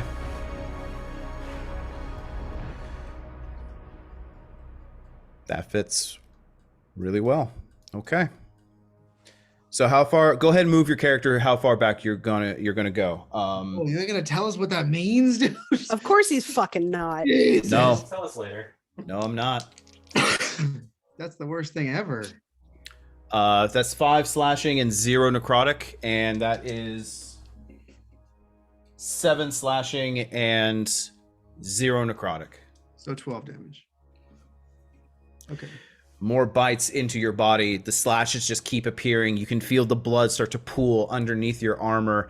The cloth and clothes that you wear underneath, it's become so soaked. It's like you've been just drenched in a pool, and it's now just pooling and running down rivulets in underneath. Go ahead and move yourself however far back you wanted to move. Why do I not like this? Chrissy, wake up. I don't like this. Chrissy, wake up. It's horrible. Okay, so can you tell me what distance is outside of 60 feet? Yes. So you're looking at from the center of this dome. No, I want the edge of the dome. Edge of the dome? Perfect. Thank you for the clarification. And from the very edge of the dome, right there. Great. I'll be there. How big is the range of silence? 20 feet. 120 feet. Or yeah, No, 120 feet. I to mean the cast affected it, area. and then is it's a 20 feet? 20-foot radius. 20 foot radius of 40 feet. Okay. Good to know. Okay. Something happens before your turn, Safari. And now it's your turn. What? Something happened. What You is don't it? know what happened. That's what we that's what we need to fucking know what yeah, that's the thing. He was rolling initiative. Or something. Or something. Safari, what do you do? I'm gonna fucking cast a spell magic. Okay. Because they can't cast spells from inside Tiny Hut, it goes down.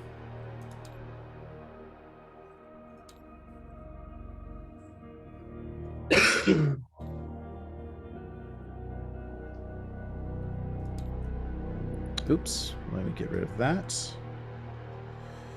It's so hard to target, thank you. Let me put the people there. Where'd I put the people? Put it on the backside this here.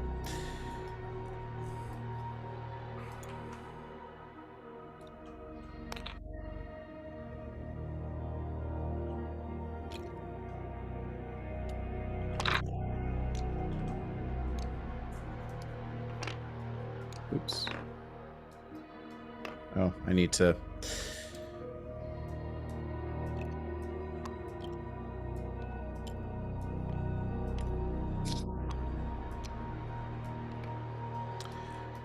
Inside the necromancers are there, much like before. Is the Kiera there? She is over here, which you could not see her run because the dome is completely opaque. She ran while casting the spell? Yes, yeah, you can do that. It's not a ritual cast. You guys do it all the time. While you're casting a spell. While maintaining, not while actively casting a spell. You've never let us do that. I literally described Findemir doing that in the last session or in the last battle. Just full movement. What's that? I think the difference is most of those spells are an action to do, and it's like doing it as you do it, as opposed to a 24-hour cast. You can absolutely move while casting a spell. She is not casting a ritual. She does not need to be confined in a single space. Okay. Yeah, as long as it's not a dash action, right?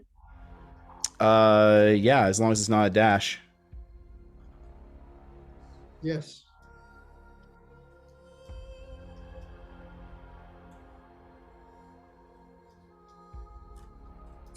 But I see her back there. You now see her back there, yes.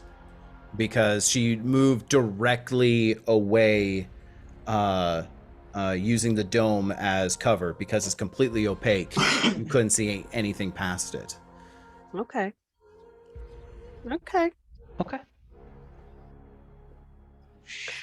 I've still got my movement. You do. So and the necromancers are going to use their reaction to pelt you, Safari. Yeah, I'm expecting it. In a reaction to run? What hits first, by the way, the silence or their spells? The silence it hits, absolutely. Okay. But again, these are not spells. These are spell-like abilities. No, sure. I was just curious.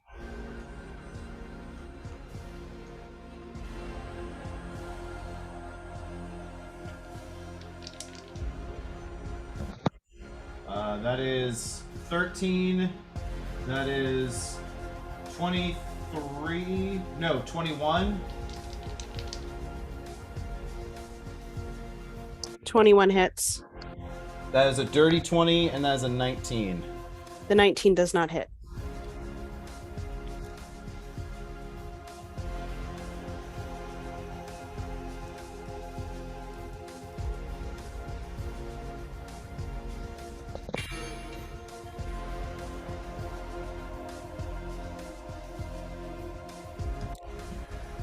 You take 47 necrotic damage, Halved? reduced by half. Yes. Okay. And Nice, that nice, nice, nice. 47 is the half. Yeah, No, it's not Okay. the half. I can do that. You don't have to do that math. So that's 24 because we round up. Mm-hmm. Okay. No, we round down, so it's 23. Okay, 23. So the dome drops. The dome drops, and you face tank this. Shield out. It just splashes onto you like a cascading wave. Findamir, you see Safari push back several feet as the concussive blast of these necrotic energy just consumes her. I fucking take it like a champ.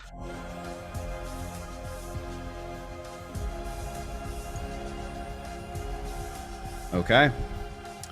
And I'm going to move through these motherfuckers. There's a silence there. Hmm? There's a Silence there. Actually, you know. Oh, I know.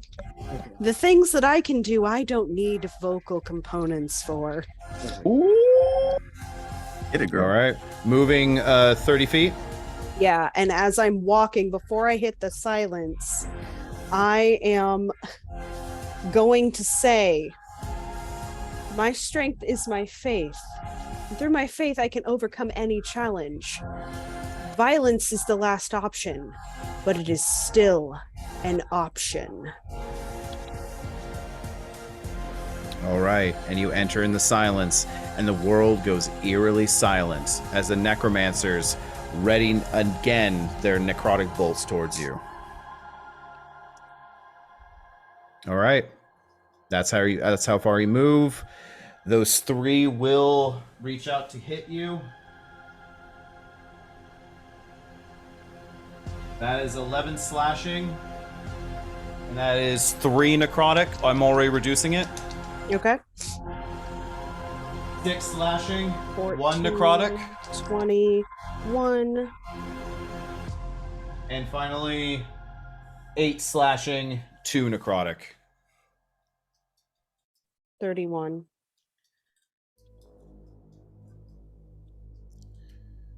And what is my special thing that I can do? What is that magic number? Quintus, it is your turn. Can I take my scrolls case and dump it on the ground to make things faster? No. Because now you have to just sift through to find the right scroll. It's going to take an action to pull out the scroll regardless. For cinematic reasons, I am dumping the scroll case on the ground, and I'm sifting through the papers until I find the right one. Hacking and coughing while starting your turn this cloud kill. Go ahead and give me another Constitution saving throw.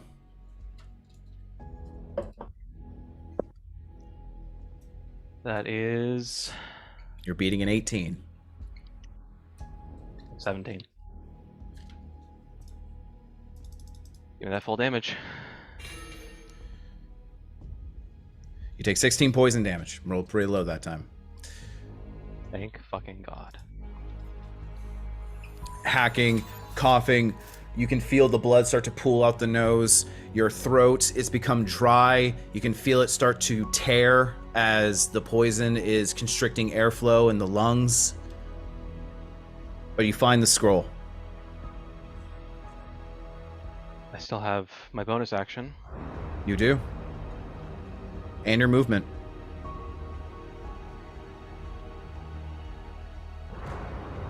I'm going to walk over here. Right there. It's 20 feet. All right, you're still within the cloud kill. And then Misty step to here. Okay. Do they know where he landed? That's the question. He's They out know of where sight. they know where he's generally at, because he is unable to roll stealth. However, he is out of line of sight and protected due to that nature. All right. And I have 10 more feet, so I'm going to go 10 feet this way. Run! Run, Forrest, run. All right, that's my Quintus turn. just hiding in a corner, just I'm just gonna hide here with my scrolls. The Gloamwing. Brad. Findemir. Mhm. The Gloamwing flies over the wall and dives directly towards you. Okay. And it's going to make a flyby attack.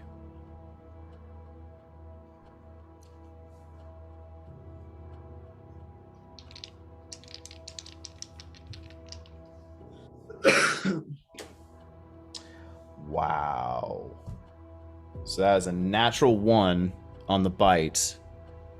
And that is a not enough 15 on the claws. Okay, that's fine. I see this as an absolute win. Yeah. And we're second round in, 2 more to go. Yeah, you're halfway through the round. You're halfway through round 2, basically. Okay. And it's going to fly by. It's going to fly by about 20 feet above you.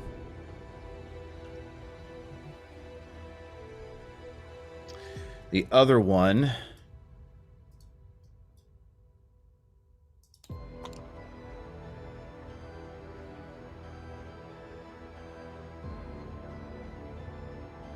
Gonna go for you, Safari. It can certainly try. And this one's gonna stay within range of you.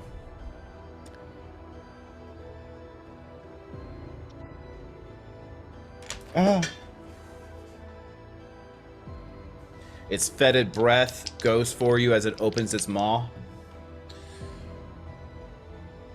So that is a 2 on the claw, but that is a 27 on the bite. Hits.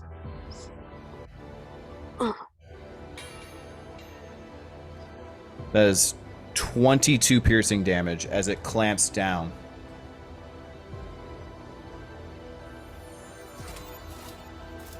And it's going to stay within reach. The other Gloamwings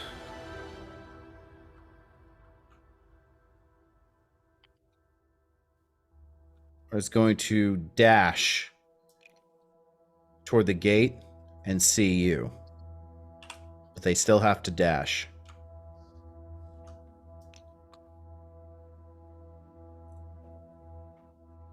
Quintus.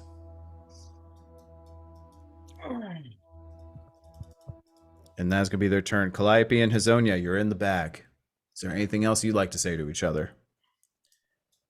You can vaguely feel a jostling as the void encapsulates across around you. It's an odd sensation.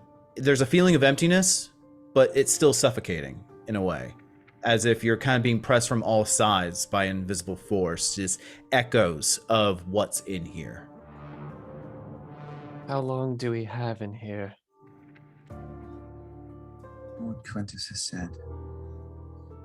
If they don't let us out, 5 minutes. I don't have a spell to get us out.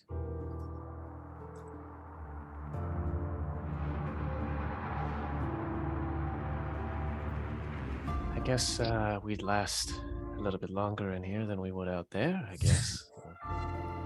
If that's any consolation. Last one standing? I think there should be an award or something.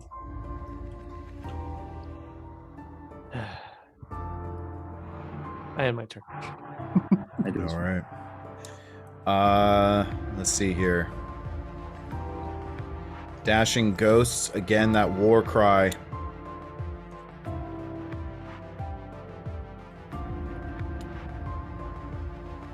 From the Cloud Giant ghosts. And the Skull Lord is going to dash as well. Find him, find him, find him, Trixie Wizard, find him!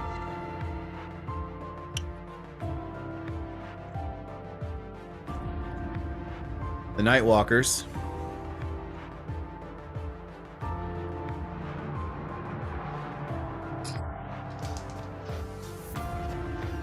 They don't get their Finger of Doom back yet.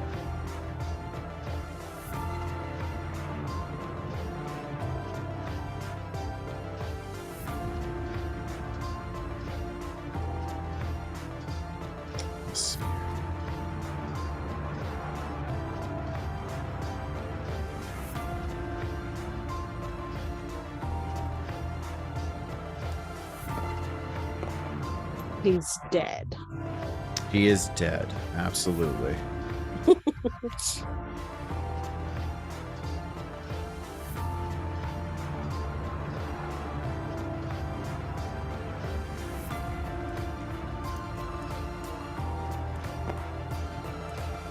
He has to dash to get to you, no other way.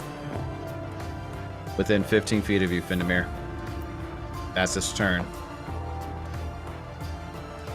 Same with the other one, going straight for Safari. That's within his reach. You are within reach, yes. Yeah. Well, Actually, that one... That one's going to head straight over here.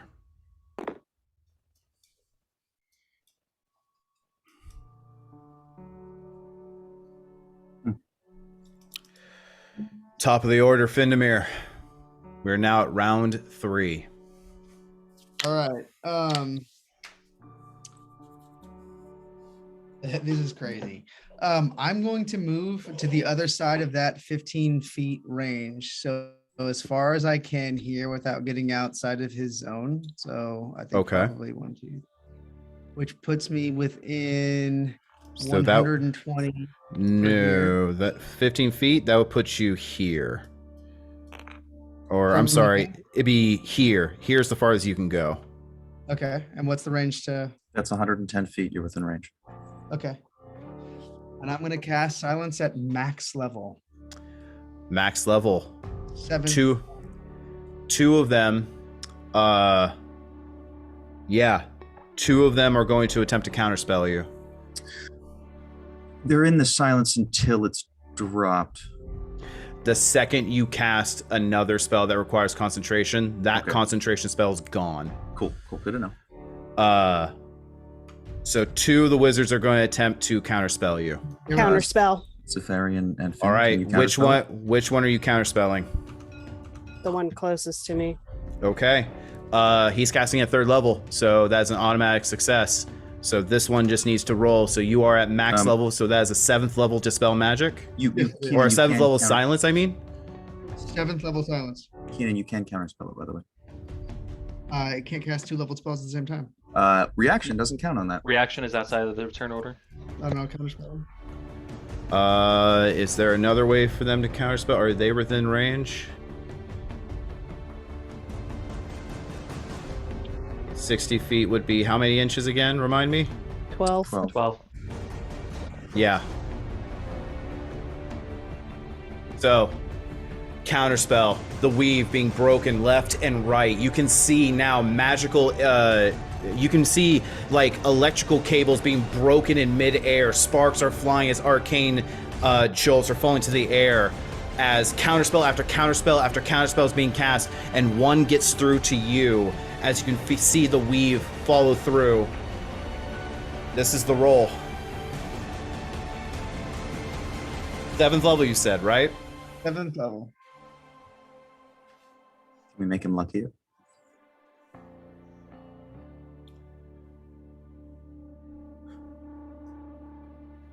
You've got it.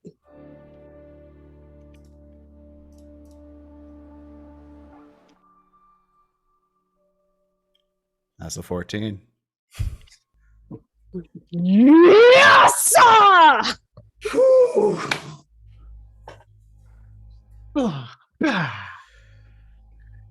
The counterspell reaches out, and you can see it coming, Findamir. And you grip the spell harder. You drop your weapons. Your shield falls to the ground, focusing fully on this spell. And you amplify it hard. And like a tune, a melody plays in your head, and the world goes silent. And you're just thinking of a song. And the most frustrating part about that, you can't place it, but it's a damn good song. barrels through the enemies, your allies, all through. And Kara, desperately trying to cast a spell. As the silent spell hits, and since she can no longer continue the incantations, all the necrotic energy just falls to the ground, harmless.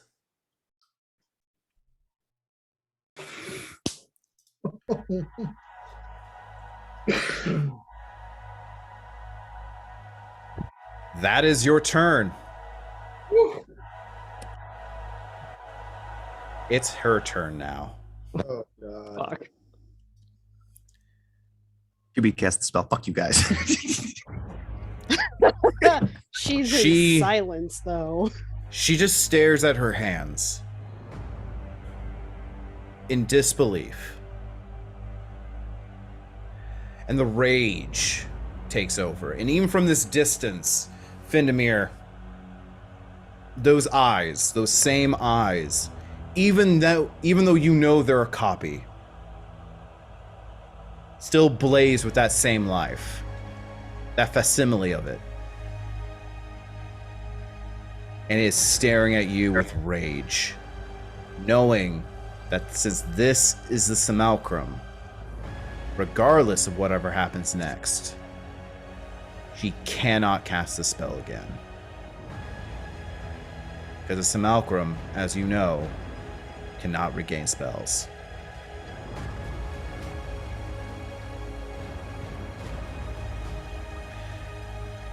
So, with that, she will step out 60 feet, or 30 feet, sorry. And she's going to cast... Where's her sheet?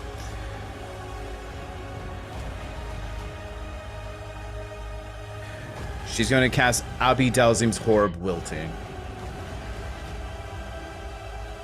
And she's taking everyone in it.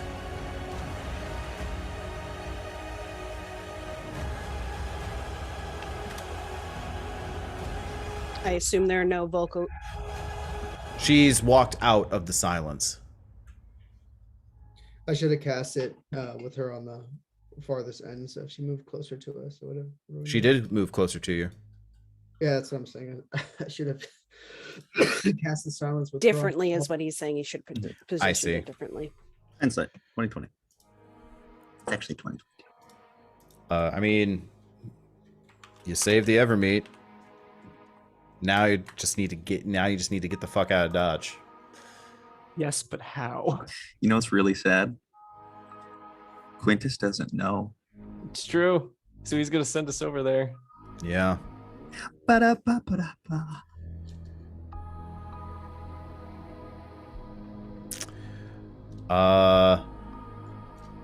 30-foot cube.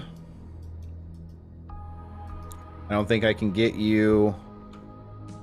And no, I cannot get Safari and Findamir. So he's just going to target you, Findamir. I need you to make a Constitution saving throw. How close is he? Not close enough. He is farther than 10 feet. No, Oh, I is he within I know 30? that. Is he within 30 feet of me? He is not. It's Or else, or else Okay. she would have also targeted you. What'd you roll, Findamir? I'm 9. 9? You've got lucky. You've got lucky. You do have lucky. I really lucky. Okay. Oh my god, 21.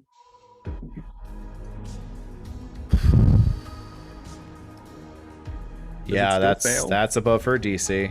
Oh, thank God. By 1. That's her DC's 19. Oh my god. Wow. Wow. So is everybody's buttholes like the size of a pencil Yes. point, or is that just me? Pencil lead. I just accidentally cut number the thong that I'm 5. wearing like scissors. Holy shit. You take half of 70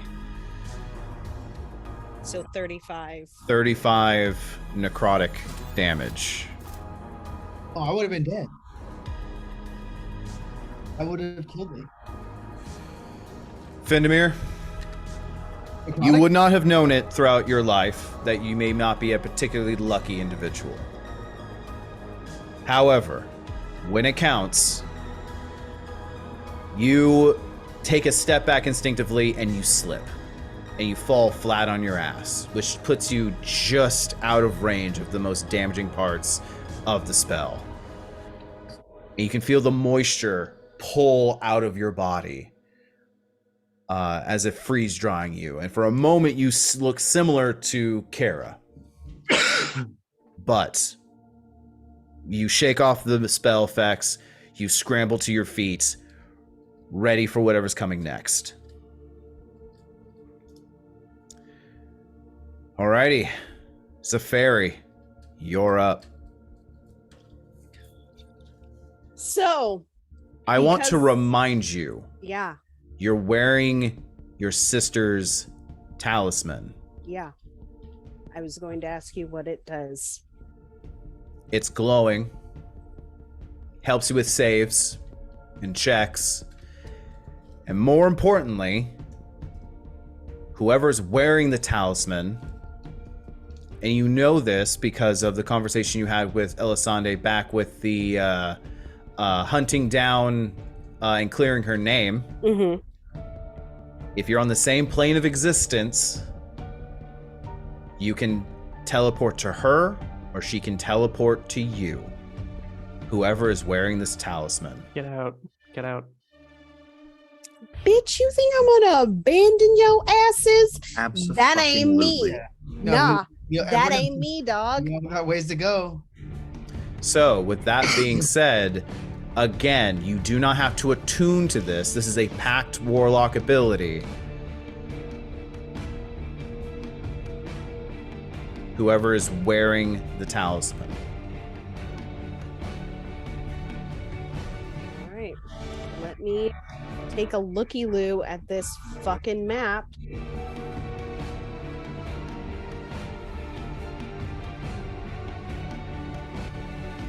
Okay.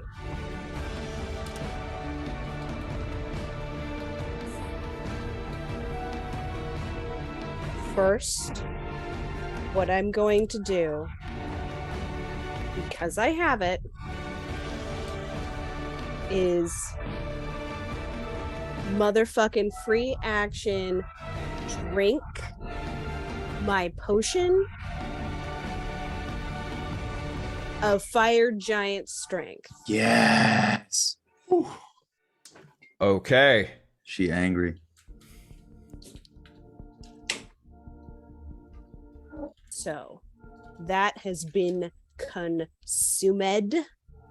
My strength is now 26. I'm going to take my motherfucking fists and I'm gonna punch the cultist in front of me. Okay. No, you know what? Actually, because I've got this bomb ass strength, I'm gonna jump up. I'm gonna fucking punch this winged motherfucker right in his stupid face. Okay. Definitely can do that. Standing jump, yeah, with your modifiers, absolutely. Now, when you And- say punch, you mean Hit with mace, please. Or punch him. Do it. No, because I can pump some fucking smites into my fists. and she would have to stow away her mace in order to pop the potion in the first place. And That I'm makes sense. angry. I'm angry. Go ahead. Yeah, that's part of your movement. You can jump 20 feet in the air and just... Was that a natural 20? First Gabe, hit is a natural. can you go ahead and confirm that for me? Fucking 20. I mean, she picked up the die. Yeah, I had to pick it up to show him, but it's a natural 20, dog. That is a 20 on a die, yes. All right. So that's my first hit. And my second hit is not as cool, but that's a 26. That also hits. And is this motherfucker undead? He's Is this very an he's very undead he's very undead. bitch. He is a very undead bitch. Cool. I love that for me. Both of these are getting second level divine smites. All right. In them. Roll it. So, what is that in total for my D8s? Because Improved. So it's going to be 5 D8s total because of your improved smite character ability, and then 4 D8 for the level, an extra D8 because they're undead. So 5 D8 total. okay, cool.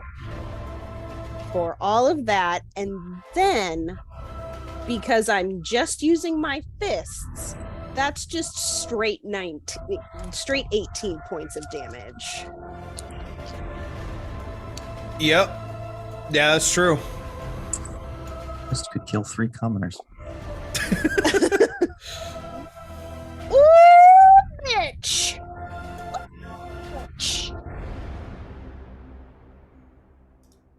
What's the damage, Lindsay? Let's see. We've got 10, 14,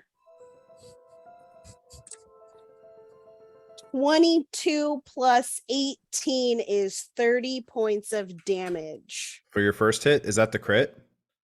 No, I didn't. So for the first one, for the first punch, that's 18 total, just straight fucking damage.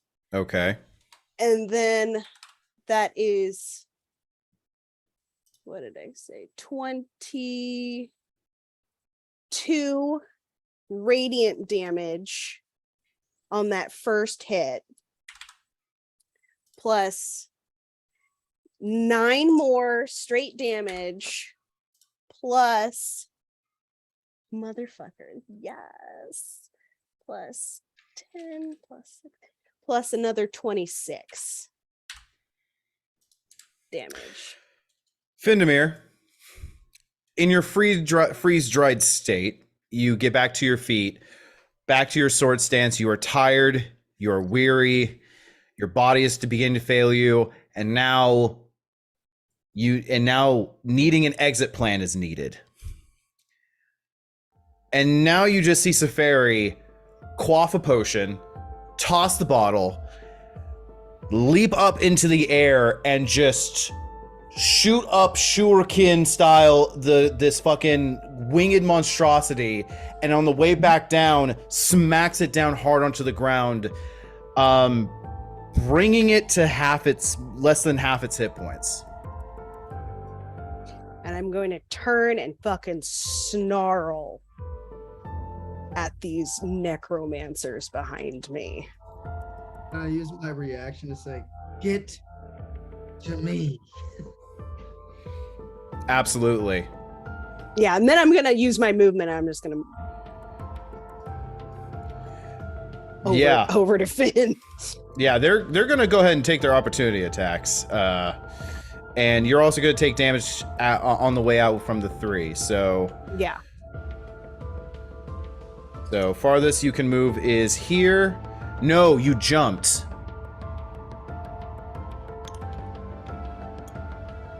Oh no, he's not flying. Never mind. I'm sorry.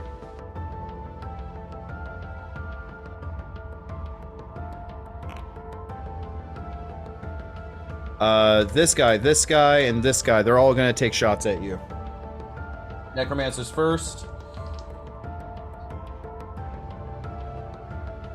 That is a 19 and a 28 to hit. Miss hit.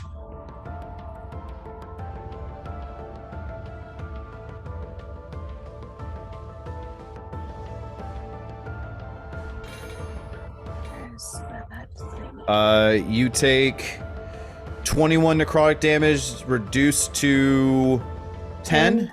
Uh-huh. And the Gloamwing is going to take a bite out of you. Uh-huh. He misses. as the glowing wing swings over and just tries to wrap its jaws around you, but you twist out of the way, moving your arm so it just scrapes across your adamantine armor. And then these three are just going to hit you.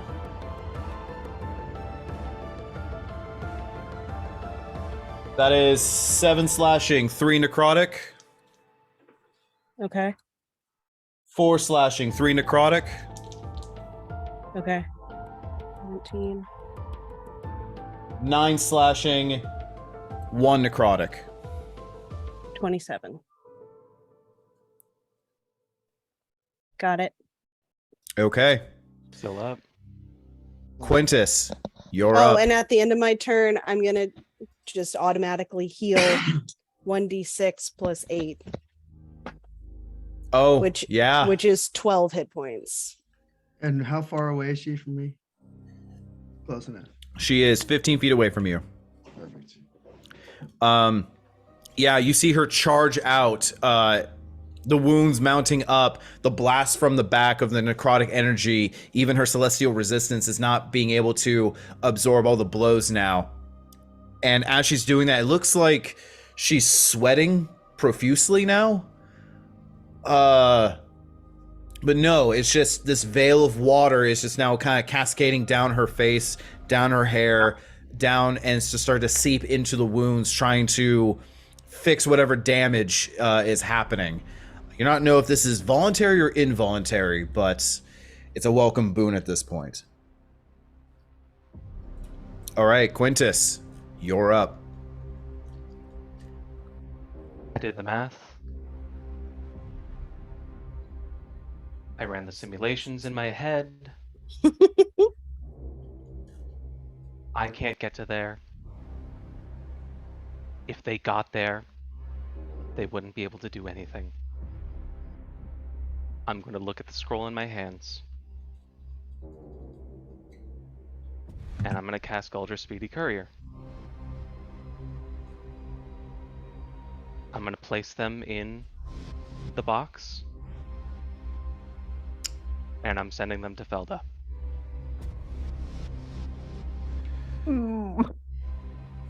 Okay. It's fine. I want you to read me the spell. Do you have to be on the same plane of existence? That's what I'm looking for. Elva's not on the same plane of existence? Oh shit. No. Is this just a different... Never mind. I'm not going to ask. I don't need to know. I If need to you fucking know. upcast it, you can. You cannot outcast a scroll. You cast a spell, and the scroll fizzles away in your hand. And you know it failed.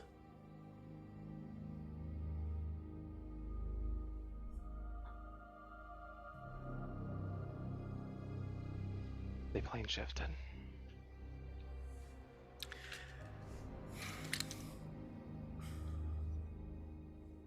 Isn't the veil thin? No. But Not anymore. I think we fixed it, didn't we? No. I'm going to make a very crucial roll right now. And I'm just going to tell you this as part of the scene, okay? I forgot As- to fucking... As this is happening, you're leaving the first location. Yelling at Elisande to save Felda, that is the priority. And you teleport out. There are no more there's only a single necromancer easily dispatched. But there are still undead surrounding you and converging on the location. Elisande rushes over to Felda, rips off the talisman that she used to get here, the talisman of plane shifting, and shoves it in Felda's hand. And with her Mystic Arcanum, which you've seen her cast before, she snaps a finger. A slit in the air opens, much like Dimension Door, but leading into a perfectly manicured tea room. Her demi-plane. And she shoves Felda inside. And as she does, Felda attempts to step out. But Elisande lifts a hand and goes, if I need to take care of your daughter, they cannot be worrying about you. Do you understand? She looks at the talisman in her hand and looks up at you, or looks up at Elisande. Felda nods, grips it, and puts it on and begins to attune to it. The demi-plane closes as Elisande faces wave after wave after wave of undead and uses every trick in her book, waiting and waiting and waiting for a sending that never comes. I fucking forgot to do the thing on my turn. So this is where the roll happens. Because of time dilation, there has been plenty of time to attune to the amulet. Anyone can use the amulet any number of times a day, but you need to make an Arcana check of 15 or higher to get the desired result. She wants to plane shift back to Ruith. And if she fails, there's a chance that she is teleported randomly in the plane that she designated, or randomly goes to a different plane of existence.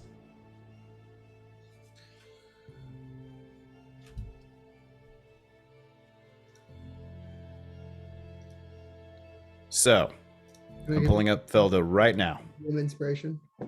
I'm sorry? Can I give her my DM inspiration?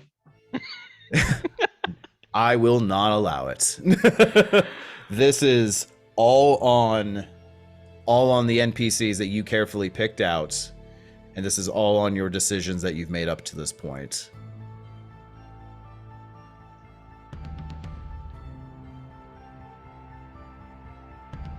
So she has a +8 Arcana. Okay. That's my mama. I rolled a 13. 21? 21? No, 5 + 8 is 13. So, Paste and dash my websites. now we go to the second part. Is she still on the same plane? Just That- somewhere else. Well, that is what I am looking at. One moment here. I need to find it. Elisande. Amulet of the Plains.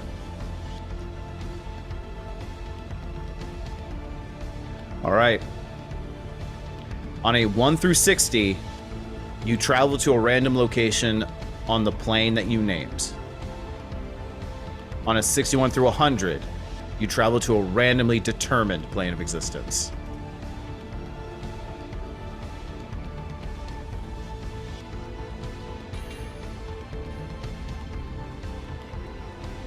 $42.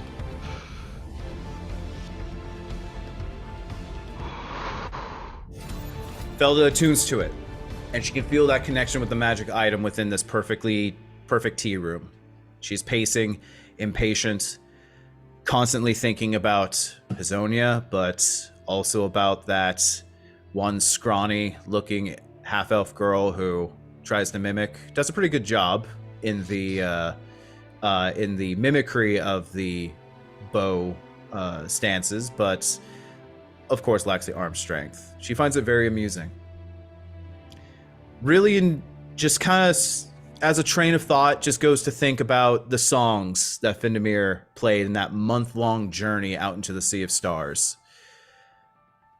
Far cry from his father. Absolutely. And that's a good thing.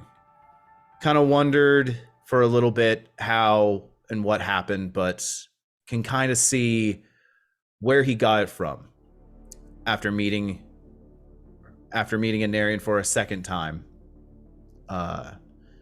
after his change. Surprisingly, he did right by his boy, is what she's thinking. Thinks of the big, starts to think randomly about the other party members. Quintus, what a strange, quizzical fellow. He's gonna get himself killed someday. She's seen plenty of people like him. But the one thing that she can say positively about him is that he's earnest. He doesn't see things halfway through. Which is why she hasn't poisoned you or drugged you or dropped you off ship in fear that her daughter might be subjected to your failings. Things about the long-haired redhead accompanying them. Just a little wary, hard to read in some places, but kind of reminds her of her back in her youth. But nose is a little jaded. Hope that she can find the light someday. Get back that joy. She breathes in, attempts to finger the edges of the amulet, pressing in the indentations, the different symbols and arcane trappings. She's only read about this. She has never really handled one of these things before. And she hopes she's doing it right. And immediately she knows that something is wrong when she feels a pull, a second pull, a stuttering. She knows she fucked up. Breathing hard, she tries to undo it, but it's too late. She feels herself sucked out of this demiplane, and she is dumped in a city far, far away. Large towers, huge city. Beautiful. Fey in nature. She recognizes this city. Can't remember the name. Starts with a K.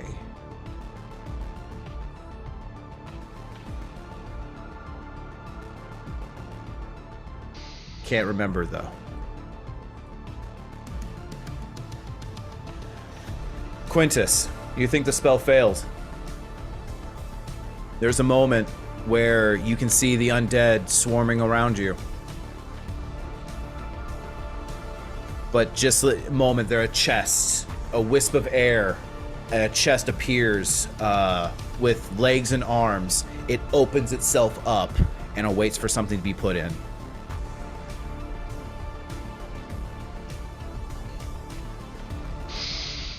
It bows its blockiness with deep gratitude,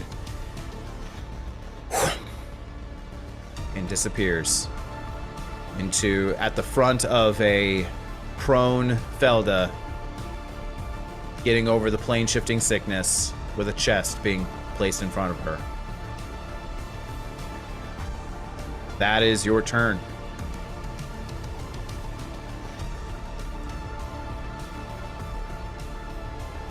We're just gonna skip over Calliope and Hazonia because that's epilogue shit at that point.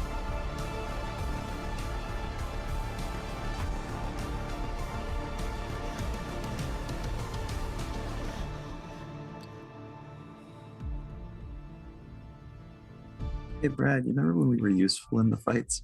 Yeah, right. Oops. I Remember that what? 90% of this one is a fucking bird. just supporting our homie doing everything else. He's like, are we good? Well, bro? at least you were helpful. I just kind of got Calliope kind of close enough, and then I was behind everyone. I mean, let's be honest, helpful in the second fight. You mean you showed up, dispelled the thing, and then punched a thing in the face so hard it killed a commoner in another land. Quintus, I can roll these and we can play this out, or you can describe how Quintus dies and I can let you give you full narrative control. I think I might have a trick up my sleeve. You want me to roll this out? Yeah. Okay. Well, first are the gloam wings, and I'm just going to do the ones that are nearby you first. First 2 attacks is going to be a 21 and a 10. Shield, 22 AC. Back against the wall, you see the claws and the bite marks bite down. More pages ripped out of your book. Your book is looking rather thin right now. And more pages being pulled out, clamping down, the arcane sparks flying off of the gnashing teeth, the fetid breath, the elongated, muscly arms clawing at them. The other gloamwing is going to attack you. That's a 17 and a 19 natural. Natural. Natural.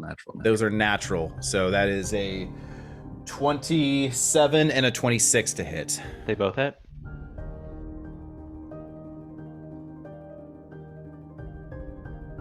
Uses that dagger in the background to block. That's 13 piercing damage. That's 15 slashing damage.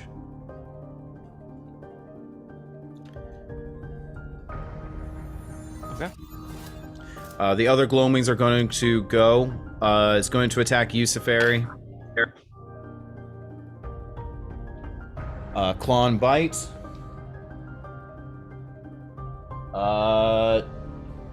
Dirty 20 and a 10. The 20 hits.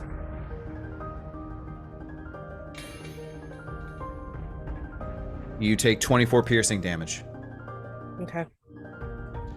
The other gloamwing is going to dive towards you, Findamir.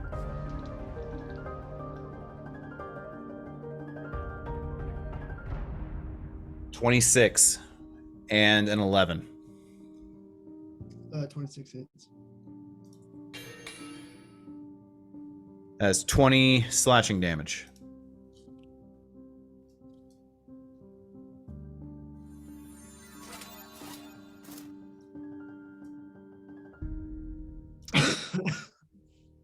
Cloud Giants.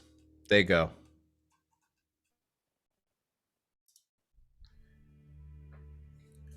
Two melee attacks.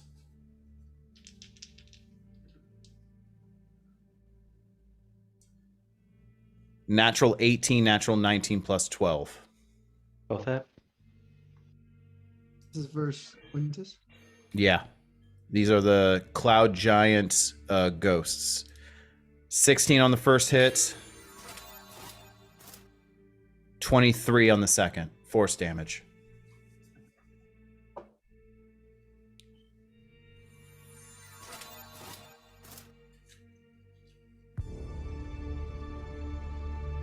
For any godly beings watching,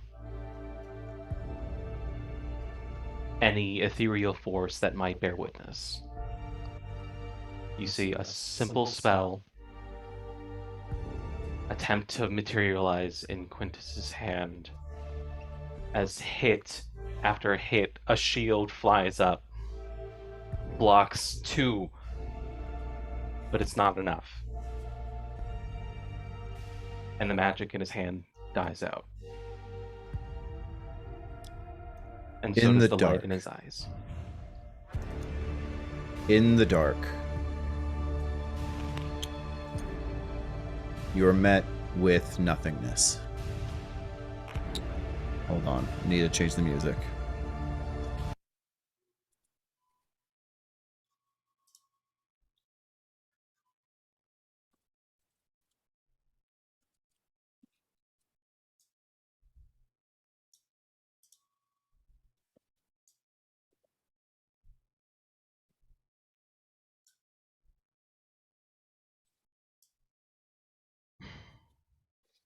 Oops.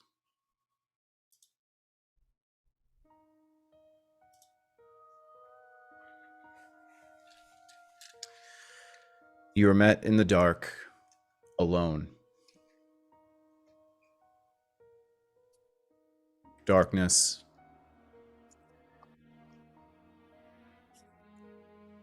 Cold.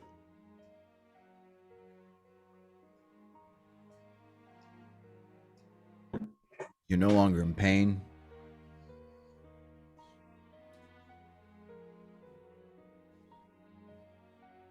And you can't help but feel scared. Not because of everything I just mentioned.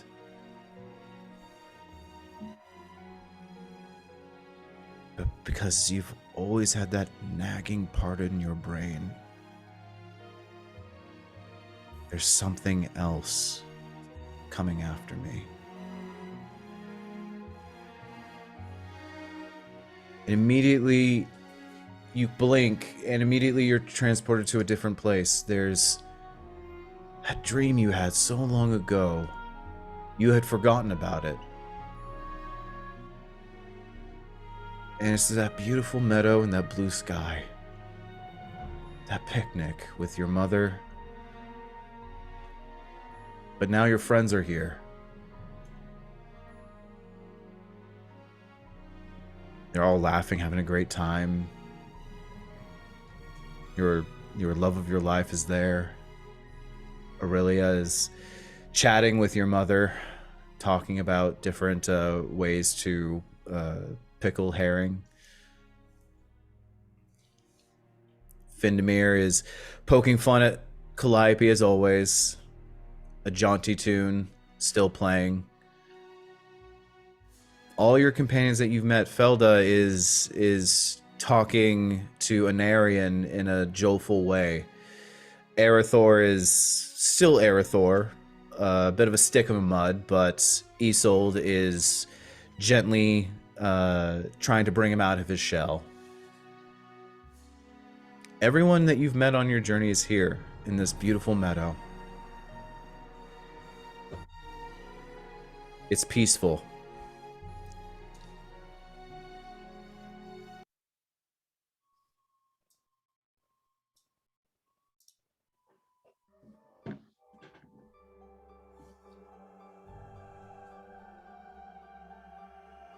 And then you look down at the far, far end of the meadow, and there is a door. A door you've seen before. But the cracks in this window are much larger. You look out the window of this door. The cracks, the puncture marks. And finally, the snake-like eyes on the edge of the periphery. The snake head breaks through the glass, and you can feel it clamp around your throat before you have time to react. You grasp at your throat, desperate, and you are unable. You're unable to pull away. You fall to your knees. It disappears, but now the door is open. And a woman you don't recognize. Pale, thin, eerily beautiful. With a dress of black that hangs in tatters around the hem. Kneel down. Time is up, my Branzishern. You were never meant to have a happy ending.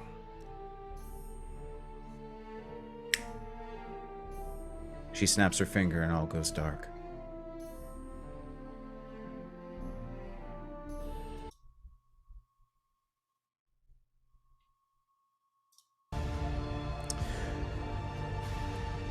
Back to the battle.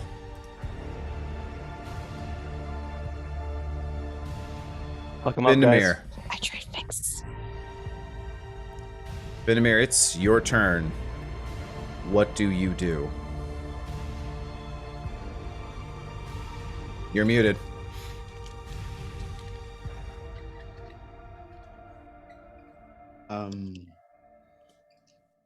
What's the range on these guys? I can't really see.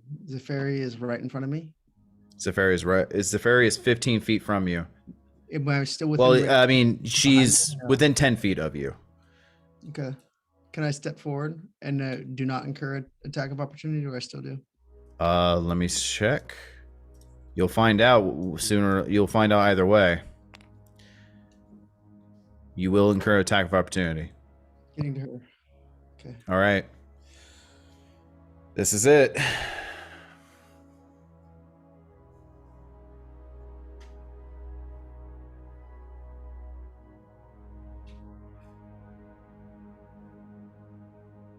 That's a 17. Doesn't it? Doesn't it?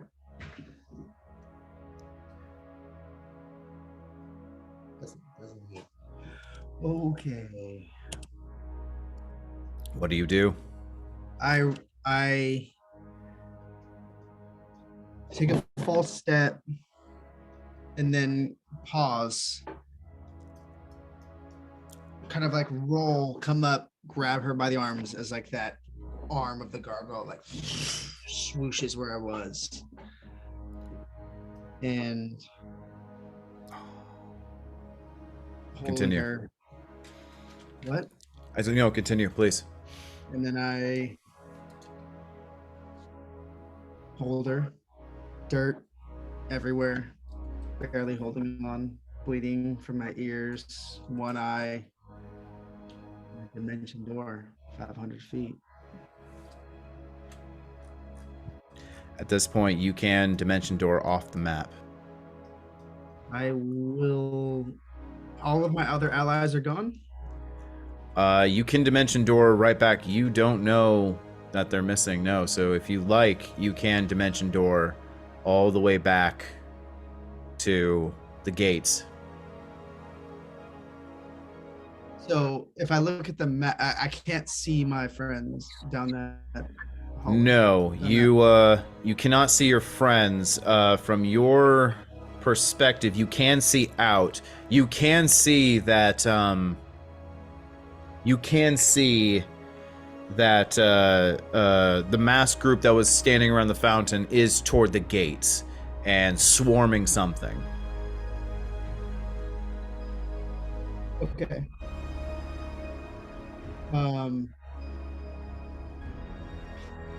I try to I teleport straight back. The entrance is right about here. Is that what you're saying? Yes. And that's okay. You can make it there.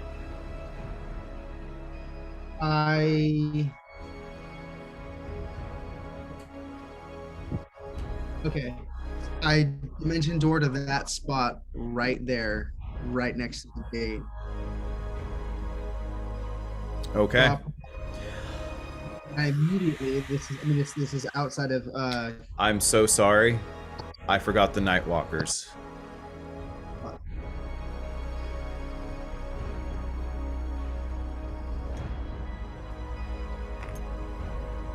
Night what?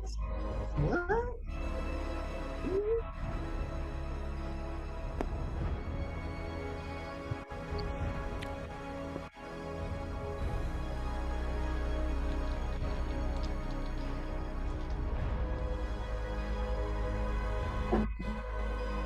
That's a natural 16 and a natural 17. What are the bonuses? Plus 12. Oh my god. And who are they hitting? They're hitting Finn. There's two of them that are hitting me? I thought there was only one. There's one here, and then this one cannot reach you, because this one was going to Kara to shield her with her body, shield it with its body. This one will not be able to make it. Only one can hit me then. Only one can hit you, yes, but they Can I make roll 2 my- attacks. They make 2 attacks. Oh, Yes, I have 2 luckies. Can I use 2 luckies in one round? you absolutely can use 2 luckies. I will gladly re-roll that. Both luckies and I'll use shield.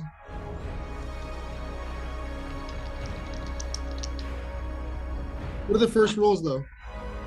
First roll was a natural. Fuck.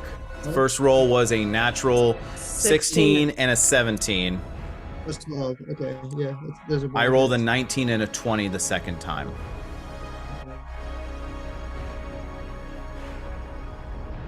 So I believe Lucky allows you to use either roll. I'm dead either way. No, you're not. No, you're not. Anything that's not the 20. Hold on, just really quick. Actually- This is 2 attacks, on. 2 separate If I'm attacks. within 10 feet, I'll take half. I'll take half damage. Oh. She is within 10 feet of you. Yeah, and surprise, surprise, my aura does not go down if I go down. Okay. Yeah, I'm taking half damage, but yeah, 2 attacks. And I think they both hit, even with lucky. Yeah. Not lucky enough.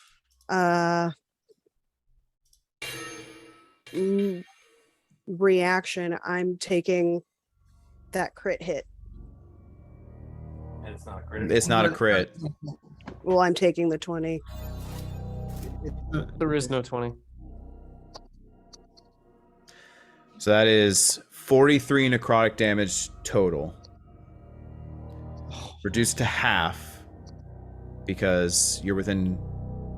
Is it one attack or 2 attacks? 2 attacks, right? 2 attacks. So one of them brings me to 0. How much damage is it for one of them? Well, actually, I do have to re-roll these separately because it is important with Safari's abilities and stuff like that. So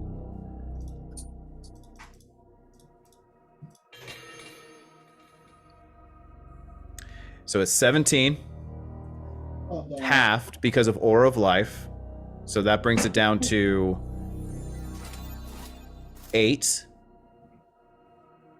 Reduced to half brings it to 4 because of your double resistance.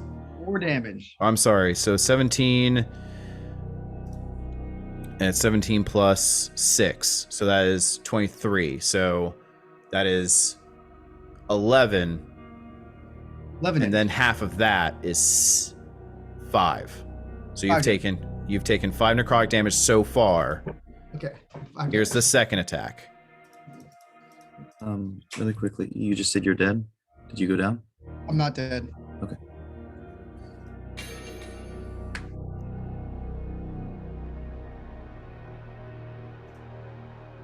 No, I'm dead.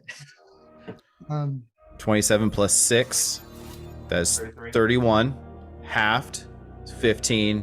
Half is 7. I'm not even dead. Oh my god. I'm not dead. And so I will keep that. I'll have permanent scars for the rest of my life. Magical ones from this. This is bad. I have 2 hit points. Wow. So, with all said and done, you step in front of Safari. And this is very important. Wait, and this is hold on. just. That's the reaction from that Nightwalker? Huh? That's the reaction attack? No, that was a that's standard turn. You would still incur an attack of opportunity within the Nightwalker as well. Yes. Okay, He's within 15 feet still. No, he's not. He's leaving. He's leaving. It's 20 He's feet. at 20 exactly. yeah. All right, then the first one, I think I don't know if the 20 feet gives me the bonus from Safari or not. You've also starting your turn within the Nightwalker's, the annihilating aura. I'm so fucking dead. So you need to make a DC 21 Constitution saving throw. I'm not a fucking chance. Yeah. +5. +5 because of Safari. I think you have one last lucky. I made a 20. You got it 20? Yeah. +5? 15 plus 5. So you pop back up to 1 because you've got a death ward on you. You absolutely do. I completely forgot about that. Findamir, as you begin your turn, the suffocating aura is sapping away the fucking life out of everything nearby, and you feel yourself flag. And as you start to fall forward, Safari reaching out, trying to catch you, eyes wide with fear, you're caught mid-fall. And you can't really open your eyes, but you just hear your sister's voice going, "Keep going, you idiot." And you just keep running. A smile on my dying face. And now he gets his reaction attack.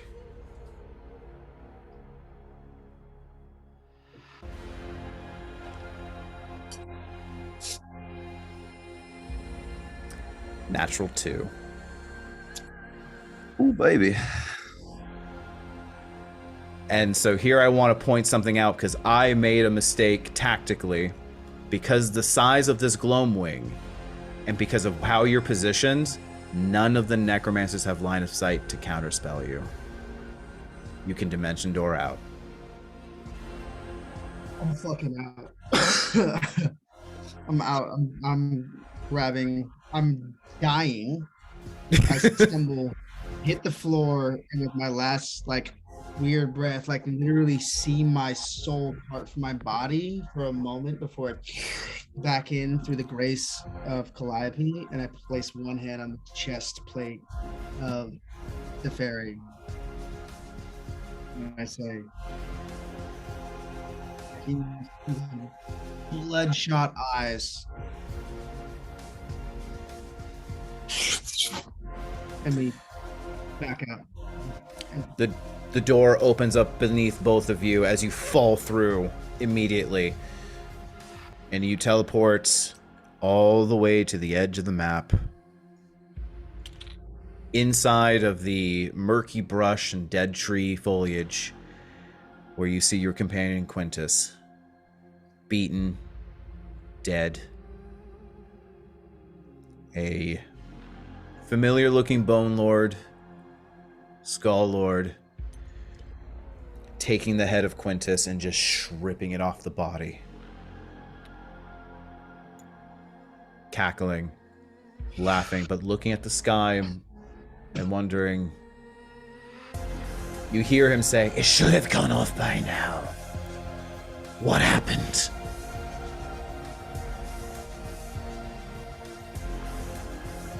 What do you two do? Currently, you're out of combat, you're out of sight. What do you do? I have bonus action. Ever use counter spell or shield, right? You have used shield, yes, to try and save yourself from you said you were using shield to save yourself from the Nightwalker? My reaction, not a bonus action. Flavor wise, I'll say this, but I can't do anything actually rules wise. Sure. You see my 1 health individual bloodied, blackened, blue, coughing up blood, roll over in the dirt, pull out his chalks, and just start drawing a teleportation circle on the ground. I'm Easily. gonna pick up a rock or something that smells like this area. And blood will come out. Ooh, actually, Get them. are there any of his scrolls on the ground still? There are, you can see, you don't see his scrolls. Is there But anything something- of his that was like on him? Oddly enough, well, because they're all surrounding his body. Yeah. And you know for a fact he would need his spell book to cast spells. Yeah. But 10 feet from you in the opposite direction, you can see in the forest, this dead forest, a very familiar spell book. I'm gonna try to grab it. As there's time. It's about 15 feet away. You are not doing well yourself, Safari. Yeah. And before you I even move away from Finn, I'm pumping in 50 fucking hit points into him. Okay, easily And done. then the 30 remaining are for me. Okay. You go ahead, as you are coughing up blood, beaten, wary, your soul itself have been decimated. Finn, you feel a wetness on your back as you can see water trickle down and land in teardrops and raindrops around you, not smudging the ink, oddly enough, the chalk that you're trying to cast, and you feel better. And it's very telling of how I'm feeling. It's in my eyes, but not on the rest of my face. You can smell the desperation off of Safari. She is not one to ever really make a scene or let others know that she's hurt, but she can't hide it any longer. She is barely standing herself as she is casting lay on hands on herself as well. And then I'm just gonna, as I'm doing it to myself, I'm gonna go grab the book and come right back to him. You grab the book. It's familiar. It is burnt on the edges. It is worn, and you have it. Do you know where this place is, Vindemir? Can I respond or no? Yeah. I know where this place where we are now. Yeah. It doesn't matter, does it? It does to me. I'm not going to let him stay here. Would I know exactly where we are in the Feywild? Make a history check. Would I have advantage for the? You have advantage. Wild. Okay. Yeah, you have advantage. Okay. I don't have any more luckies. I'm all out, so anyone be with me. 21. That's a fucking good. That's roll. good. Yes, you look around and you can see the architecture in the back of where you came from. You really didn't pay a lot of attention to it as you were busy racing against time. But you look around, you're somewhere on the shore past Ruith. This is an important Navy drill site where overhead by a noble family. You can make it back here. Yeah, absolutely.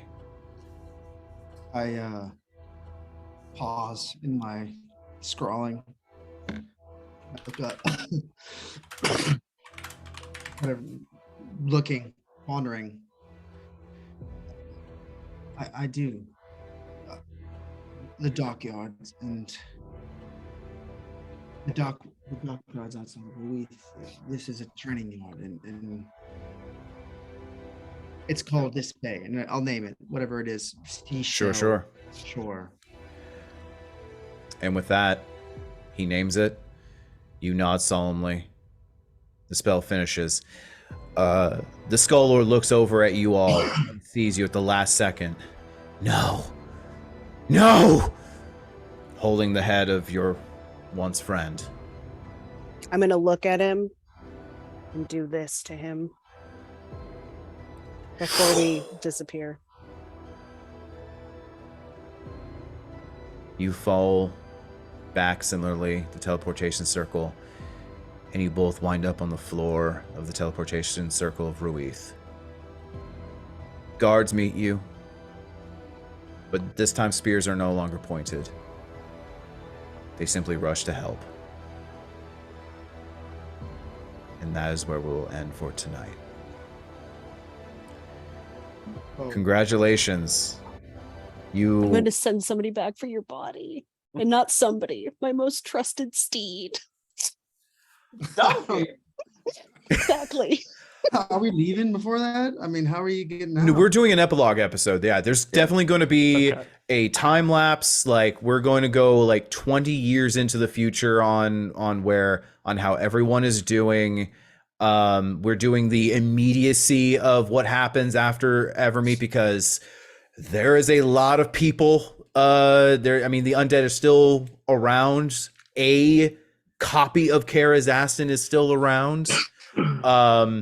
That might be maybe a little bonus adventure at some point. Maybe just hunt her down, because while she cannot cast a spell, she still has that knowledge. So that might be a fun little bonus, like, one shot down the road maybe. But in all intents and purposes, y'all did what four rounds. You had four rounds at the end, and you fucking did it. And I did everything I fucking could. All the bullshittery. Congratulations, everybody. I wanted to fucking summon Elisande once we were at the gate. God damn it. I mean, you can summon her now. Anyways, guys, I really gotta go. Okay. Sorry, 12's very late for me. Absolutely. Oh shit, I'm it is struggling late. with this. But all right. Yeah. I gotta go. Bye, Isaac. For Bye. all intents and purposes, You can leave, Isaac. We'll see you in later. For all intents and purposes, yeah, that's the end of the campaign, guys. Hell yeah, Tog. Woo! I didn't think we were going to be able to do that. Dude, me neither. Yeah, and I'm definitely summoning Elisande. Absolutely, I will keep now that in you're in mind. Ruiz, I'm you're somewhere writing safe. it down. Yeah. I'm summoning Elisande. Actually, But now, Felda, Calliope, and Hazonia need to go on a road trip together. The moment I said I trust me, you said you need to trust me to Calliope. Yeah. In the back of my head, I was like, you have no reason to, and you shouldn't. But she did. What are the limitations on bringing him back? Is he gone? Gone? He is gone. You don't We know. can't get back in time? Obviously, I can assume attempts will be made. But Yeah. here's the thing, and I can say this now. Quintus. My fourth death. Well, not only that, but Quintus, you were never going to have a happy ending. At best, you had 10 years after all of this happened, and I was going to Blymander you. The call of Dendar was going to be stronger and stronger, and I was going to have you just disappear one day, and whatever happened happens. But you took the shortcut. You took the shortcut in rewriting your story, and I warned you. And but that is one hell of a sacrifice that I don't think anyone's going to forget. You're a Vaxeldon. Quintus sat Wait, and hold he on. waited. Still, if we resurrect him with a clone, does he still have the same connection to Dendar? I mean, he needs a soul to have a clone. And I have to have the clone mature before I die. Oops. I'm just saying, I'll keep you in a cage and kill your ass later. Shaun of the Dead, that shit. Just keep you in these sheds. You know, Shaun of the Dead Quintus. scared me more than Dawn of the Dead did. Yes, I know he's a bit of a mangy asshole, but we'll wait until my clone is mature, and then I'm gonna kill him, and things will be all right. Yeah. Promise. I But kept coming back until I didn't. yeah. But But you fucking did it, dude. Like, you fucking did it. You redeemed yourself with Gorion and your bros. You fucking did it, man. Although the whole Sabir thing is still concerning. That's not his fault. that's a campaign 2 issue. Fair enough. Yeah, Sabir was going to show up randomly in campaign 2 as a washed up drunk, completely powerless, somewhere in the docks, and you were going to run into him, and that was that. Spoilers, Michael. We're not even in campaign 2 yet. That's not going to happen now. Wait, quick question. Yo, can I be Aurelium. here in the next campaign? That's Yeah, what up? Was Babby formed? What? Was Babby formed? Babby? Did Does you Quintus consummate your have- relationship with Aurelia? Does Quintus have progeny? I don't know. I'll have to roll for it. Oh my goodness, this is inappropriate. It's absolutely inappropriate. Well, I will reach out to people, see if people are available for the epilogue episode. And, Not next week for me. I can't. Okay. Gotcha. I am in. We start tech on Saturday. Gotcha. Fun. Yeah. We will figure it out. But I would love to have everyone just message me with their 10-year plans and see what's going on. Man, I don't even have a 5-year plan in real life. How do I even know I'm getting out of here alive? With the heads of leadership gone, Korik was the general. Like Korik was Kyra may have brought everyone together, but Korik was the leading tactical force behind everything, and he bailed. Without him, you just have a bunch of undead just swarming the place, Yeah. unorganized. 10-year plans. Okay. All right. I know what he's doing. All right. So yeah. Year 8, I'm still dead. I will let y'all go. Give lots of thought. There'll be time for the 10-year plan. And yeah, we'll have that epilogue episode, and we'll wrap up this campaign. And you'll all be able to feel free to ask me any sort of questions pertaining to the campaign, any background stuff, and anything that yeah. That was insane. Yeah, this is my first long-term campaign I've ever completed in the 18 years I've GM'd. 2.5 years? Yeah. With this campaign was 6? No, How long were you guys in it before I joined? Because you guys were there not that before. long. Maybe 6 4 to like a 6 month. months. yeah. Because my notes for Zephyri started when we got to Molson Tier in October of. I didn't even put the year. That's 3 years. Yeah, like 3 years ago. Oh, amazing. That was honestly well done. Like so beautiful, and to the end, like Oh, thank you. Power and intensity and purpose. It was just wild. It was so wow. Oh, well, just keep don't thank me yet. We still have the epilogue and see how much, because there's it could be a lot of happy endings and stuff like that. I'm just trying to like get favor, I'm like, it was so like Finn loved it, Finn was so thankful and ready to receive just a really good ending. Can I just do one little snippet? Sure. What's up? If I had 6 more HP, I was gonna banish myself up on next turn. That would have been cool. That would have been really cool. More HP. But that Nightwalker and that Nightwalker sapped too much health out of you. Yeah. I took a risk. A stupid risk. And it bit me one last time. Yeah. But that's one hell of a way to go out. I will say that. Better than the long shitty ending. His final act was selfless. Yeah. Gotta commend him for that. And Yeah. Quintus went through everything. You should have climbed in the box. I did ask him if that was something he could do, and it was. We already talked, and Toggy has ruled I cannot fit in the box. Okay. Why didn't you jump? Couldn't even climb. I said you could just But someone has to put half in close the it. bag.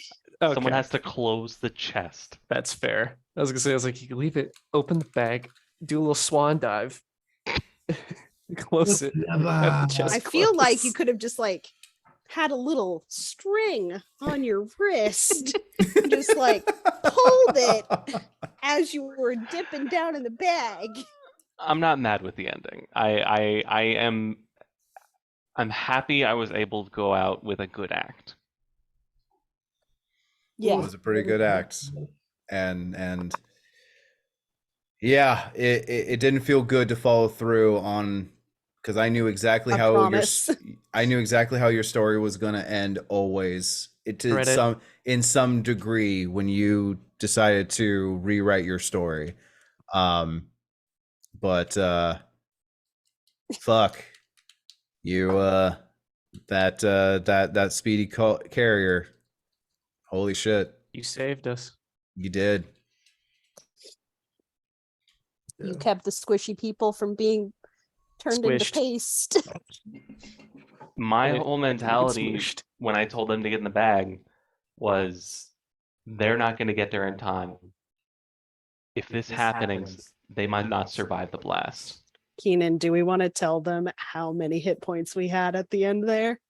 I had 1 hit point. I had 2 hit points and 1 hit point. Before that last round, Keenan had 14 hit points. Yeah. I had 8. You want to know what's even better than all that? Guess what's better than everything? What's that? What?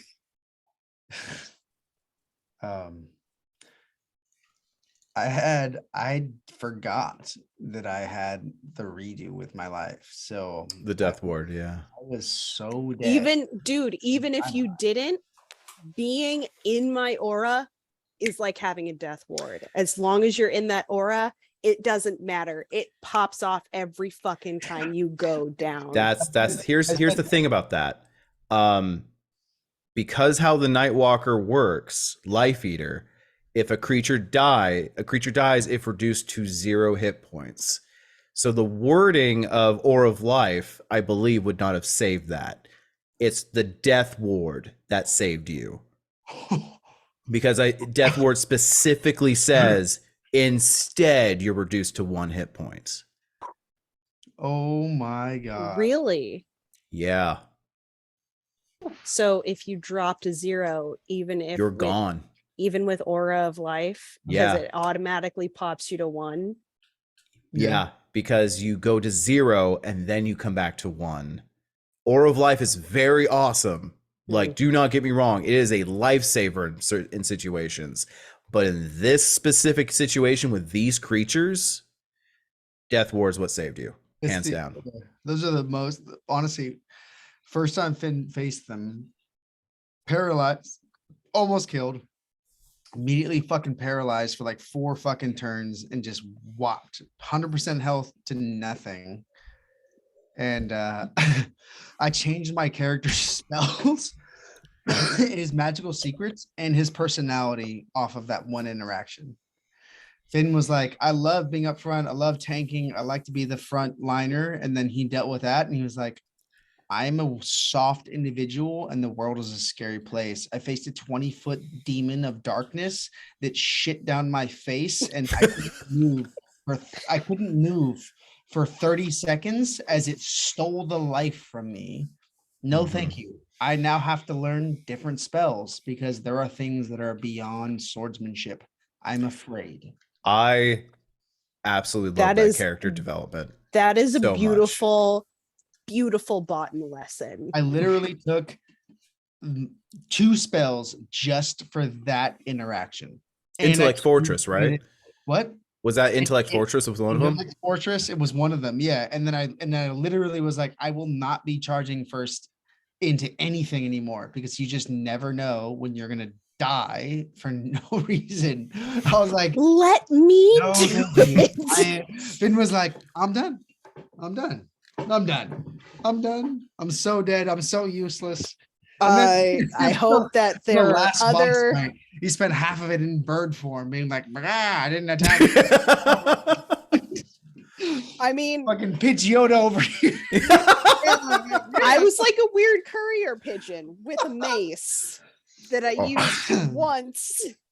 All right, guys. Well, I'm gonna go ahead and end the session here. I'm gonna upload this obviously, but yeah, we'll figure out an epilogue episode and we'll do the end campaign talks, and you can ask me any secrets that you want to, all the things I had in the back pocket. There's one off the top of my head that I want Isaac to be here at least because it involves him about certain things about the campaign, but you and Keenan especially, Isaac and Keenan. So also we will yeah, I know that Isaac's not here, but I've been kind of playing with the idea, and I think that I want to step in and DM for you guys sometimes when y'all are not up for it. For sure. Absolutely. All Try righty. my hand at being a baby DM. Yeah, we'd love that. All righty. Well, y'all have a good night. Congratulations, every single one of you. Crazy end of the campaign. It was so much.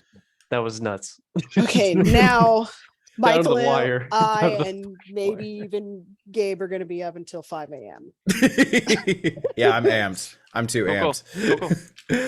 Talk to y'all later. Love y'all. Good night. Congratulations. Bye, guys. Thank you.